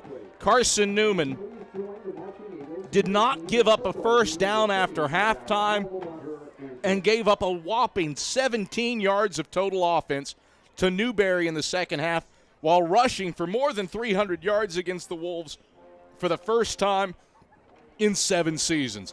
Michael Watrang, what a performance against a top 10 team at home. There's no question about it, and you cannot speak enough to the effort by this Carson-Newman football team. But here's another thing that we have not mentioned in a while. Carson-Newman saw Brian Doe, the team's starting center, get injured. The Eagles had to make a few different changes along that offensive line. This was a Newberry team that was top 5 in the country in rushing defense. And Carson-Newman just ran the ball for 304 yards, stuck with it. Everybody got in on the act. Eagles averaged 5 yards a carry. And, oh, yeah, Carson-Newman's defense was as good as they've been in a long time. Exceptional effort for the Eagles inside of Burke-Tar Stadium with a bunch of folks from the 1980s in town. And Carson-Newman throttles 7th-ranked Newberry at home, 24-14. Carson-Newman's football players showing the appreciation to the fans in attendance who weathered the potential storm to be here at Burke-Tar Stadium. They were treated to some pretty good weather and potentially an even better football game. Eagles victorious, 24-14 over 7th-ranked Newberry. Domino's post-game report is headed your way when we get back after this on the Eagles Sports Network. Domino's Pizza in Jefferson City and Morristown wants to help feed your business. When you're hungry at lunch, show your business card at Domino's in Jefferson City and Morristown when you make your purchase for pickup or delivery to get 25% off the entire order. That's 25% off your order at Domino's in Jeff City and Morristown when you show your business card. Call 865-471-6700 to get a pizza. Domino's, the official pizza of the Carson-Newman Eagles. At InterDigital, we strive to be a leading provider of cutting-edge digital and marketing solutions. At InterDigital, we want to help our clients find success. Our team of technology gurus work together to ensure InterDigital continues to progress forward as technology advances. At InterDigital, we make technology work for you. Visit interdigital.com for IT support, web development, virtual tours, graphic design, internet marketing, mobile app, and film production services. InterDigital, laser focused on your success. What is it that makes you powerful? It's not only having a voice, but knowing that it's heard, loud and clear. We understand knowledge can change your life, and that energy will continue to power it. And because you're part of a Touchstone Energy cooperative, we're always listening. Because you're more than just a customer, you're a member. And what's more powerful than that? AEC, bringing the winning game plan to your team. The game's over, but we're just getting warmed up. The Domino's postgame report hits the air in 60 seconds on the Eagle Sports Network. Ted Russell Nissan. We got it going on. Hey, folks, Gerald Essen with Ted Russell Nissan. Listen to me. Full details, just $79. $79 for a full detail? I ain't lying. Our detail shop will detail your car for just $79. What about new vehicle inventory? We got them. Ultimas, Pathfinders, Maximus, Frontiers, even brand new Rogues, all in stock. And remember, you always get top dollar for your trade. Slipping, dripping, skipping, rocking, knocking, it don't matter. Even wreck with a bad Carfax. Just bring that sled to Ted right here in beautiful West Knox alone. Kingston Pike. Drive safer longer when you visit your local Michelin dealer, Fleet Tire, for a set of Michelin Defender tires. Michelin is the brand drivers turn to for tire options that deliver a safe, quiet, and comfortable ride. Fleet Tire, Woodland Avenue, exit 1B, Knoxville. Based on internal wet braking results versus Goodyear Assurance Comfort Tread tires and third-party wear test results versus Continental ProTrack tires with Eco Plus. See manufacturer's limited warranty book for details. Fleet Tire, Woodland Avenue. AM 620, WRJZ Knoxville.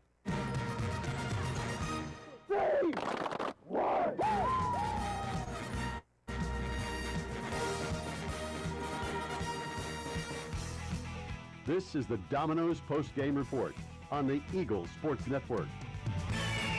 He buries it from 44 yards out, and Carson-Newman wins it in walk-off fashion. Highlights, stats, a conversation with Mike Clowney, and the selection of the Food City Player of the Game are all headed your way. The Domino's post-game report is brought to you in part by Domino's, the official pizza of the Carson-Newman Eagles. Carson-Newman football is brought to you in part by Appalachian Electric Cooperative. We're AEC, powering the Eagles and Mossy Creek. By the Eagle Club, the family of Eagles.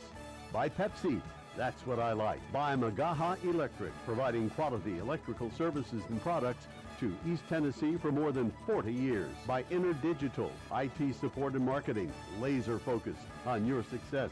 By the Bible Insurance Agency, the agency that service built. By Aramark, a foundation of fresh food and speedy service. By Lisa's Country Kitchen, the best food for the best prices. By the Tennessee National Guard, a generation of volunteers. By Food City, value every day. By Tri-Light, dream big with gig. By Quality Suites of Morristown, an official hotel of the Carson-Newman Eagles. And by ShopCNEagles.com, the official online store of the Carson-Newman Eagles.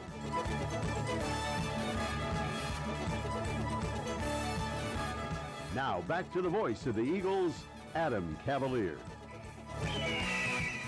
All right, back at Burke-Tar Stadium, where Carson-Newman is triumphant over the number 7 team in the country, the Newberry Wolves, by a final score of 24-14.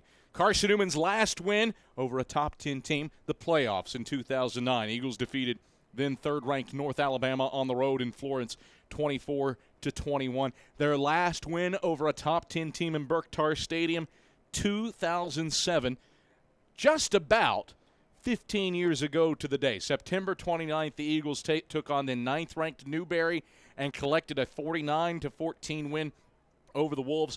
While the scoreboard isn't as heavily slanted as that one, this one feels nearly as dominant.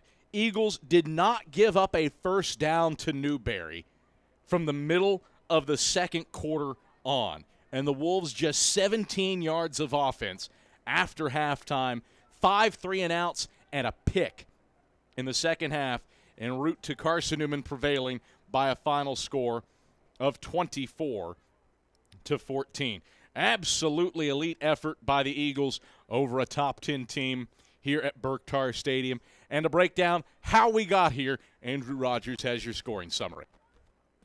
Thanks, Adam. It was a scoreless first quarter between these two teams, but Newberry got on the board first as backup quarterback at the time, Pete Elmore, found Tommy Washington for a 10-yard catch to put Newberry on the board first.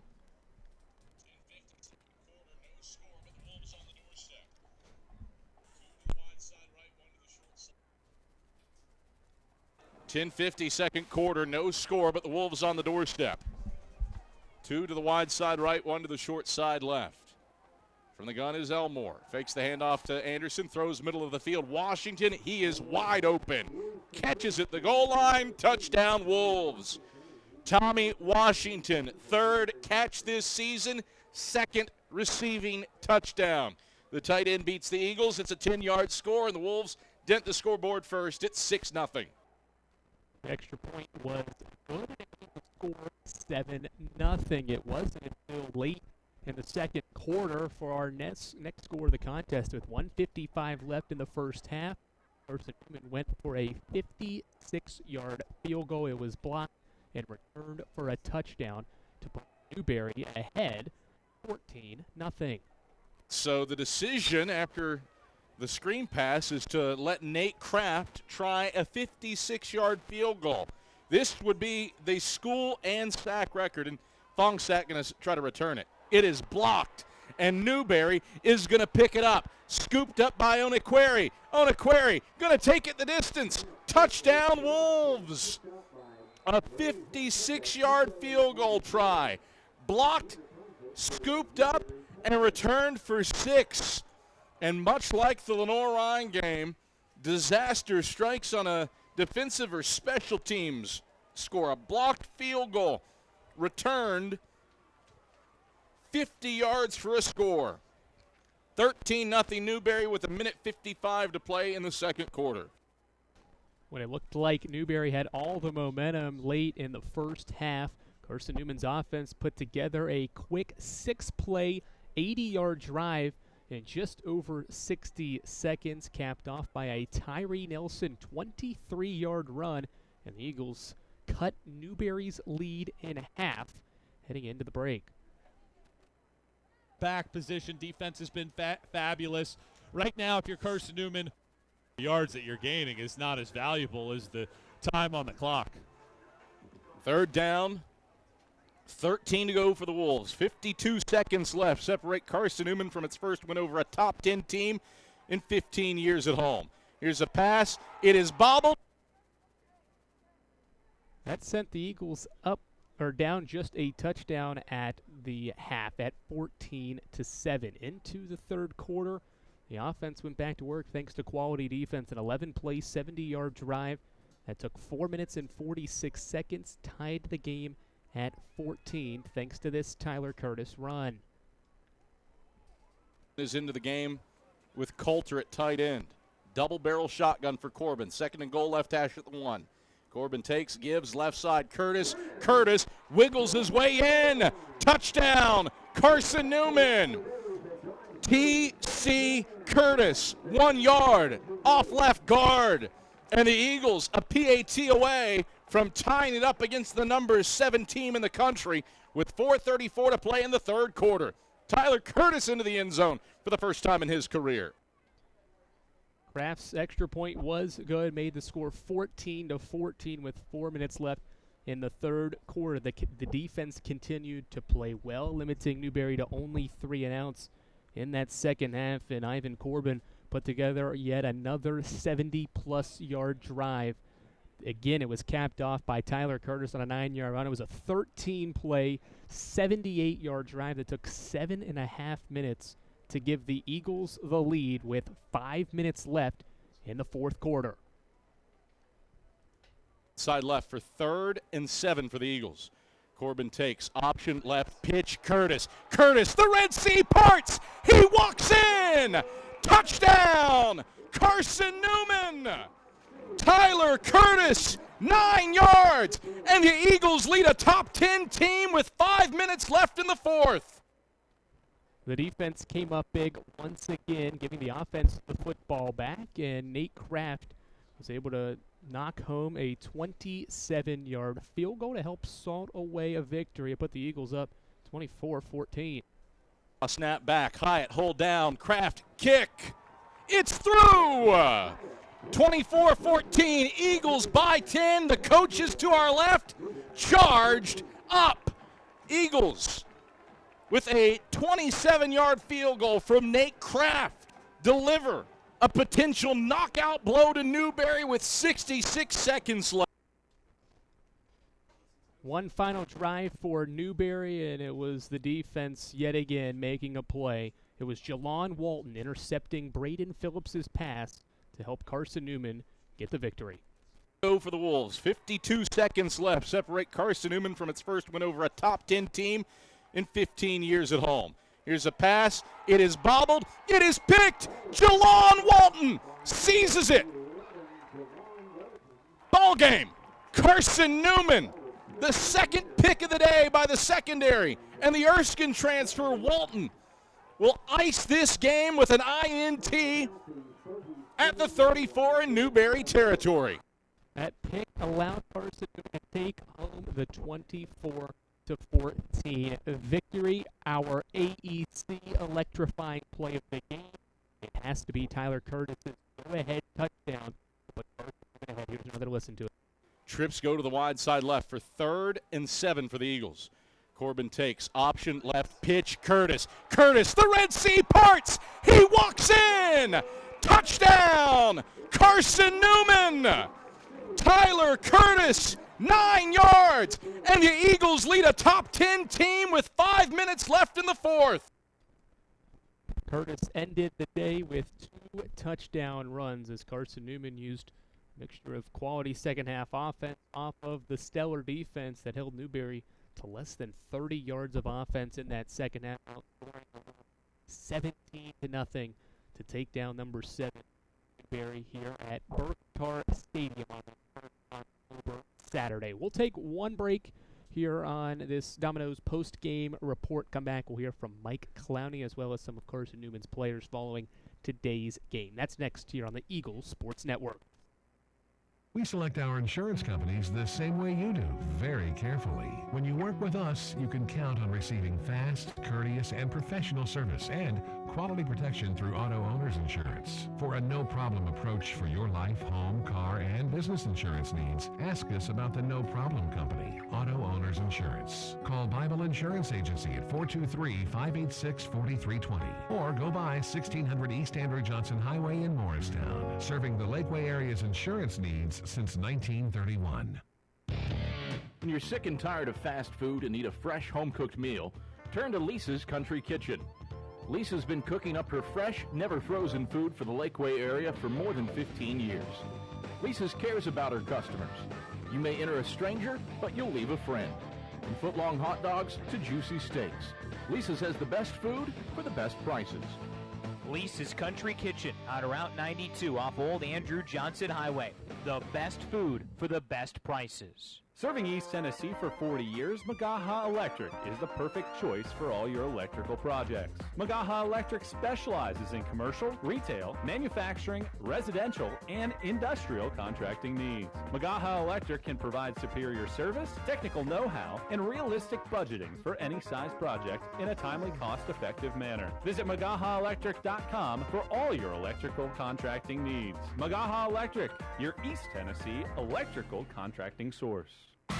Back to the gridiron in 60 seconds. One play, 80 yards, and the Eagles are on board first. On the Eagles Sports Network.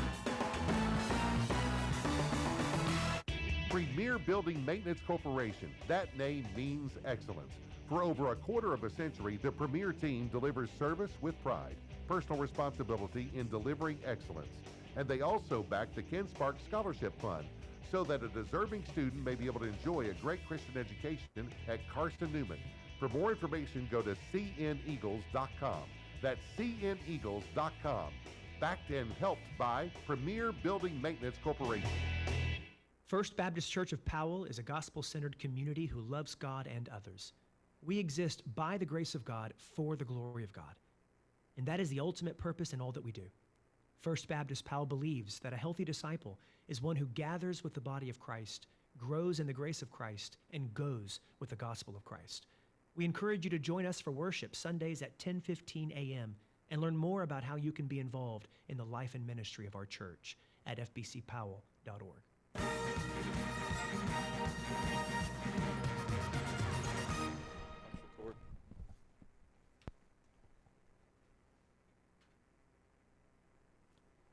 All right, back on the Domino's post-game report. Carson-Newman victorious over the Newberry Wolves by a final score of 24-14. Delighted to have in the box a very damp, albeit victorious, Mike Clowney. Mike, congratulations. First win over a ranked team. Program win 650. The 80s team was back in town. But let's talk defensive efforts. My goodness, no first downs allowed from the middle of the second quarter on. What'd you see out of your team today? You know, it's crazy. I didn't even realize that until somebody told me in the parking lot walking over here. But, man, just those kids' effort and resilience, you know, there's been points and times to where, you know, we talk about, you know, a couple of weeks ago playing here at home. I know that was a disappointment for them, just kind of the performance.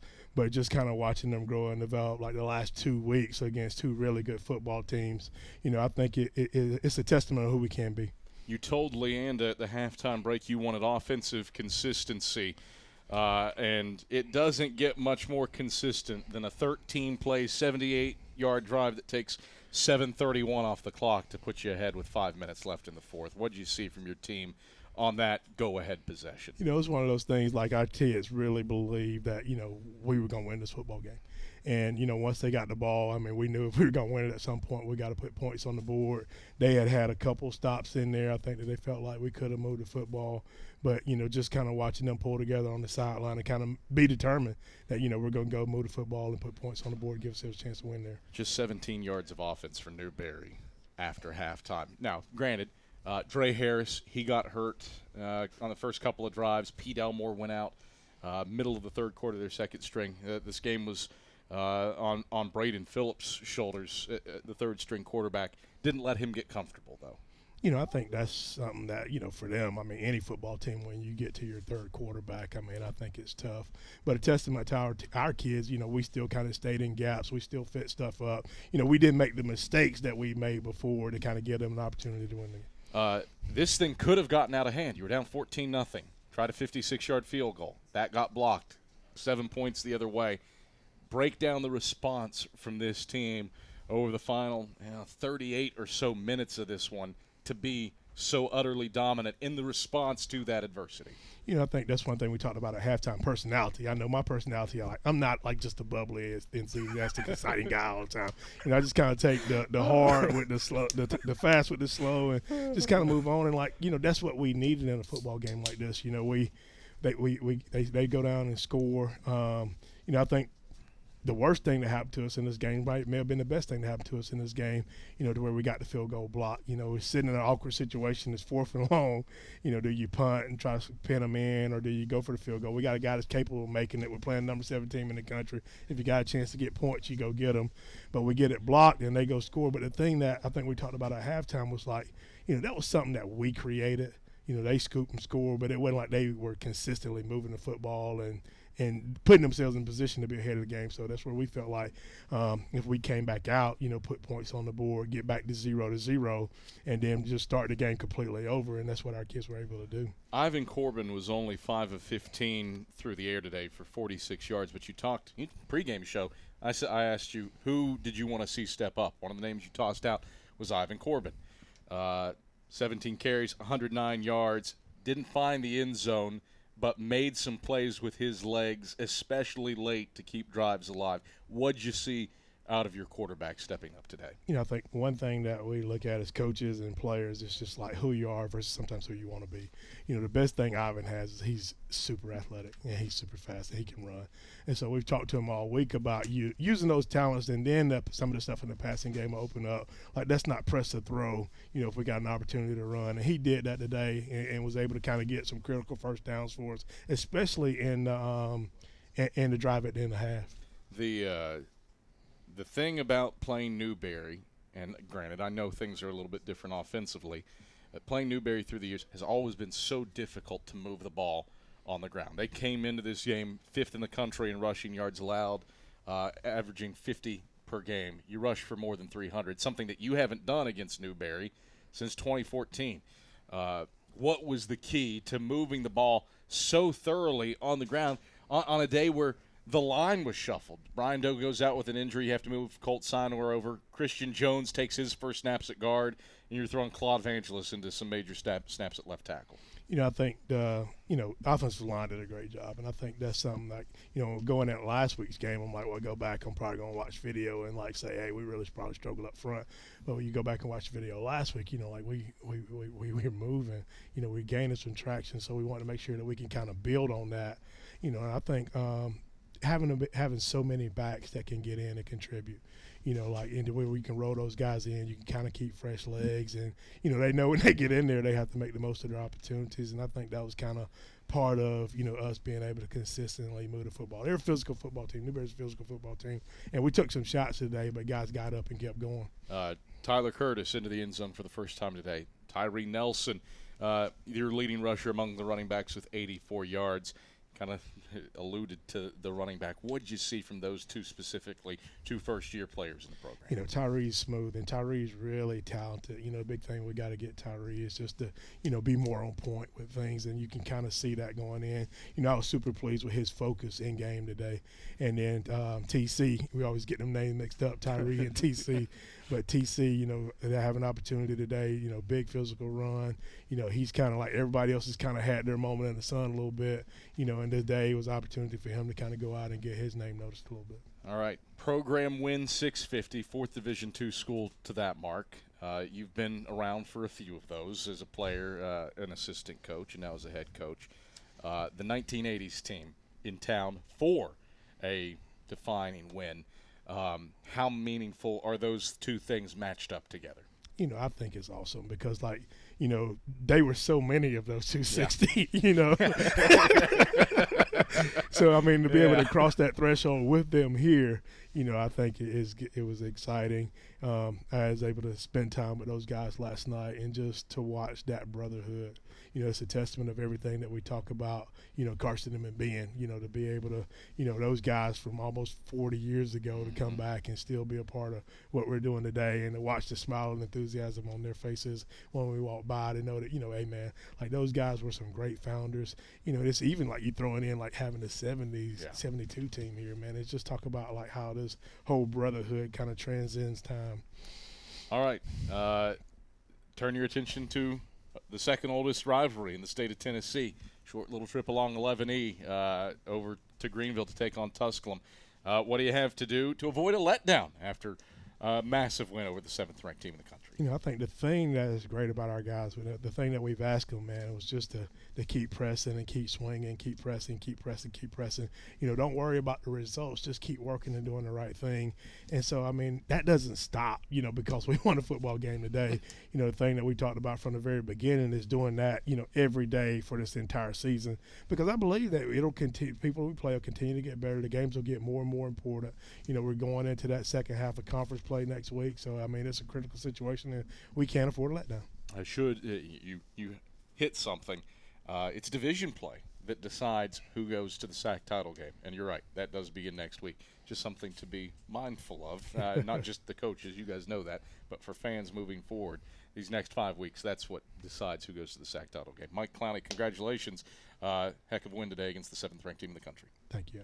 That's Carson-Newman head football coach Mike Clowney. Domino's postgame report rolls on. We check in with Alonzo Houston, Caleb Goins, Tyree Nelson, Ivan Corbin. All that ahead when we come back after this on the Eagle Sports Network.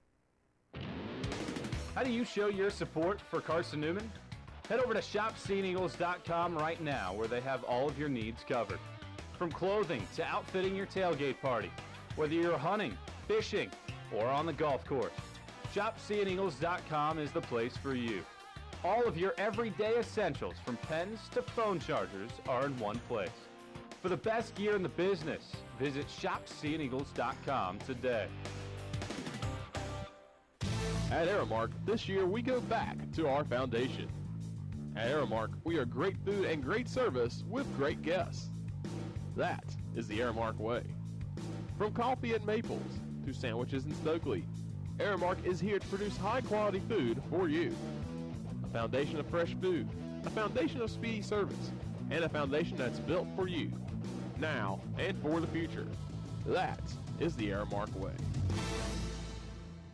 We love to cheer for our home teams, like the Eagles. It means more when we're rooting for the people we know. Did you know Tri-Lite is your home team internet provider? We're right here in Jefferson City, serving the people we know with our ultra-fast, ultra-reliable fiber broadband network. And we'd love to serve you. Learn more at trilite.net or by calling 833-847-0824. Go Eagles! More player interviews and stats come your way in 60 seconds when the Domino's postgame report continues on the Eagles Sports Network. Oh, the places we'll go. When you're ready to start your next adventure, whether it's college, trade school, or your first job, get the tools to manage your money at Knoxville TVA Employees Credit Union. And parents, with mobile banking, you can help manage their accounts no matter where they go. At Knoxville TVA Employees Credit Union, we'll help you move mountains together. Visit tvacreditunion.com. Join us now. Federally insured by NCUA. Restrictions may apply. Ask for details.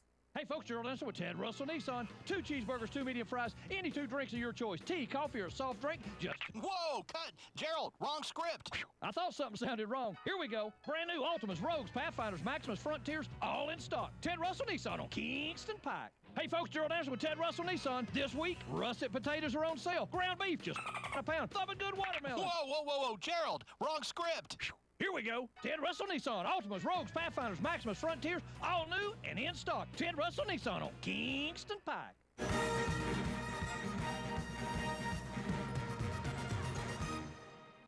Andrew Rogers back here on the Eagles Sports Network and the Domino's post-game report after Carson-Newman upsets number 7 Newberry, 24 unanswered points, en route to the 24-14 victory. 17 of those 24 came in what was a shutout performance in the second half from that defense. And one of those guys on that defense that made big plays was Caleb Goins, 6 tackles in the game, 1 in the backfield for a loss.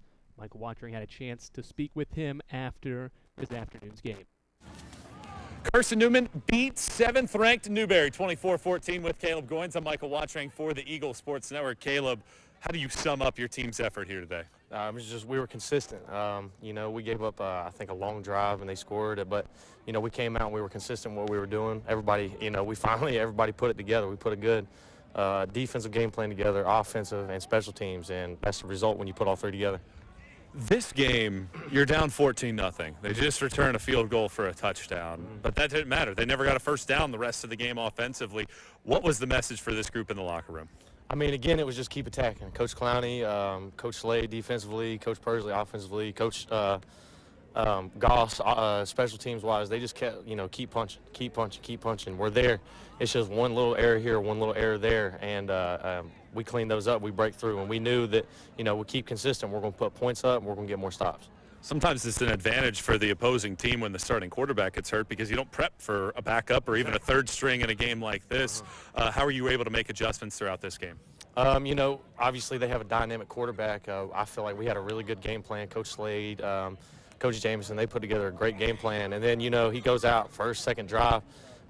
We have a new guy in. We don't really know much about him. And Coach Slade and them, they were just like, let's keep with the game plan. Let's see what happens. And, just being consistent with it.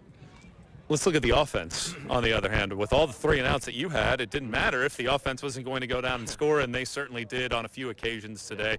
What can you say about their effort to make sure that you guys got that extra rest? You know, we got those guys back, man. They grind. That, you know, they're, you know, same thing. It's just, you hear, you know, if we just, you know, take a split second here or we make this block, then it's a touchdown. And I think the difference is, you know, like, we got their backs this year. We encourage them in practice. You know, we encourage players. We're not really tearing them down, stuff like that. And, you know, they believe in us as well, and that helps whenever you got a whole team chemistry believing in each other.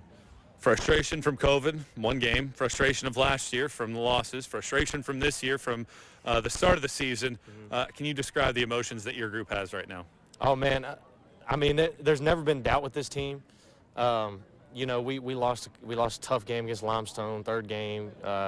We go out. We obviously don't have a very easy opponent in Lenore Ryan. And nobody got down. You know, everybody was still, you know, up. We were like, hey, man, we can turn this thing around. We can get going. And I think tonight is a statement to the rest of SAC and to everybody else that we play that, you know, we're not a pushover anymore. You know, we can play some ball. Caleb, really appreciate the time. Congrats on the win. Appreciate it. That's Caleb Goins. That was Caleb Goings after his defensive performance this afternoon, part of that defense that did not allow a Newberry first down in the second half. He made 6 stops. On the offensive side of the ball, Tyree Nelson was the team's top running back in terms of yards on the ground. He had 14 touches to total up 84 yards, a long run of 23. That long run of 23 was Carson-Newman's first touchdown. Michael Watchering talked with Tyree after the win. We're joined by Tyree Nelson after Carson-Newman knocks off 7th-ranked Newberry 24-14. And Tyree, falling behind 14-0, you found a big hole on that right side. What did you see on your touchdown run there at the end of the first half? Man, I just seen touchdown. Green grass. That's all I seen. Just finished through. Running game throughout this season, there's been basically a running back by committee overall feel to it.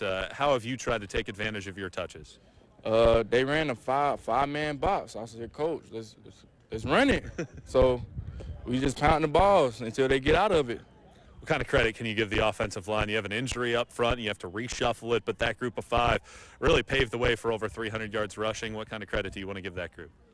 If it weren't for them, I wouldn't be doing that. So I really love my O-line, man. We had our center went down. We had to move some guys over, and they had to do their job. I really love them. After everything that this team's been through this season, to fall behind by 14-0 here at home against a team that is top 10 in the country and 5th in the country in rushing defense, why was this group able to respond here today and be able to perform like you did to have this comeback win? Because we've been there before. Like we've been down before, and then came back in the second half and just finished through. Our coach talk about finish strong. Obviously, you want to celebrate this one, but you have to get back after it next week. How do you enjoy this game and get ready for next weekend against Tusculum? You got 24 hours and then leave it in the past. You got to get ready for Tusculum. Tyree, really appreciate the time. Congrats on the win. You said what? I said, Tyree, thanks for the time. Congrats on the win. Back upstairs. Thanks, Michael. Always exciting talking to Tyree. Pretty excited after that victory over Newberry by 10 points, 24-14. Pretty good day for Nelson and that entire running game that totaled up 304 yards on the ground of that 350 total from the offense. The Eagle Sports Network invites you to stop by the official restaurant of Carson-Newman Athletics. It's Lisa's Country Kitchen that serves the best home-cooked meals the Lakeway region can offer. Start your day with their $3 breakfast specials and finish it with one of their juicy, fresh, never-frozen steaks. Eat at Lisa's after the game on Route 92 off Old Andrew Johnson Highway. Lisa Country Kitchen, the official restaurant of the Carson-Newman Eagles. We'll take a break here on the Domino's post-game report. Come back, talk, and hear from Ivan Corbin and Alonzo Houston after Carson-Newman's upset victory over Newberry. That's next here on the Domino's post-game report on the Eagles Sports Network. Domino's Pizza in Jefferson City has deals for Carson-Newman students. Bring in your valid student ID when you order for pickup or delivery, and Domino's in Jefferson City will give you a steaming hot large one-topping pizza for $4.99. That's a large one-topping pizza for Carson-Newman students for $4.99 at Domino's in Jeff City. Call 865-471-6700 to order. That's 865-471-6700. Domino's, the official pizza of the Carson-Newman Eagles. Just like no two people are the same, no 2 days are the same. We start them and end them at different times. And in between, we all do very different things. Yet there is something we all have in common. Knowing your local Touchstone Energy Cooperative is here to power every moment of every day. Because no matter when it starts, we never stop. Appalachian Electric Cooperative. We're AEC, powering the Eagles and Mossy Creek. Quality Suites of Morristown, the preferred hotel choice of the Eagles. Call 423-585-4000 for the Carson-Newman rate. Quality Suites of Morristown, the preferred hotel choice of the Eagles. Call 423-585-4000 for the Carson-Newman rate. Quality Suites of Morristown, the preferred hotel choice of the Eagles. Call 423-585-4000 for the Carson-Newman rate. Quality Suites of Morristown, the preferred hotel choice of the Eagles. Call 423-585-4000 for the Carson-Newman rate. Quality Suites of Morristown, the preferred hotel choice of the Eagles. This is the Eagles Sports Network. Back to the field after 60 seconds from your local stations. Drive safer longer when you visit your local Michelin dealer, Fleet Tire, for a set of Michelin Defender tires. Michelin is the brand drivers turn to for tire options that deliver a safe, quiet, and comfortable ride. Fleet Tire, Woodland Avenue, exit 1B, Knoxville. Based on internal wet braking results versus Goodyear Assurance Comfort Tread tires and third-party wear test results versus Continental ProTrack tires with Eco Plus. See manufacturer's limited warranty book for details. Fleet Tire, Woodland Avenue. Premier Building Maintenance Corporation. That name means excellence. For over a quarter of a century, the Premier team delivers service with pride, personal responsibility in delivering excellence. And they also back the Ken Sparks Scholarship Fund so that a deserving student may be able to enjoy a great Christian education at Carson-Newman. For more information, go to cneagles.com. That's cneagles.com. Backed and helped by Premier Building Maintenance Corporation. Andrew Rogers back here on the Eagle Sports Network and the Domino's post-game report. Carson-Newman a winner over Newberry 24-14, shutting out the Wolves in the second half, outscored them 17-0. Reason for the 17 points was the play from quarterback Ivan Corbin. He didn't have his best day through the air, only 46 passing yards, but he was the team's leading rusher, carrying the ball 17 times, following up 109 yards on the ground, including a 36-yard run. It came late in the game that helped Carson-Newman put away Newberry in that fourth quarter. Michael Watring was with the quarterback after the upset victory. Joined by Ivan Corbin after Carson-Newman takes down Newberry 24-14. Ivan, how grateful do you feel for the team's performance in a game like this to come through against a top 10 team and win this game? What kind of emotions are you going through? I want to give all the glory to God and those guys up front. You know, whenever we can execute the game plan, nobody can stop us. When you were getting ready for this game, I'm sure the forecast played big into it. You're thinking it's going to be raining the whole game. We're going to have a flood. It's going to be brutal. I don't think it rained one time today. How did that alter your mindset as you were getting ready for this one earlier today? Well, coming into the game, we thought it was just going to be a ground and pound game. But, you know, if they had to run the ball every play and we had to run the ball, I like us. So either way, it was going to be a good game plan. You mentioned the guys up front. Well, an injury to your center, Brian Doe, forces a reshuffling, and there wasn't a beat missed. What kind of credit can you give to that group of five? Colt came in and did a great job, and the rest of the line, they just kept holding their block. Claude came in at a tackle and did a great job. But, you know, I couldn't do nothing I could do without them guys up front, so hats off to them. After all the frustration that has been through for this first month of the season, how would you describe the emotions in the locker room right now coming away with this kind of win? Well, you know, we knew we could win. We could win, but we just had to put a whole complimentary game together, and I think today was the day, and I'm just super grateful for it. Late in the first half, Go out there for a field goal. It gets blocked. They run it back for a touchdown. 14-0 after all the hurdles that you've had to jump through this year. Played great for about 29 minutes. That happens. But you guys go down and score a touchdown on the very next drive. What was being said on the sideline there that really ensured that you guys wouldn't get down from that moment? Coach Clowney just told us to fight through adversity. You know, we practice these situations in practice, and I think it showed up here in the game. You know, we can't get down. It was a 14-0 lead, but we knew that our defense would step up and make some stops. We just had to put the ball in the end zone. It looked like you guys ran the option more frequently in this game than you had at any point this year. How much did that play into the strengths of what you're capable of doing for this team? It opens up run lanes for me, you know, when I can get the ball to those guys on the perimeter and they gash them for 10. Now they start keying on them. Safeties have to start coming down and filling, and that just leaves more running lanes open for me. Whenever my time is called, that's when I'll execute. Certainly for a lot of teams, it's, hey, take the night, celebrate it. But I think for this group, you guys might want to celebrate it for a day or two. What kind of celebration do you want to ensure that your guys soak this one as you get ready for next week? A safe one. You know, we're going to go back. We're going to take tomorrow off, enjoy this one. But we back to the drawing boards. We got Tusculum next week. You know, that's a big one on the schedule. So, yeah, we're going to celebrate this one tonight, but we back to the drawing boards tomorrow. Ivan, really appreciate the time. Go celebrate this one. Yes, sir. Thank you. It's Ivan Corbin. Corbin, despite not scoring a touchdown, this one certainly was a key factor in leading this Carson-Newman attack past Newberry with that strong second half offensive performance. Today's Food City player of the game is going to go to Alonzo Houston. He led the team in tackles, really led what was a very strong defensive charge to not allow this Newberry offense to record a first down in the second half. He had 9 tackles, 5 were solo. Both those led the team. He also had one of 2 defensive interceptions in this game. Michael was with Alonzo after the win.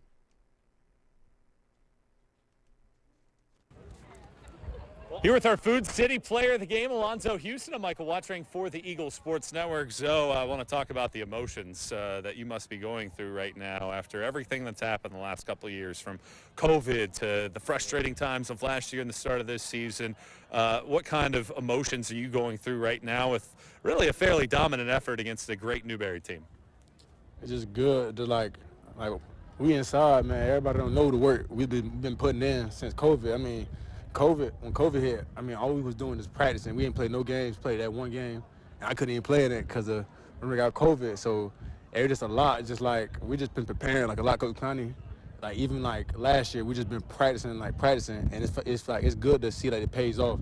And them boys, Jeff and Ron, it just took over the strength and the conditioning aspect of it. And it's just like, they pushed us to new limits. I got way faster than I was during COVID and before then. So I really appreciate them really hitting home with it. To those people that weren't at the West Georgia game or the LR game, they might have looked at the score and said, it's the same old team from last year. But I think those that were there felt you guys were close. There were just a couple plays that ultimately determined the game. Why were you guys able to change the script here today and win this one? I feel like during those games, it was like one side of the ball showed up, defense showed up, but offense won't show up, defense won't show up, and special teams, you feel me? But today we had to put it together. And we've been saying it to each other, like, once we put it together, like, nobody can stop us, nobody can beat us. We just got to put it together, and we did. For you, you're known for great tackling, but you also had great hands. Nice interception. What'd you see on that play? Just read the quarterback eyes. He just took me right to the ball, really. So read his eyes. Defensively for this group, Newberry didn't have first down in the second half. Why were you able to stick to your game plan, hem in their rushing attack, and also handle the receivers on the outside? Really, it was just we wanted to keep, like, my mindset when I told him, like, we got to keep that mindset how we did when we first came out. We can't let up. Can't give them kids to get them anything. Because when we start giving them stuff, they have their big momentum, and that's how teams start creeping up back on us. And once we keep our foot on their neck, nobody can stop. Nobody can play with us. So I feel like really we preach just like keep playing it like it's the new quarter, keep playing like it's a new down. And this team right now, it feels like you've been playing for a while, but we just started October and you got a big win. There's a lot of football left to be played. How is a game like this capable of propelling you throughout the rest of the season? It shows like what we're capable of. Like, I know, like you said, how you say people that didn't show up to the games, like, oh, same team as last year, but it showed what we're capable of. Like, we just beat a really good team, and defense, like our defense last game did really good against a dominant LR. And I feel like even with like with the coaches, defensive coaches, like as far as game planning for the next week, is basically like they come up with a great game plan and scheme for us, and we just gotta just go out and execute it. That's the thing. We told them we gotta believe the system, believe what our coaches are calling, and that's what we did today. Alonzo, really appreciate the time. Go celebrate this one. Sure. Thank you. It's Alonzo Houston. Thanks, Michael. And it's our Food City Player of the Game value everyday Food City. Once again, Carson-Newman, the winner in this afternoon game, taking down number 7 Newberry at a final score of 24-14. We'll take one more break here on the Domino's post-game report. Come back, we'll take a look at the other South Atlantic Conference matchup on this Saturday, as well as continue to update you on those games that happened earlier this week. That's next here on Domino's post-game report in the Eagles Sports. Okay, let's see. Carson-Newman University. It's been around since 1851. A beautiful campus, amazing student life, world-class accredited academics, competitive athletic programs, a Christian perspective, a top 10 best value school. They give $48 million in financial aid every year, and I get a free scholarship when I enroll. Looks like I've found the perfect place. We love to cheer for our home teams, like the Eagles. It means more when we're rooting for the people we know. Did you know Tri-Lite is your home team internet provider? We're right here in Jefferson City, serving the people we know with our ultra-fast, ultra-reliable fiber broadband network. And we'd love to serve you. Learn more at trilite.net or by calling 833-847-0824. Go Eagles! Insurance, it's about people, not things. It's about security. It's about confidence. It's about relationships. It's about trust. It's about you. As a local independent agent, Bible Insurance Agency can design an insurance program that's just right for you and your family. Give the people you love safe, sound, secure protection from Auto Owners Insurance. Call Bible Insurance Agency, 423-586-4320, or go by 1600 East Andrew Johnson Highway in Morristown. A check of the ShopSeeAndEagles.com SAC scoreboard is next. This is the Eagles Sports Network. First Baptist Church of Powell is a gospel-centered community who loves God and others. We exist by the grace of God for the glory of God, and that is the ultimate purpose in all that we do. First Baptist Powell believes that a healthy disciple is one who gathers with the body of Christ, grows in the grace of Christ, and goes with the gospel of Christ. We encourage you to join us for worship Sundays at 10:15 a.m. and learn more about how you can be involved in the life and ministry of our church at fbcpowell.org. Oh, the places we'll go. When you're ready to start your next adventure, whether it's college, trade school, or your first job, get the tools to manage your money at Knoxville TVA Employees Credit Union. And parents, with mobile banking, you can help manage their accounts no matter where they go. At Knoxville TVA Employees Credit Union, we'll help you move mountains together. Visit tvacreditunion.com. Join us now. Federally insured by NCUA. Restrictions may apply. Ask for details. Andrew Rogers back here on the Eagles Sports Network and the Domino's post-game report. Here with the ShopSeeAndEagles.com scoreboard. Only one other game on this first October Saturday in the college football season. It was Wingate taking down Erskine 31-7.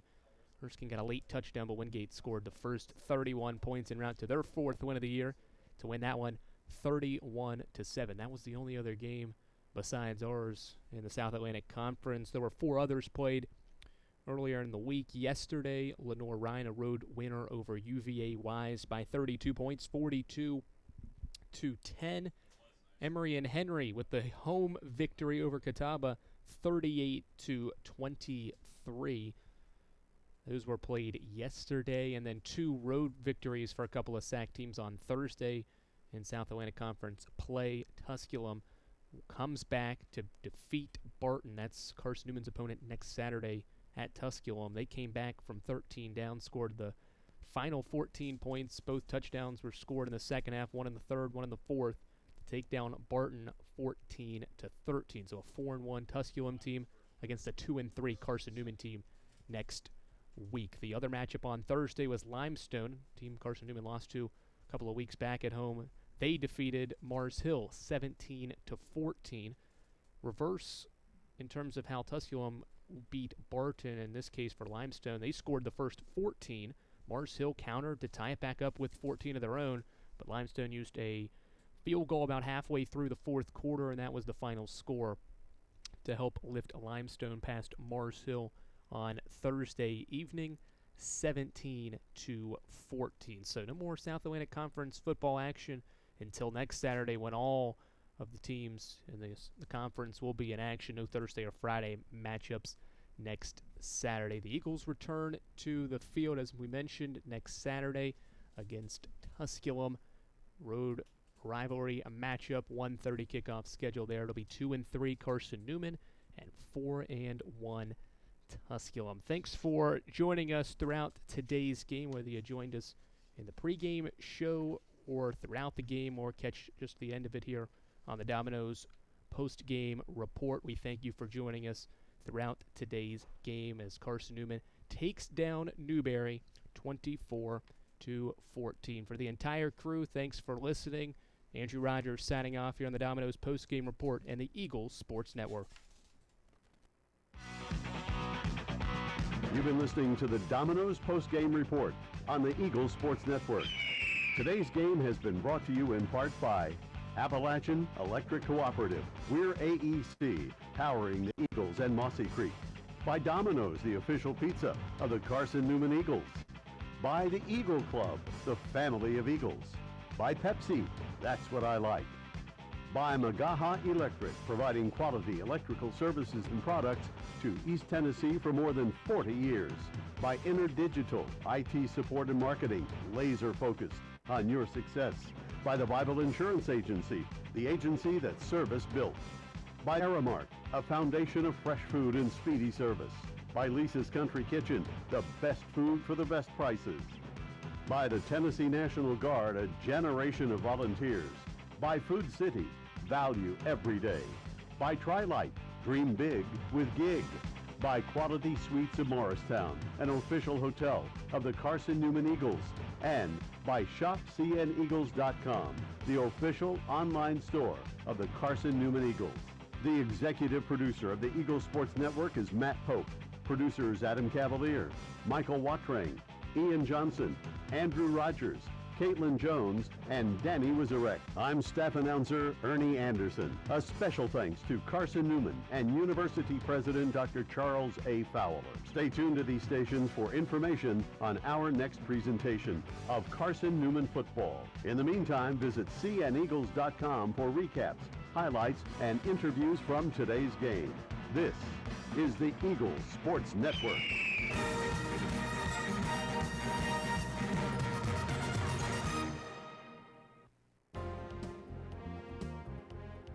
You've been listening to the broadcast of Carson-Newman football, brought to you locally by our title sponsor, Premier Building Maintenance Corporation, also sponsored by First Baptist Powell, Fleet Tire, Woodland Avenue, Knoxville TVA Employees Credit Union, and Ted Russell Nissan. Join us